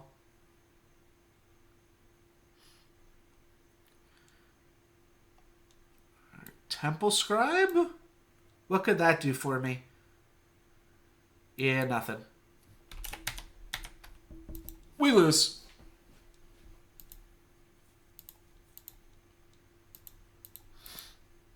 Still hovering at about the same rank. Yeah, the exact same rank that I started with. That's why they call it a grind.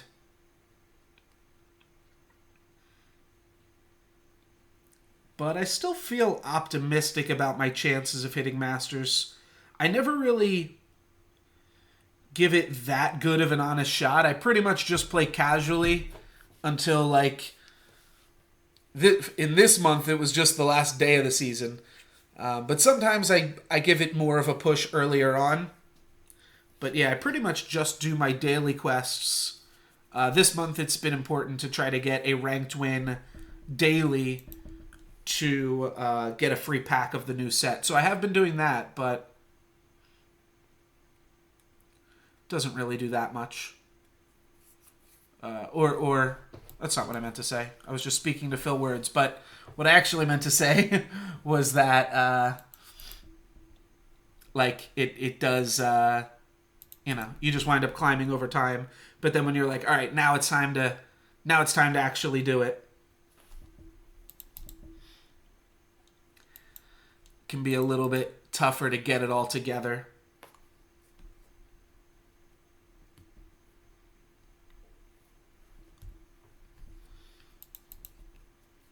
All right, so the gig is up. They definitely know that I have a torch at this point, but sure.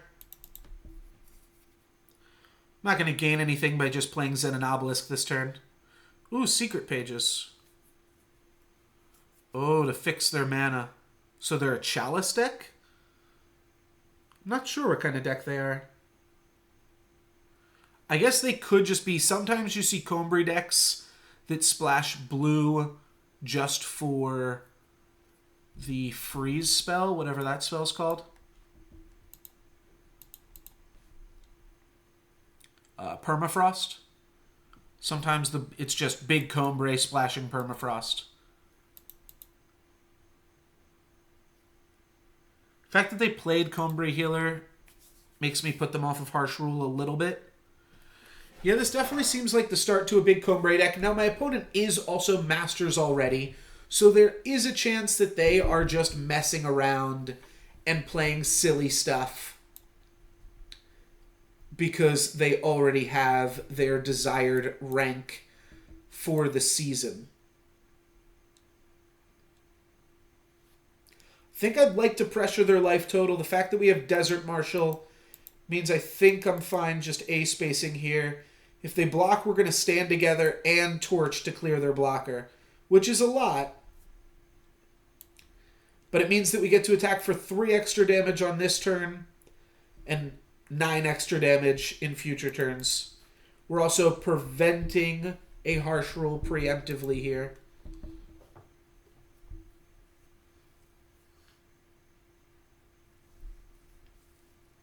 All right, Great Parliament for I believe a chump blocker.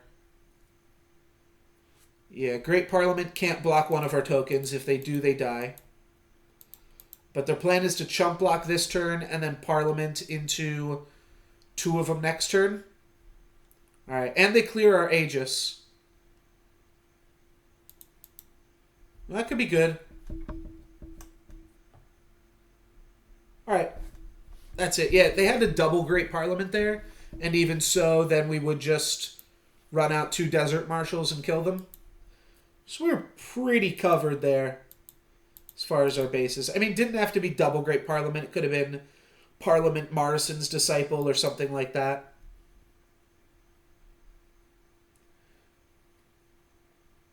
Pretty consistently up 15 points, down 15 points. Doesn't seem like the ladder is like correcting for people at different ranks that much, which probably means we're all at a very similar elo. I think I'm mostly beating people below me and then losing to people above me. I don't like Cloud of Ash in the opener. I only play it as a singleton, but I pretty much always draw it. At the same time, this hand has good mana, just doesn't have a relic. I think we can find better hands than this. Hands that are both more aggressive and more control-y, like this one.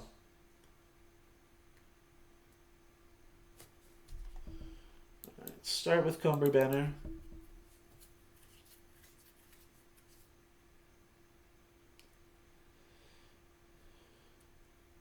Temple Scribe out of a Praxis deck. Seems pretty straightforward. A lot of people are playing the... I forget the name of the card, but yeah, it looks like... We may have even played this guy earlier, but looks like we were playing against this archetype again. Just going to prioritize my land drops. First,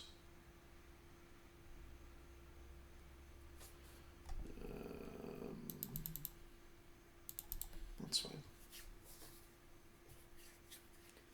Don't love taking a bunch of damage because this deck does transition into a burn deck.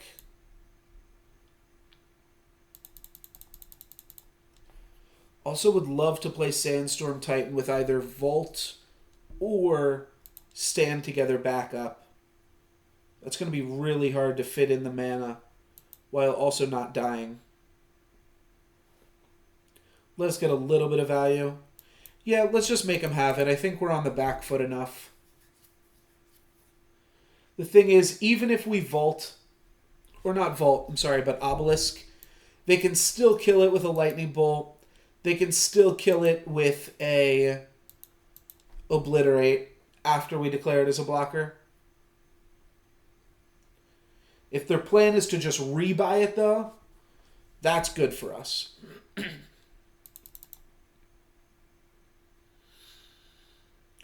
So now we either want to make a Death Touch Scorpion. Yeah, that's going to be the play. Just to tie up the board state a little bit here. Next turn, we'll play Talir's Favored plus Zen and Obelisk. Playing a Relic is just such a negative tempo play that you always can't afford to just do that. Interesting, they did have a Torch. So I think we just block here, then we chump block here. Take 5.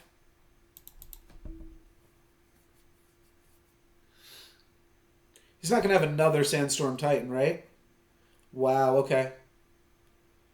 Yeah, it's really annoying.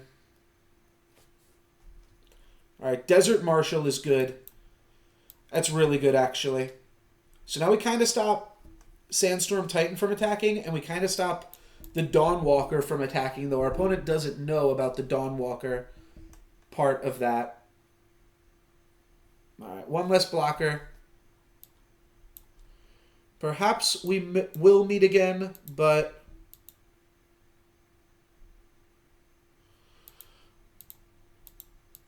I hope not.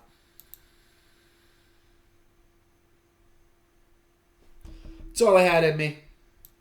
We dead. So now I'm going to drop down to like... Oh no, I'm going to drop back down to 33. Actually, looks like I gained some that time. I'm not sure. 33! Alright, this ranked system's broken. I'm just bouncing back and forth. You get a lot of games, though.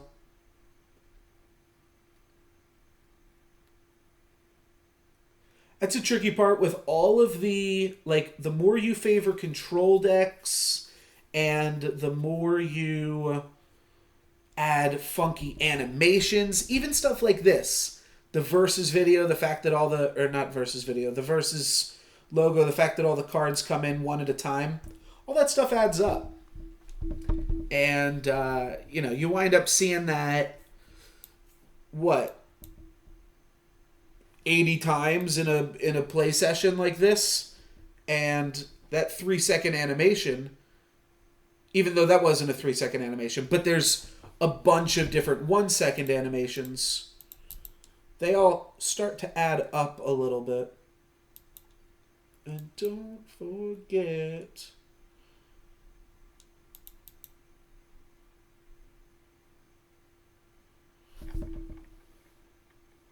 I was a little early on that.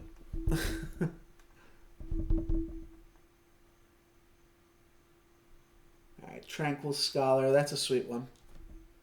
We got a brew. And that looks like a war cry. Alright. So I'm just going to let it hit me this turn, most likely, so that I can set up an obelisk play next turn. If I draw a torch, though, maybe I'll just take it out. That's a no-go on the torch. Cancel the torch.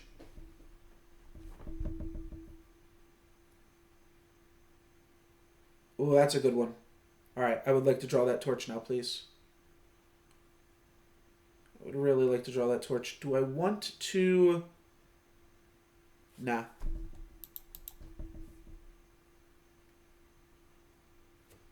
This is just too good a value. Zen and obelisk here. Now, I can just make the death touch token. I'll do this, though. Oops. So I assume he has some kind of combat trick, but I'll get it out. Stand together. Oh, whoops. I should know about that one. Stand together is a combat trick that I think I should probably know about. Awkward. Okay.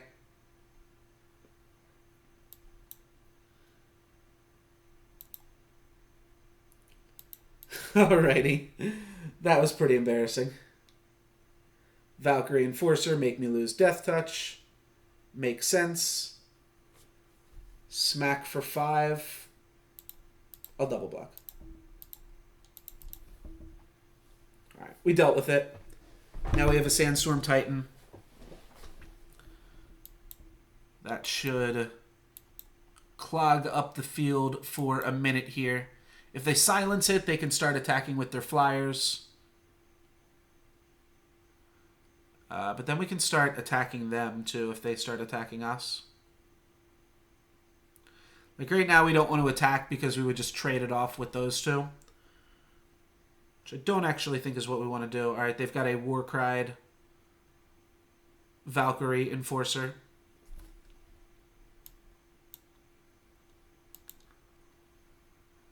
Oh, I guess I can't attack with it because then they can still attack with this guy. Next turn, we can attack with Sandstorm Titan when we give our team another +1/+1.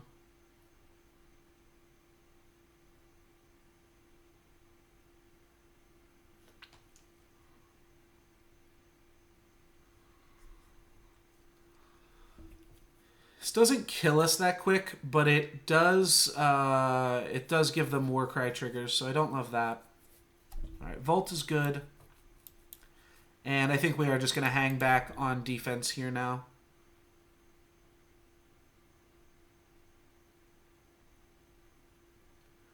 Have me dead in 2 turns here. I think we've probably lost this game. Yeah, that's not a great draw either. Though we do have Volt online. Owls are quite fantastic for us if we can hit Owls soon here. We could draw something that draws us into Owls as well now. Alright, that's not great.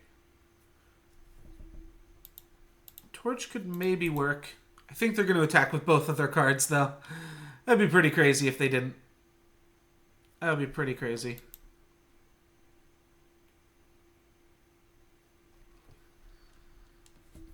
Alright, they're going to go ahead and make a free card. A Sand Warrior. Oh, they're going to go ahead and attack with everything. Well, that makes a lot of sense, too.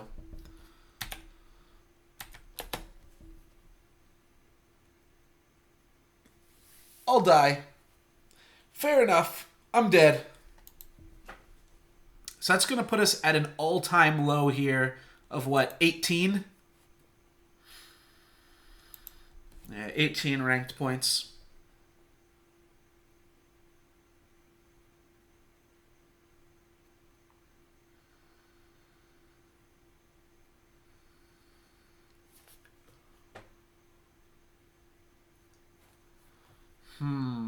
Alright, this hand seems fantastic.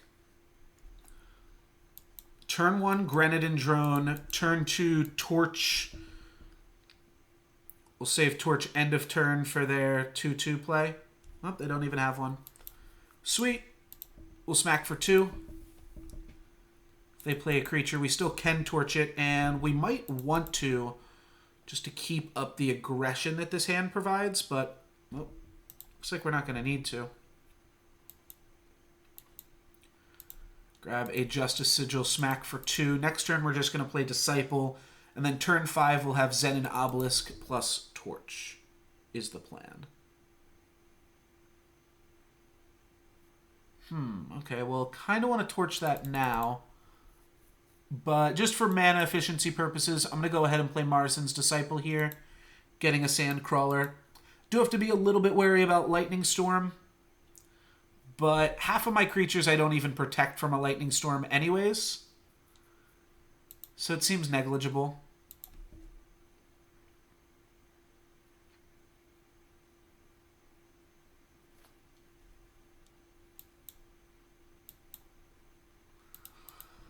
Alrighty, play my creatures first. Plan is to now go Zen and Obelisk. And attack with Sandstorm Titan? No, I don't like that anymore now. So here's the deal. We can Torch this, but we can also Torch Surso after it blocks. Or we can Torch Sandstorm Titan. The problem is that we cannot Torch both. I think I want to be able to Torch Surso here. But if we just attack with these two, then we lose our Torch to clear out the Surso. So I think we just have to pass the turn for a little bit here. Okay, and here come the Rhinarchs.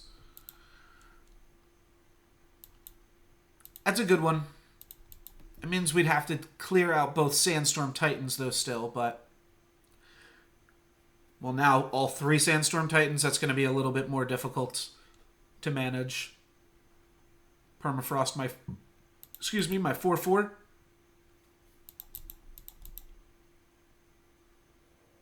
I think I'll hang on to Assembly Line. Wait till it can do a little bit more for me. So if my opponent starts attacking soon, alright, yeah, Scouting Party means that I am going to have to play Assembly Line.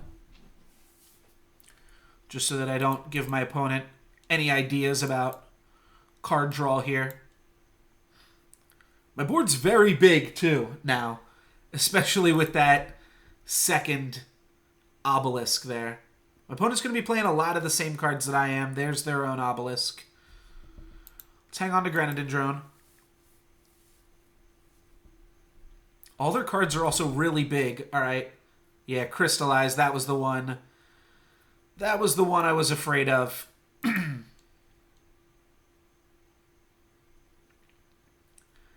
So awkwardly, we prevent the most damage here by Torching Initiate of the Sands. And then we can go ahead and gobble up a Sandstorm Titan. I'm going to let my opponent draw a bunch of cards here, but I'm going to gobble up a Sandstorm Titan. Oh, we're just dead. We're just super dead. Yeah, Crystallize is good. But we did have a nice play. You're right. We did have a nice play. Now we go down to 3 ranked. Yeah, we've not been doing that great. Thank you, Drunk Driver. I appreciate it. The commentary's good. The gameplay, not so much. But yeah, we did have a really sweet play that game. Unfortunately, we just did not have enough life points. I think that my opponent's deck, while it seemed really good there, I think it's greedy. Those type of decks do wind up beating us because my opponent was probably playing 4 Crystallize, whereas we're only playing 1 Exhaust in our deck. But as you saw, well, other than the False Prince, they didn't play anything during the early turns of the game. And it's not to say that their deck doesn't have any cards in it.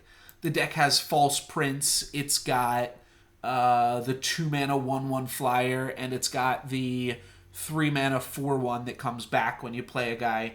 But, like, those cards aren't that great anti-aggro tools where we have Grenadin Drone, Torch, Combray Healer. This deck just has a lot, this build of the deck just has a lot more anti-aggressive tools. The 2 versions of the deck are pretty similar, but I think ours is better. Now, having said that, I'm just going to lose horribly to an aggressive deck this round, but sometimes that just happens. We didn't draw any of our anti-aggressive tools. I guess they do have Permafrost. Permafrost is a pretty good card, though it feels kind of terrible to use it on an Oni Ronin. It is still a good card. All right, playing against Sky Crag here. Okay, cool. Are you new to Eternal? You've made an account, or you are just watching and you've never played? I guess, have you played Eternal? Oh, you've never seen a Crystallize played. Yeah, Crystallize, that version of the deck, the Cerso build, typically plays for Crystallize, which means it's like a little bit greedier. And right, you don't see the deck that often because it's not as good. So here we can deny them Warcry, or we can deny them the ability to activate Pyronite in the late game. I'm going to deny them Warcry, even though I do think we're probably going to be stabilizing the board after this with a Owl. Okay, we actually are still going to be giving them options here. So here I'm going to play Owl, and the reason I'm going to play Owl over Sandstorm Titan is to just bait out like another type of removal spell or something like that. Yeah, and I am going to play around Lightning Bolt by blocking Pyronite, and Pyronite is active in 2 turns here too. So that seems fair. All right, now we can start running out the Sandstorm Titans, though. Do have to worry about Obliterate from their side of the field, but they're a mana short. And that ultimate is 7. All right, that Pyronite's not that scary. This is a little bit scary, though. I think we can go ahead and start attacking with Sandstorm Titans. I guess that's the one benefit of getting your Sandstorm Titans out. So now I have 2 options. I can silence Pyronite, or I can play a Sandstorm Titan. Oh, cool, cool. Yeah, Crystallize is a super powerful card, but obviously it's like a little bit expensive. It is a decent anti-aggro card. I'm going to go with the silence here, just so that they don't make a big monster that then threatens our Sandstorm Titans anyways. Now if we draw a mana here. Yeah, you definitely can't bluff an attack there after you play your land. Let's attack with this. That's fine. Just that. Perfect. That's what we were waiting for. This might cause a concession.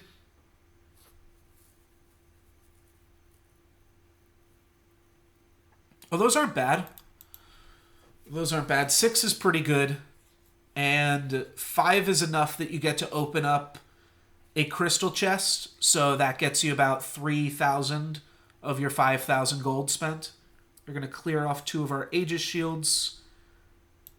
That really doesn't do anything, though. I think then they're just going to concede. I have to imagine that's what's happening here. Good game, Darkin. And how much do we get for that? Do we even go back up to 18? That doesn't look like the full amount to get us up to 18. Did we get the full 15 out of that? We did. Okay, so we're just going up 15, down 15.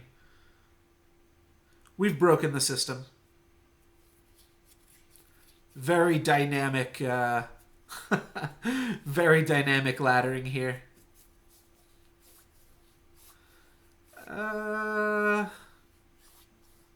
Slow hand on the play. Sure. We do have 1 card that we get to play on turn 2. So we're not just completely dead to whatever our opponents throw at us. All right, Grenadin drones are good too. I'm going to run it out there. We don't have a vault and we do have an obelisk. So getting some Grenadin beats out there seems pretty reasonable. That little guy's kind of annoying. Ultimate's for 6, so we have some time for sure. Well, if they attack, I'm just going to stand together and trade a Grenadin for their team. That is stand together. So 3 mana fast spell. All of your units get +1/+1 and Aegis. It is really, really good. It is a like blue rarity. So I think that's called a rare. But yeah, it's really good. There you see it just traded with a 2-drop, but there's a lot of things that card does. It protects your guys from removal, obviously, which is quite fantastic. Yeah, I'll run Sandstorm Titan out of there. It also protects you from getting harsh ruled. So if they try to destroy all of your creatures, or if they try to crystallize your team, you just get to say no thank you. So that's pretty great.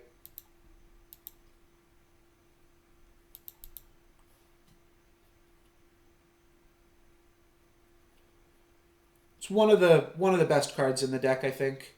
All right, they're going to clear our Aegis. Then I'm going to silence their Korthon.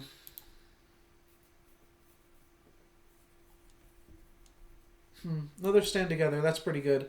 I think if we just play this, though, we can just attack freely into their team. They'll trade off here, and they might trade off here as well. I don't think that they will. All right, they do. So they're playing for the late game, which I think favors us with having the Great Parliament. Pretty much what we're just playing for here. Oh, that's annoying, though. Let's draw some tokens. All right. Not playing it this turn. I might consider playing Great Parliament next turn. Best draw is probably Sandstorm Titan. Sure, I'll take it.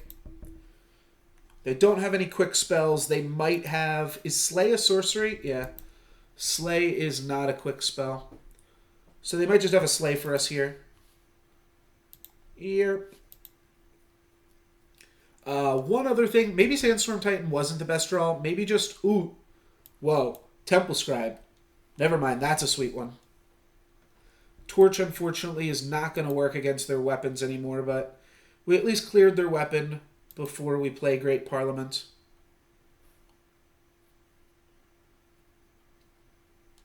And we've got a Torch for future Kothons here. Is that this card's name? Yeah, Kothon. So if they draw a Kothon, we can Torch it. They have 3 mana. What they might do here is just play a Kothon. Okay, well, that's fine. because they still can't attack through us. Yeah, I think my opponent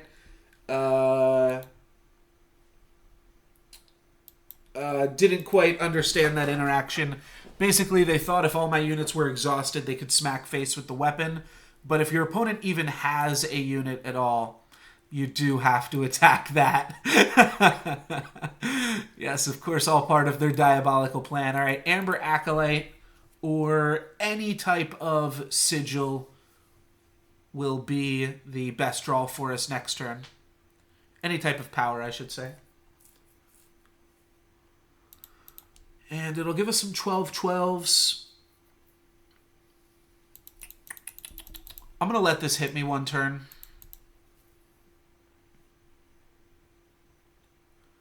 Great Parliament is just so good. We're going to get to make 2 6/6s that I really don't think I have to strain myself to do too much else here.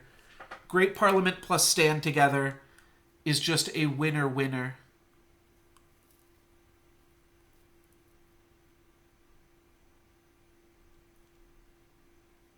Sure, this is kind of a nombo too. Rune Hammer plus that. But I think I'm going to let this happen. And because I don't want them to have this Rune Hammer for my owls, I'm going to throw out the Desert Marshal. And I have to think if I want this guy to have flying and deal a damage to itself. I'm going to let it keep flying, though. Rewarded. Get to swing for 4. Looks like they do have a kill spell for it. I guess I should have made my owls. Oh, how awkward. All right, that's fine. I'm going to go ahead and make 2 owls here anyways.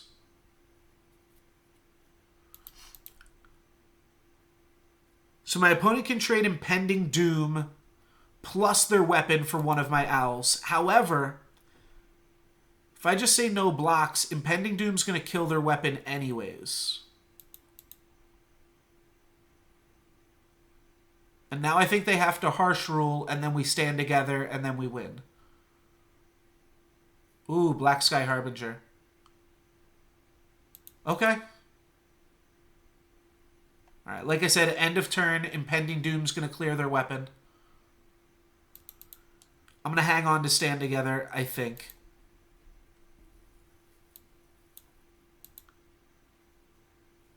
So now I just want to be able to block both of their guys. My life total's low enough. I'm just going to keep Stand Together open to counter a kill spell. Steward of the Past doesn't really affect this deck. It's just a Death Touch creature. Do need to draw something here now. Yeah, that's the reason I didn't silence this, is I figured it will take care of itself eventually. My opponent can attack with all 3 creatures, essentially trading. Oh, now they're drawing some dudes, though. Yeah, this is getting scary. They can trade this and this for a few points of damage. Assembly Line's a pretty good draw here now, though, too. Give myself a pair of 3/3s. So now we've answered this. All right, here comes Kothon plus Ultimate. And I can't torch it in response, so they're going to get to Ultimate Kothon here. Can't be thinking about attacking already. No, they're not. Do I want to torch Kothon right now? No, that doesn't really give me anything. Time Sigil. Alright, I'll play it. So they might commit to an attack that they can't actually afford to by me leaving them with Kothon. Yeah, unfortunately, this is still going to be a lethal attack here. Yeah, we can Stand Together and we can torch Kothon, but they are still going to hit us for 7. Unfortunately. Super close. Super close.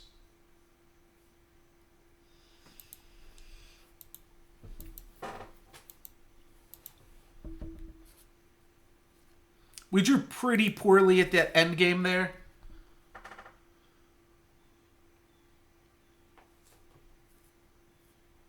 So that was kind of terrible.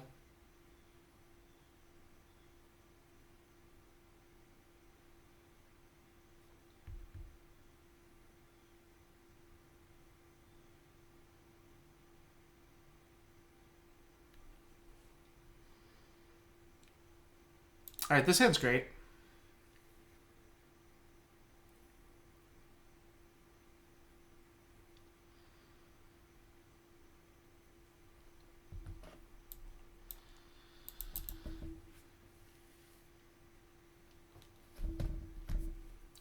Just checking my phone real quick to see if Raikou was released in Pokemon Go yet. Probably be out tomorrow, bearing some technical issues. Alright, I don't know if we're playing against Icaria Blue. I feel like that's not exactly an Icaria Blue mana base. Don't think it would change any of my plays, but...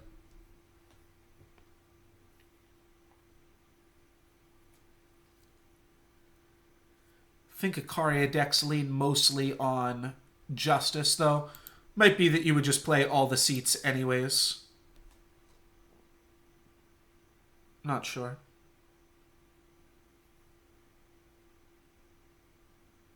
Lightning Storm. Sure.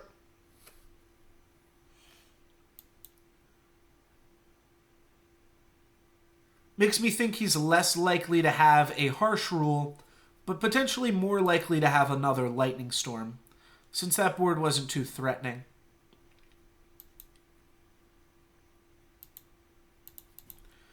I do probably want to play Zen and Obelisk before I play another Morrison's Disciple here. Unless he just torches Morrison's Disciple. Oh, never mind. We're playing Vault of the Praxis. We got a Vault game, baby. Haven't had a Vault game in a minute here.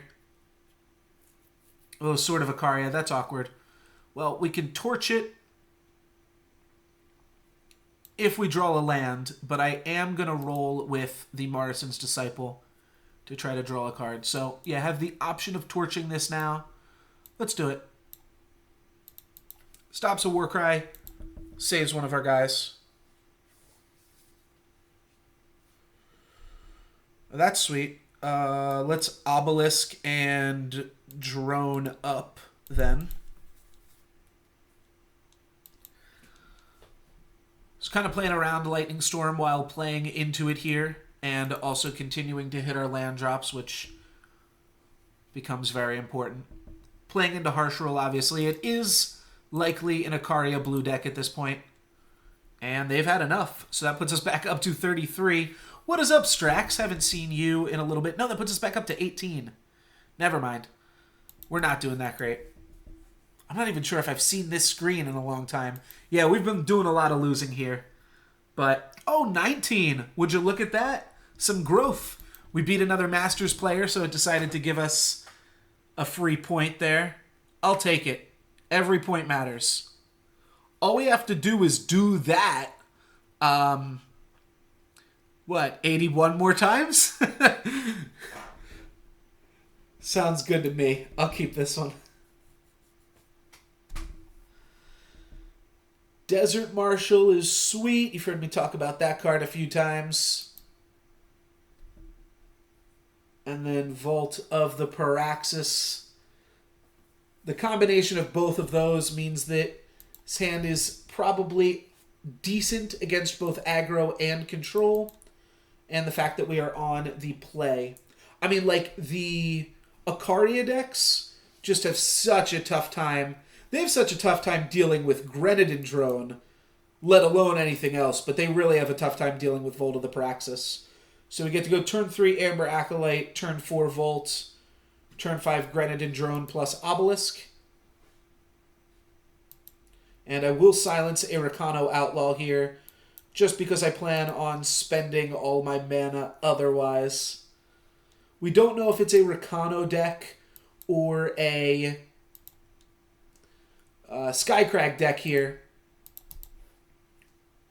But either way, I could see wanting to wanting to silence Rakano Outlaw. Probably want to silence it. I mean, there's different cards in both decks that you want to silence. Mainly Flyers. Ooh, Stone Scar. I guess Argenport Instigator?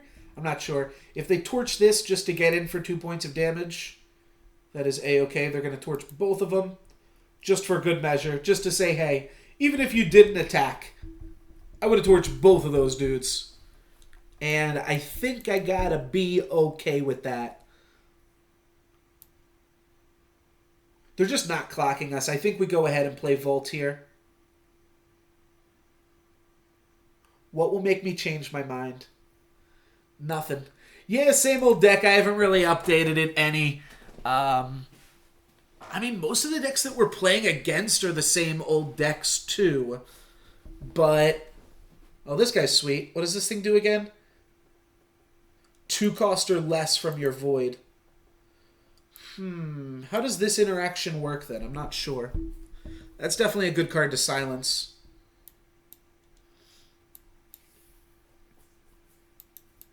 So if we block and they hit us with this Memory Dredger, do they get it right back? I feel like they do.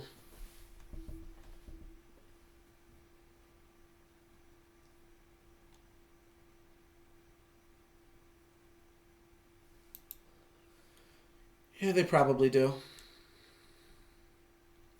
Alright,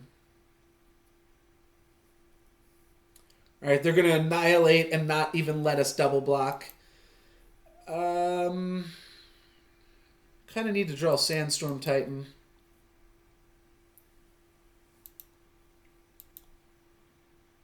I'll chump block. I think that's fine. No, what if we draw Desert Marshal?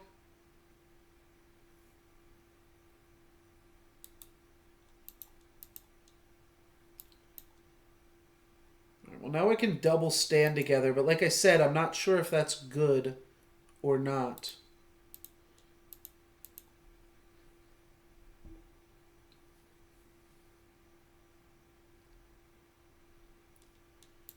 Take 7?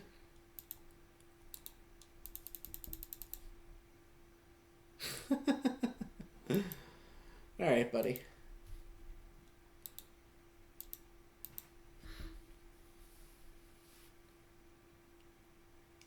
Rakano Outlaw. Oh, gosh. Stand together, Flooded. Awkward.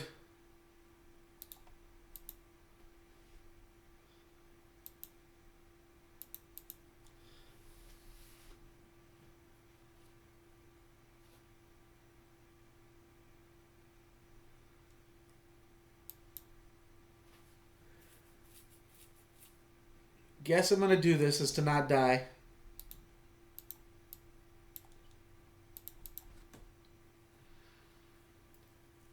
But we go down to 2 here. Yeah. Felt like we were probably dead there anyways. I kind of wanted to figure out that rules interaction.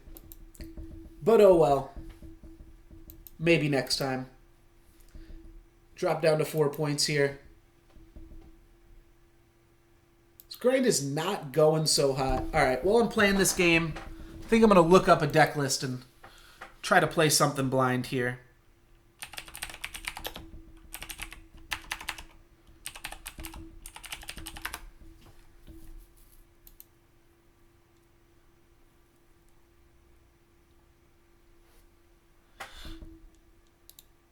I could just play the Praxis Tokens deck. I actually have opened up 4 of the... Oh, that's not the Praxis Tokens deck that I thought it was going to be. Oh, that's got some interesting cards in it. I was going to say I have opened up 4 of the new Legend guy. I don't like it. Too slow.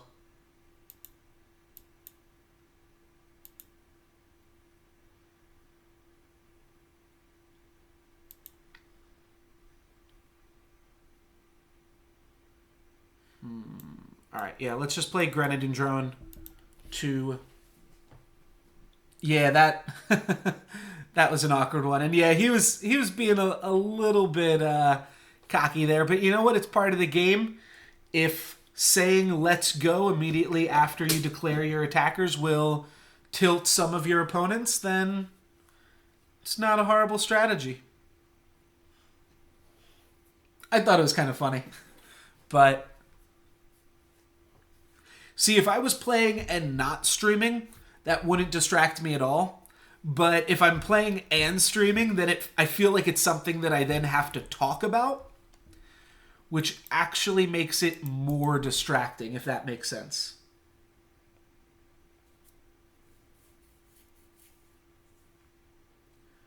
You get the card back right away. Oh, thank you, Strax, for that rules interaction. Yeah, I just realized how delayed the chat is. That's from streaming all day. Just little micro delays that add up over time throughout the day. Champion of Fury is like kind of annoying, but the ability to trade off Grenadin Drone for 2 separate creatures here seems like insane value. And if my opponent doesn't have a... Yeah, I figured one of them might get torched. The Oni Ronin one did. That's fine. Still got decent value there. Excuse me. What's interesting here, too, is that if my opponent plays a Primal Sigil, that's a little annoying.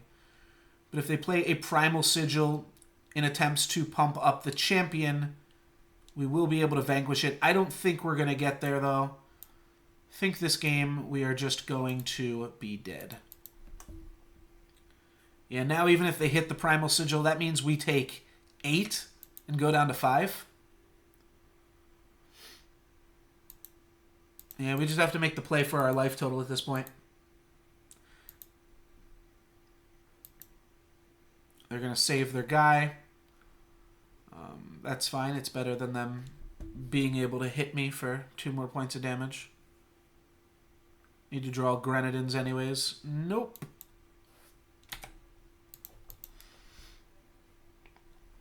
That time, the same type of card that I drew would have been really bad. All right, we're down to 0 points. Feel like that means it's time to mix something up. So let me see.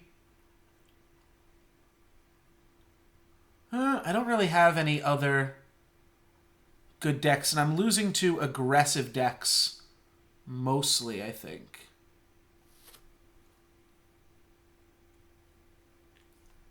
I could play a Harsh Rule deck. Not sure.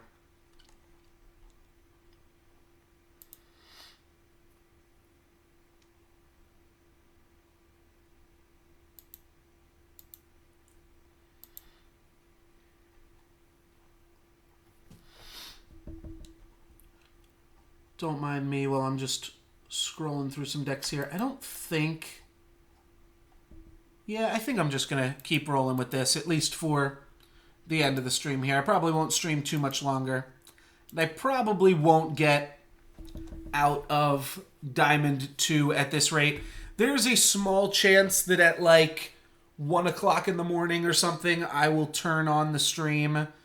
And yeah, there's a really long delay. You guys are just seeing the fact that there's a delay now. And you posted that a little bit ago. Well, that's awkward, but I still encourage you to chat. But yeah, I might be on later tonight just before the ladder resets, and I'll probably be playing without commentary. But just playing and recording my games regardless.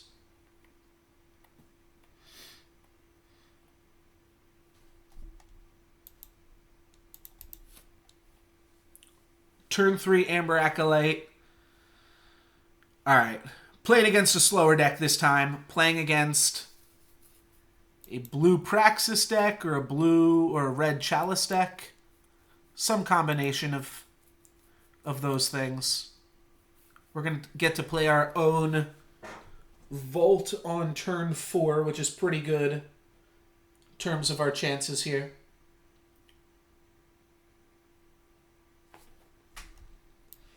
As long as they don't kill our vault immediately, which sometimes they can, which is pretty crazy. I think we're going to be playing against the Yeti deck. The Yeti party deck, where like they play all the Yetis and then they fling them at your face. Sure.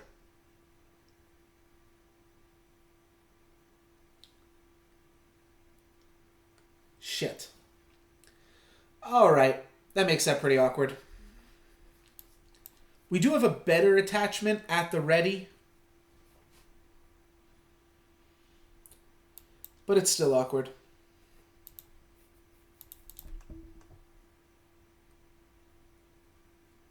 I probably shouldn't have traded my 2-1 for their 1-1, especially with all of these obelisks in my hand. That's a fine trade, though. Whoa, Surso. That's a deep one.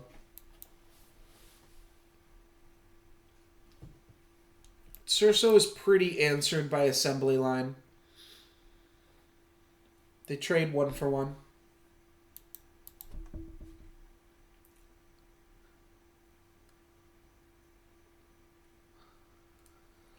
And if we play enough obelisks, then Surso won't matter either.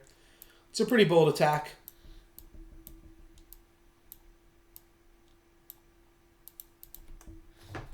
So all my guys turn into 2/2 pigs. And then I trade 3 of my pigs for Surso.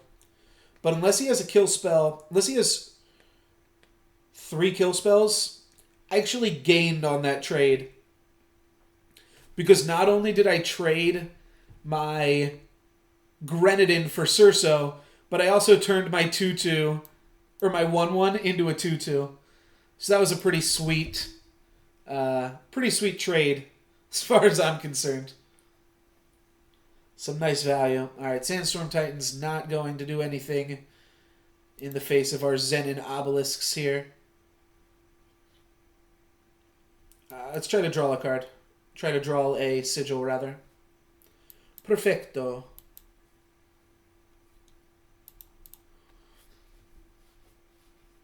So I can double block anything or triple block anything just to be safe.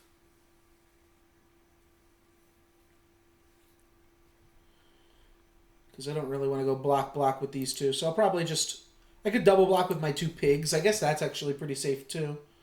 They're not going to be playing like Mortar, right? I mean, the card is definitely... It's constructed playable. But I don't think you'd play it in a 3-color deck like this.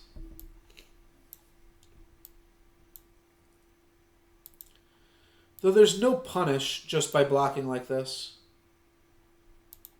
Yeah.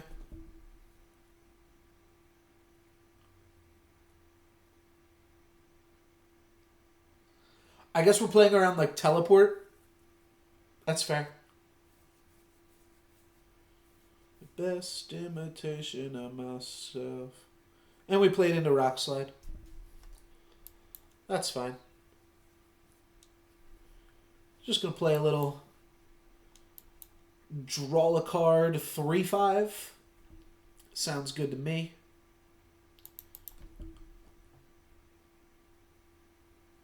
And I can still just straight up trade this pig for False Prince. Don't even think I want to, because 1 more mana means that I'm super ahead. I'm just going to Torch False Prince so that I can start attacking here. Pretty sure I'm going to cheat in both of these Desert Marshals end of turn, because they are 5/4s that will potentially grow into 8/7s.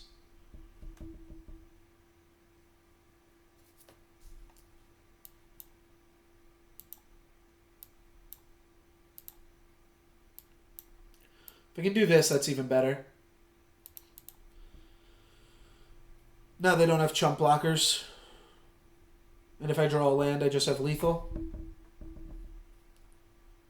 Cool.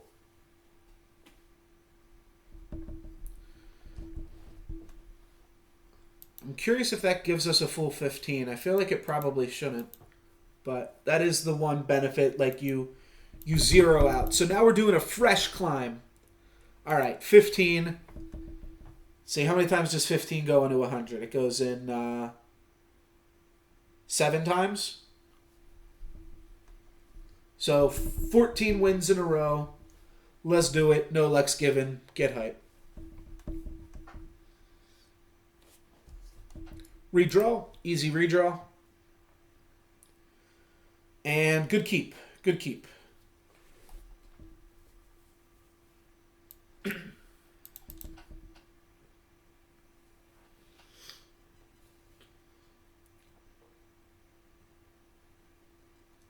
Alright, I will probably just torch that. Awkward. If I had played the Praxis banner, I could play Temple Scribe here. Alright. I'll take 2 from Oni Ronin so that I can torch something end of turn. No blocks. We want to torch their Rakano Outlaw here.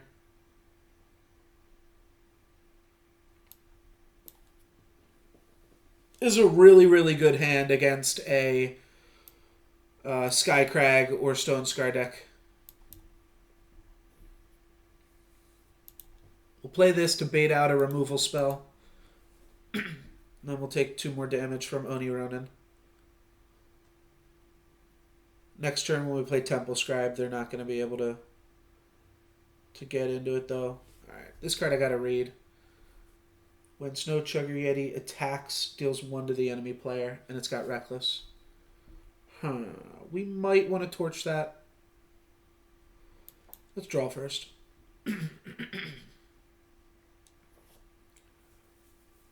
Let's just play that.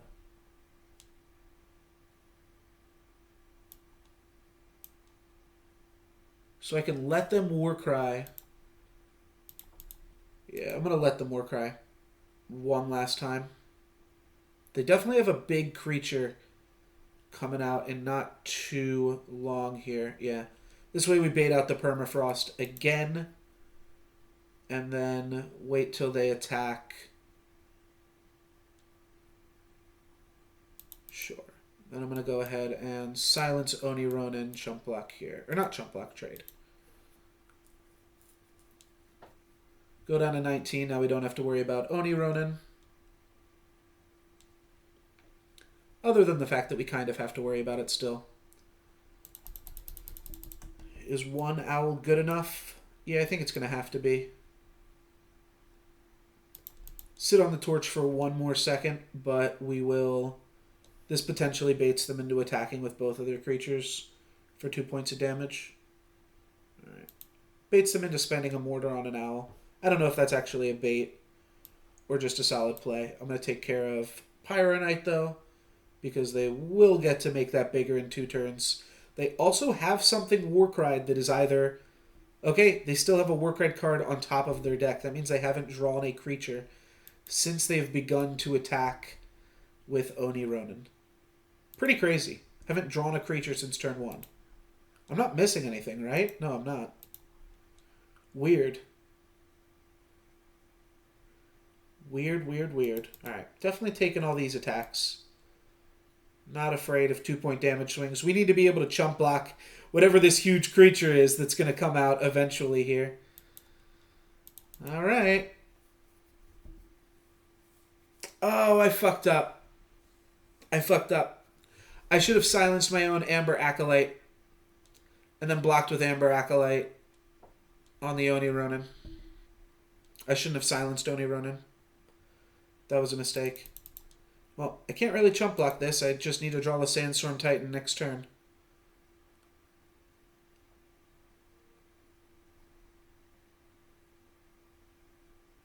I lose. Fair enough. Alright, now we will start our 14-game win streak. Think we can even get away with 1 less than that? No. We need the full 14. 14-game win streak. Let's go. Game Grump. We beat him earlier. Can't remember for the life of me what he was playing. But I know we beat him.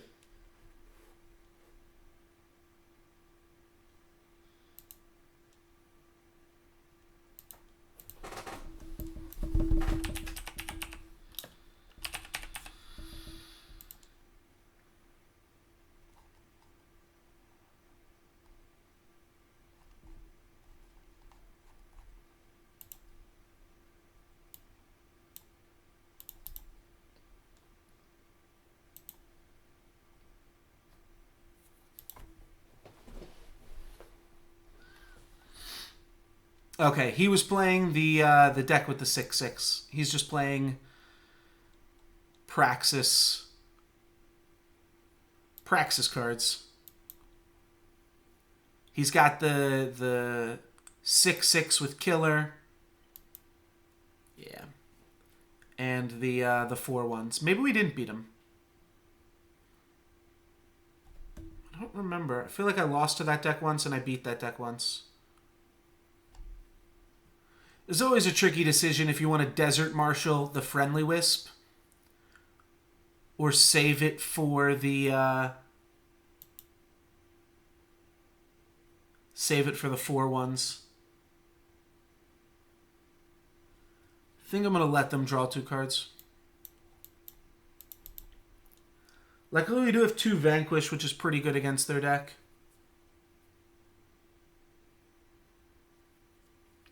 I guess so. Well, we got rewarded.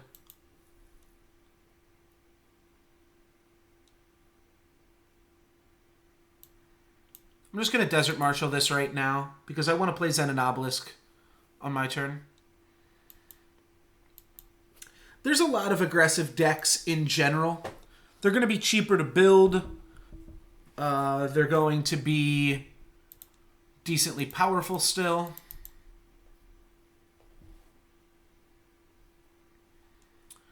All right, I don't know what that makes this follow-up then. Another Dawnwalker? Okay.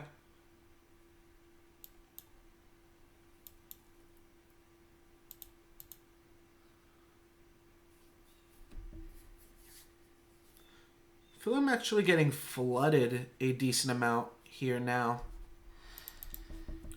All right, take 5.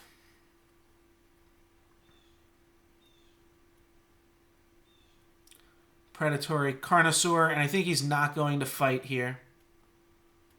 Oh, he is going to fight. All right, well played. Because we have the Vanquish.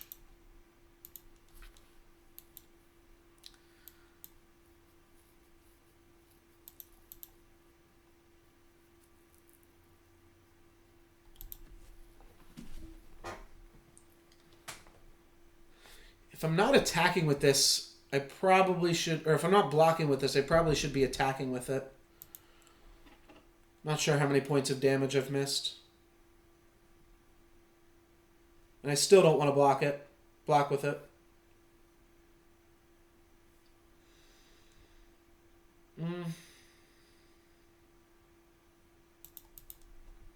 I'm going to wait.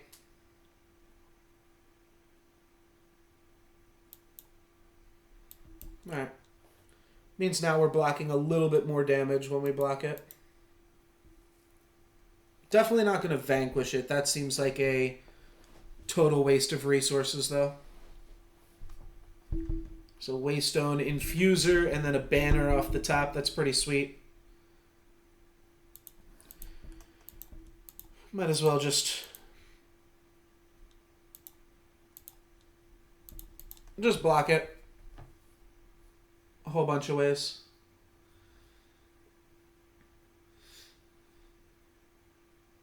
Oh, why did I... What was I thinking? I don't know what I was thinking there. Oh well. Now we have 5/5s. So I guess we're safe. I guess I should Vanquish this. Card's pretty annoying.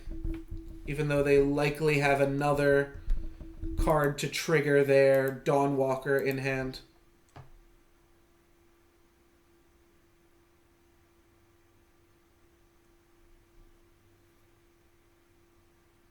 Yeah, like, I don't know if I'd consider this an aggro deck. Alright, 3 turns to draw some owls. Praxis Displacer, reset your card draw. And draw your Dawnwalker.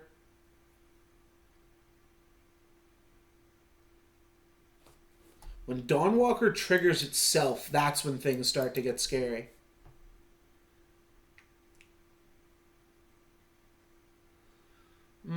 Yeah, it's still probably good enough to kill us here. We're dead. Think this is where we are gonna plateau here. So you know what? Might as well play some dumb shit, some fun shit. Let's give a shot with big stuff here. I can make this deck better again because I just got a Night Champion Seraph in that last draft.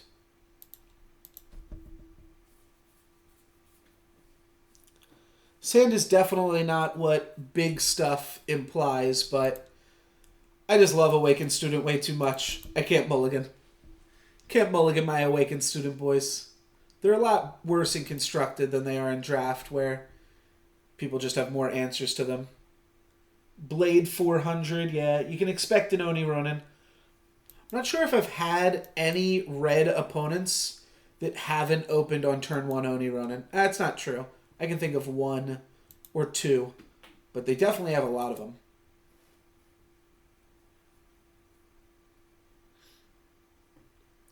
All right, I will trade Champion with Awakened Student here, because that doesn't really get much better. I could have even traded for Oni Ronin here, but I'm going to see if I can get some mana to make that option a little bit stronger. Could also trade Initiate. I'm not sure if I want to. If I don't trade off my Initiate for 1 turn, that means I can Amber Acolyte, which seems a lot better. So just like take 2, and then on my next turn play Amber Acolyte. Though if they have a Torch, this is a pretty... Yeah, they would have torched the Awakened Student though, right?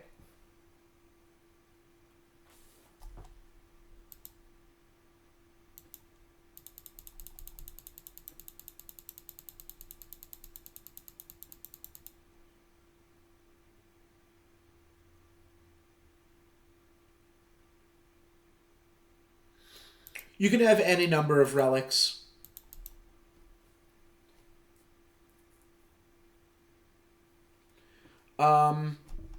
Like, if you're asking from a technical standpoint, you're allowed to have any number of relics in play.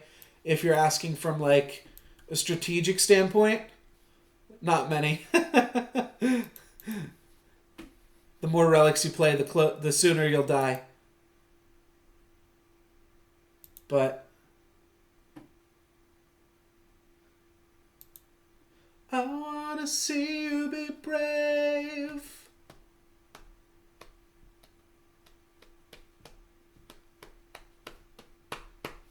Oh, shit. Now we have to find a way to silence it so that we can vanquish it.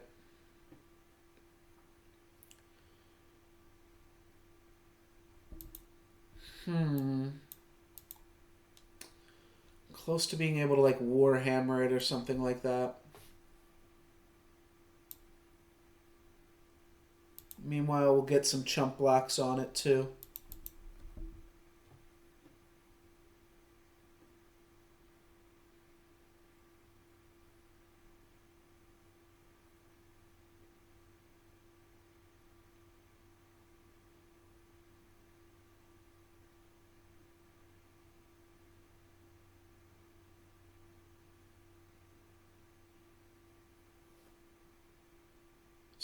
This hand was a little land light for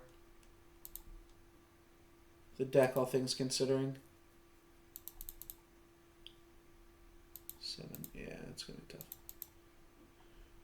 So if I draw a Vanquish or a Silence, or even like a Combray Healer, we can kill Vadis here.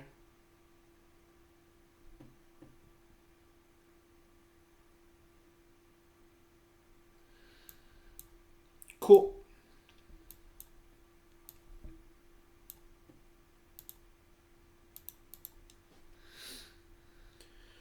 Could have attacked with Awakened Student first. But this is fine. And we have Auric Warhammer for whatever their next threat is.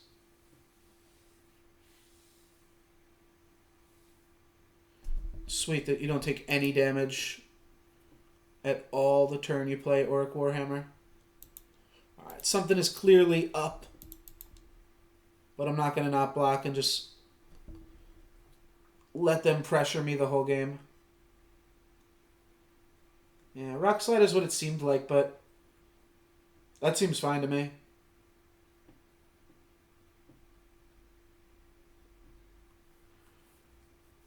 Pretty much all my draws are good from here on out, other than like Vodacon. But I'm either drawing creatures or lands, and those all seem solid. Opponent has another fast spell, apparently. Not sure what it could be that they wouldn't just play pre-combat. Alright.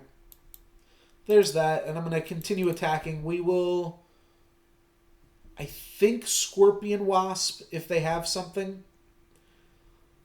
Trick is, if we Rune Hammer, we have lethal next turn. They're probably just going to kill the Rune Hammer, though. So, like, every single card in their deck kills the Rune Hammer. Sure, we go down to 7. They do have some War Cries, too, so... Yeah, Pyro Knight is good, but we can Rune Hammer the Pyro Knight.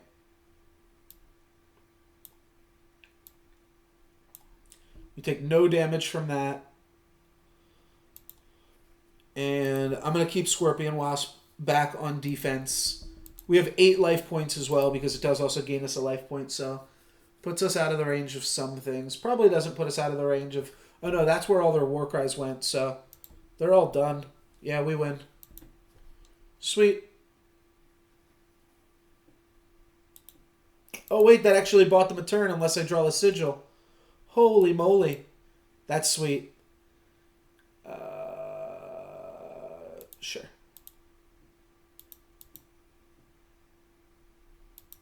Alright, we need them to not draw a Flame Blast or a something else. That was a close one.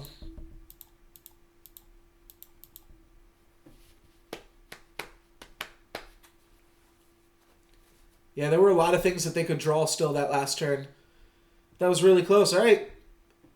New meta. We broke it. Let's do it. We somehow used a slower deck and beat a Skycrag deck. But I'll take it. It is a slower deck. That draw wasn't particularly slow. That's why I have the Awakened Students in there. They're good against aggro and control. You guys know I love that card. All right, Harsh Rule and nothing else. Let's redraw. That's got to be way too slow. As much as I wanted to. All right, this hand's sweet. Turn 1, Initiate. Turn 2, Amber Acolyte. May fortune smile on us both. Agreed, Northos. Agreed. Turn 3, Auric Runehammer. Never mind. All of my calculations are off by a turn now. But we still have enough mana to play everything, except, of course, for Vodacon.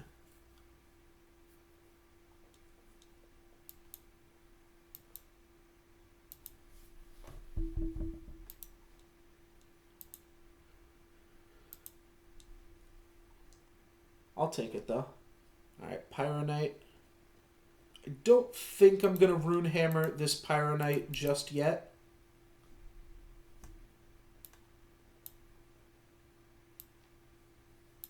Wouldn't be horrible, but let's get Sandstorm Titan. That'll at least make it a little bit more difficult for them. I'm going to see a Valkyrie Enforcer. We are indeed. Cool. That's what I was thinking. And that is a perfect card to Rune Hammer here.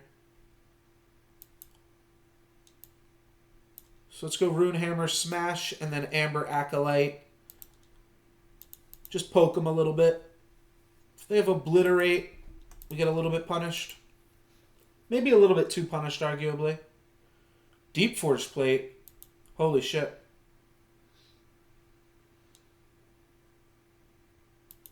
Seastrax, have a good one. Well, I definitely got punished for attacking there. And I'm going to have to silence Oni Ronin so that they don't ultimate it.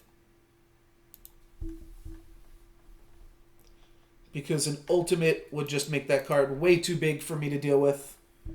It is already probably too big for me to deal with in any safe capacity. But the fact that we have Vodacon on the horizon does help. Because it means that we can overcommit to a block, and then if we lose out some resources, sure, we'll still have Like, I don't want to double block and then get lightning bolted out.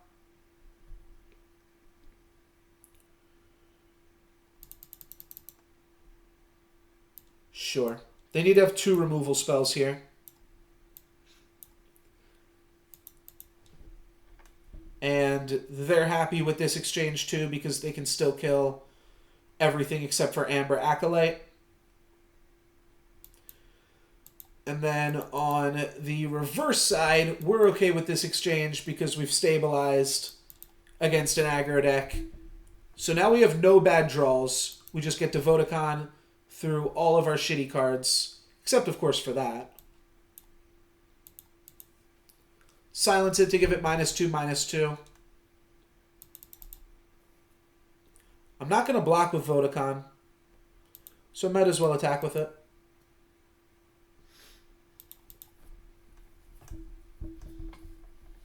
I will double block with the other 2, though. Alright, there we go. Vodacon gets bigger, and Combray Healer also helps to make Vodacon even bigger, though I'm going to go for the Valkyrie Enforcer. That seems like a solid plan to me. Let's attack with both of these monsters to put my opponent down to 1. We figured it out, dudes. Voda combo.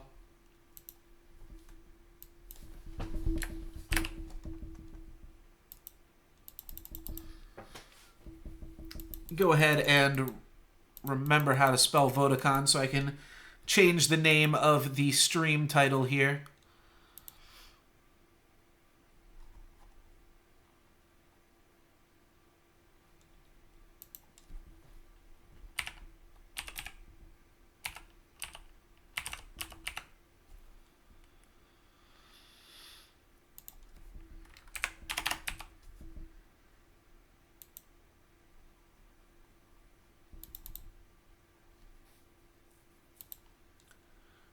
Cool.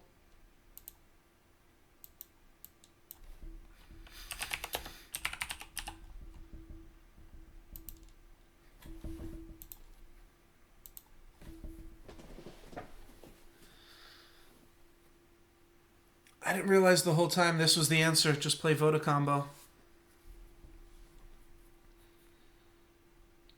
I don't think this deck has any new cards in it either.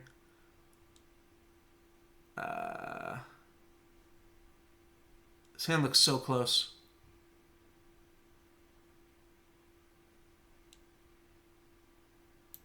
A redraw.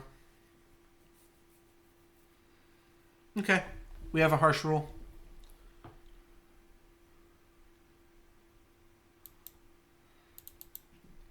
We have a harsh rule and our opponent doesn't.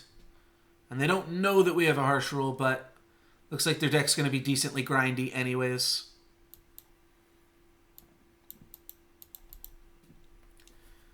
These 2 colors typically mean Dawnwalkers and Devours. If we see a Dawnwalker here. No, they're going to make us discard a unit. We got a lot of options here.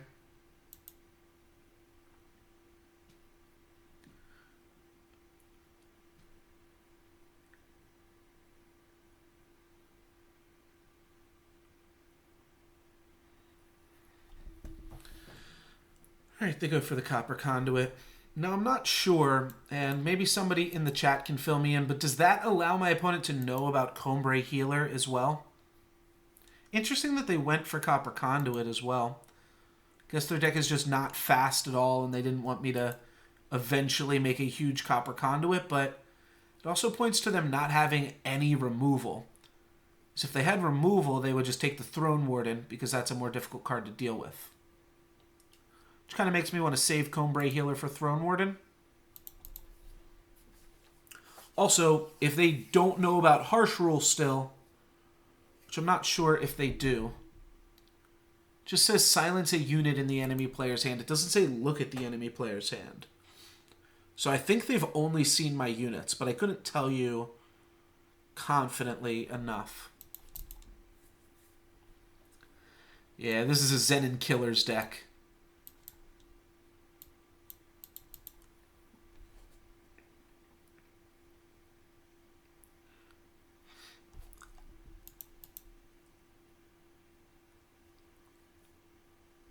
So we want to get them to commit a decent amount to the board. Curious if we can get them to commit one more card. But I don't really want to play Throne Warden. At the same time, not playing Throne Warden, huge tell.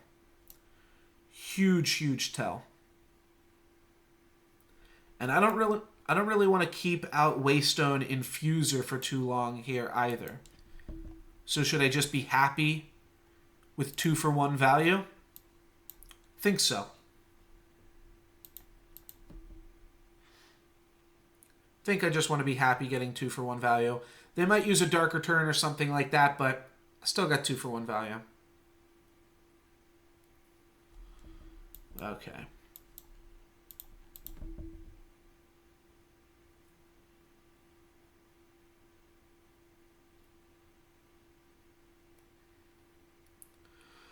That's what they have. Vara's Favor to clear the Aegis, at which point it is just a 4-4 with no abilities.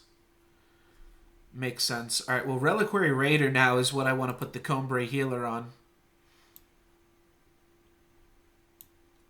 Sure. Overcommit to the board a little bit. I don't think that they have a Wrath effect of their own over there.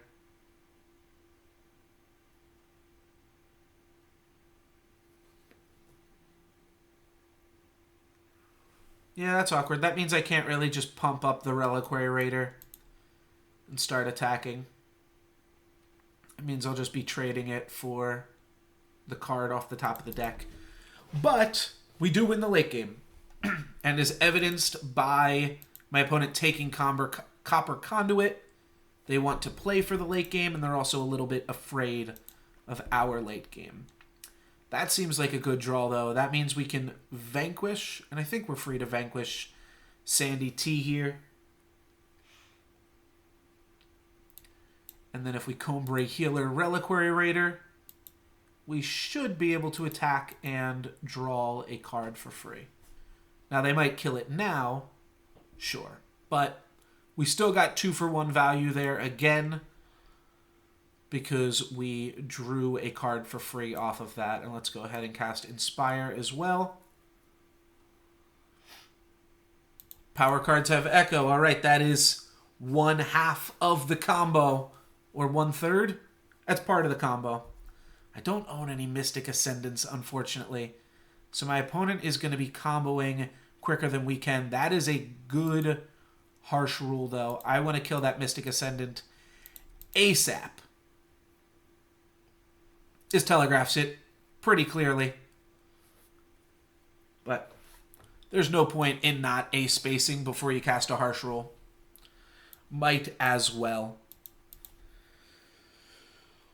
So my opponent has gotten 1 2-for-1. We've gotten, I think, 2 2-for-1s.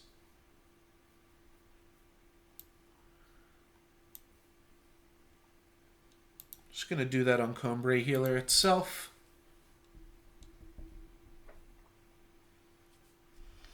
Alrighty, give me some Echo. There we go. Though I don't know why I was asking for that. I don't really want to. I don't really want to draw time sigils here. I'll just hang on to my sigils at this point in the game. I think got enough cards that care about them.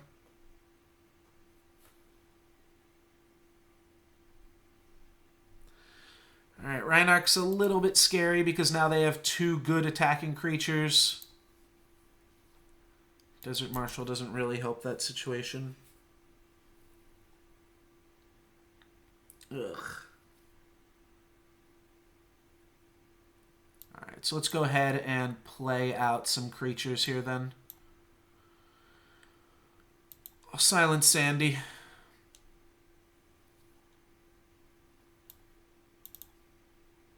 Alrighty. I'm going to have to discard all these cards, but I will, I think, get the Time Sigil out of my deck. That's a reason to have played it. I think we also have their board answered, though. But, yeah, that curse is definitely annoying. That's a good answer. Vara's Favor for our Scorpion.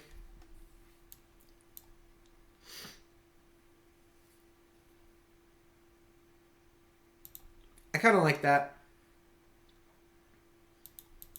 Just make one big Combray healer.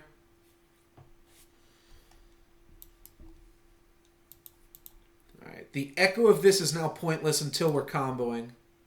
At which point I think it does something again. Alright, I'm going to need to draw Harsh Rule again now. Before Mystic Ascendant goes too crazy on us.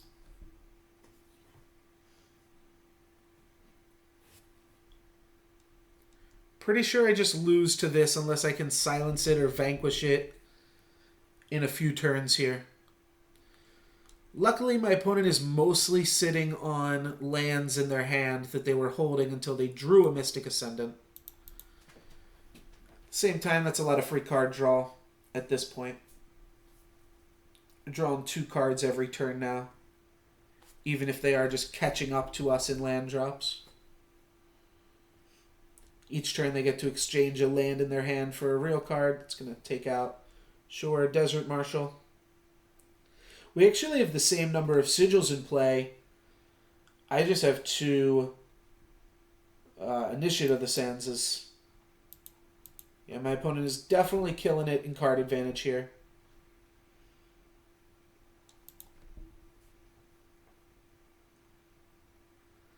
This is a big monster. I'm going to need to vanquish it now. Just silencing it, yeah, still leaves them with a 12-12. I'll take 12. I've got more than enough life points right now. They got me down to 26, so we got a tie ball game here. No vanquish. Man, I've drawn a lot of banners.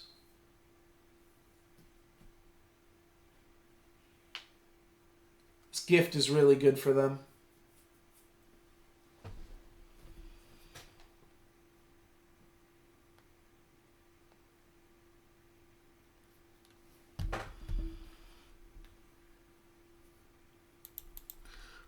I'll start chump blocking it next turn, now that it's lethal. But didn't seem worth it to chump block it before then. Okay.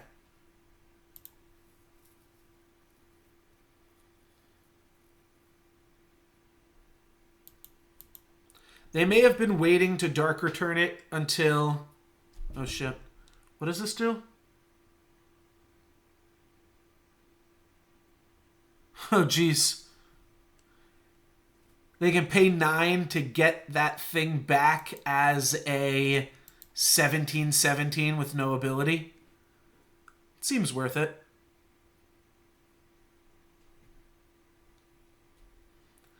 Alright, 17/17, vanilla creature. No big deal.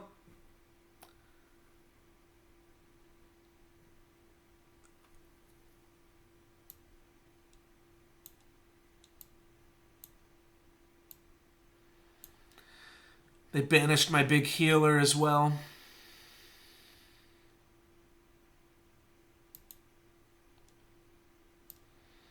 Yeah.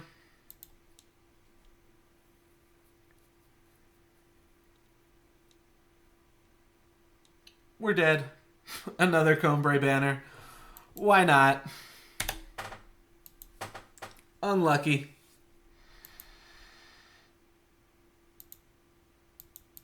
Alright, maybe this deck isn't the solution. But you know what? It's a little bit fun. We're going to play one more game before I end the stream here. If you have not already, feel free to hit that follow button to be notified when I go live. Stream about the same time every day when I can. And I play a variety of digital card games, like Magic the Gathering, where I play Cube, Modern, Legacy, and Vintage. Eternal, where I mostly play Draft, but I do dabble a little bit in Constructed as well. Soulforge, where I am the #1 ranked drafter. And Hearthstone, where I am a former legend, but play a little bit of all the modes in that game. Probably like Arena the best, but it's tough to say. And then a little bit of Duelist and Pokemon TCG online as well. So if you'd like to catch me streaming any of those, feel free to hit me up on there. Do I want to use Copper Conduit? I mean, I can kind of curve out here. Maybe that's silly. Maybe that's good. Yeah, this seems fine. I'll play Copper Conduit. I also have a link to my YouTube channel in the info below, and there you can find full stream VODs as well as highlight videos, versus series, and tutorials and interesting things like that. And both of those are great ways to support me and show me that you like the content that I am making and that you want to see some more of it. Also, just watching. That always counts for something, too. Alrighty, Oni Ronin. What you got? What you got for me, Oni Ronin? Nothing. That's what I thought. Sit down, Oni Ronin. I'll save my silence for a Pyro Knight. Opponent has no mana. So, like, this can't die to obliterate for a long, long time now. Alright, Champion of Fury. Interesting. Yeah, this seems sweet. Let's power up the Sandstorm Titan. That's going to take a lot of blocks to get through. Yerp.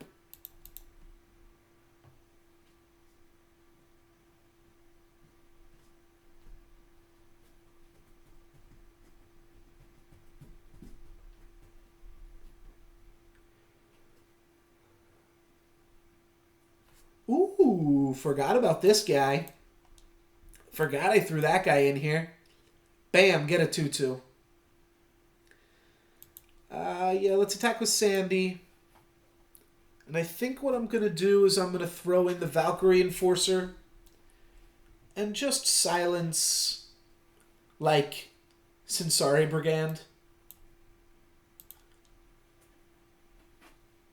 Yeah, I probably should have just silenced Champion of Fury. My opponent's getting, like, borderline too many creatures out.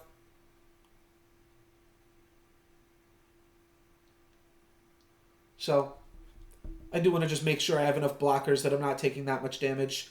3, that's going to kill the champion before I can go crazy on that guy. Makes sense to me. Yeah, I definitely should have silenced one of these champions, though. Alright, they're just continuing to take 5. They can do that one more time for free. They're going to A-space here, though. Sounds good. So let's go here. Let's block both of the champions with our bigger dudes.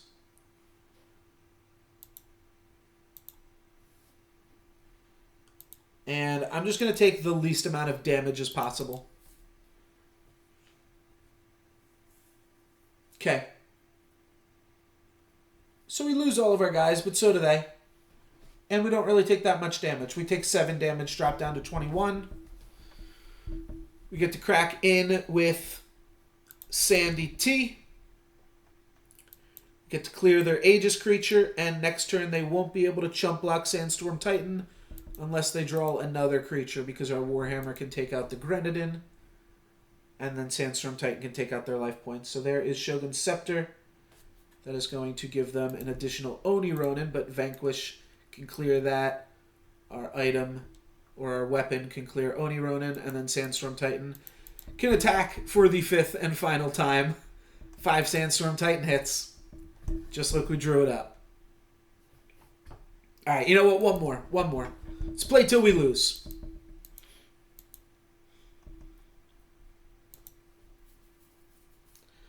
Streaming till I lose or hit Masters.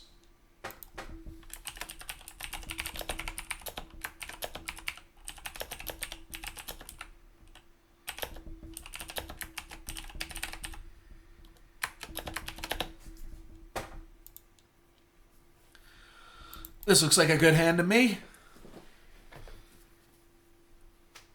By that I mean, like, you know, average. But I'm down. So while I would love to play a turn 2 Temple Scribe, we didn't draw any... we didn't draw any seats or banners, so... we're going to have to go like this. Alright, looks like we were playing against a plate deck. I don't think this is a great matchup, but I'm not super sure.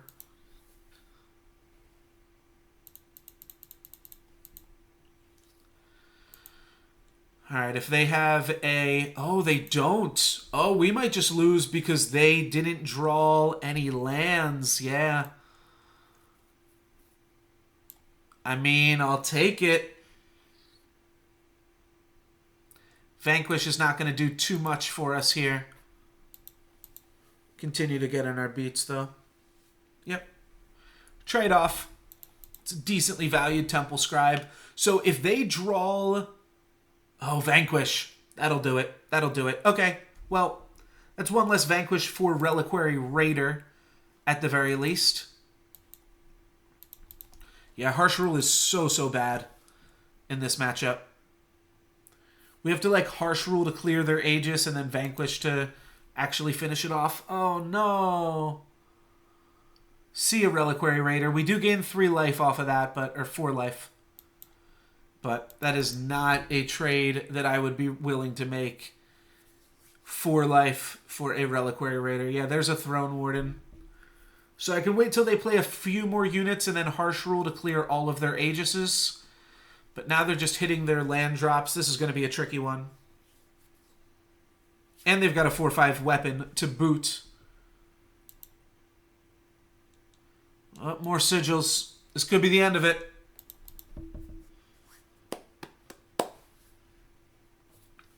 Alright, I think I'm going to have to Harsh Rule this turn. Just to not die. Yeah. We get additional value now that we're also killing a Rakano Artisan. So I'm a little bit happy about that.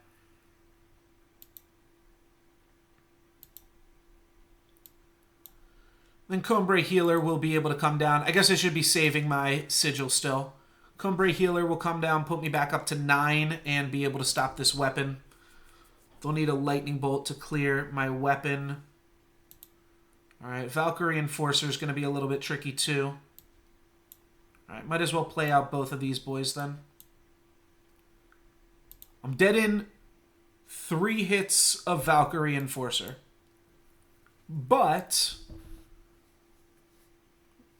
I have them dead in 2 hits. Never mind. There goes Vodacon. See ya, Vodacon. There goes almost a half of my life points. Thank you for the diplomatic seal.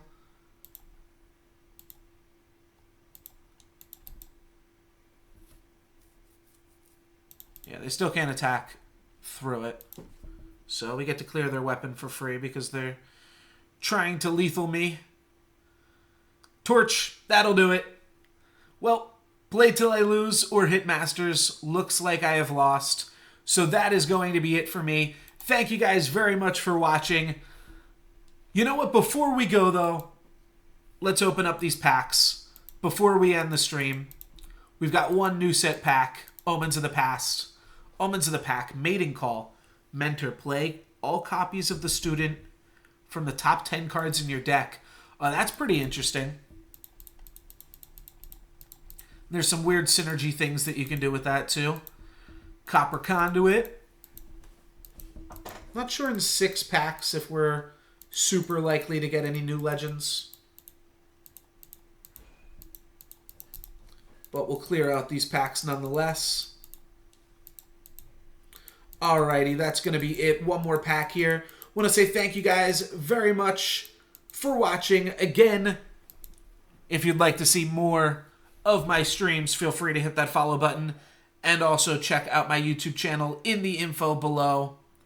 Stream a large variety of digital card games. And on my YouTube channel, you can find highlight videos, full stream VODs, tutorials of different decks and stuff, and Versus series videos. So feel free to check that out. I am going to throw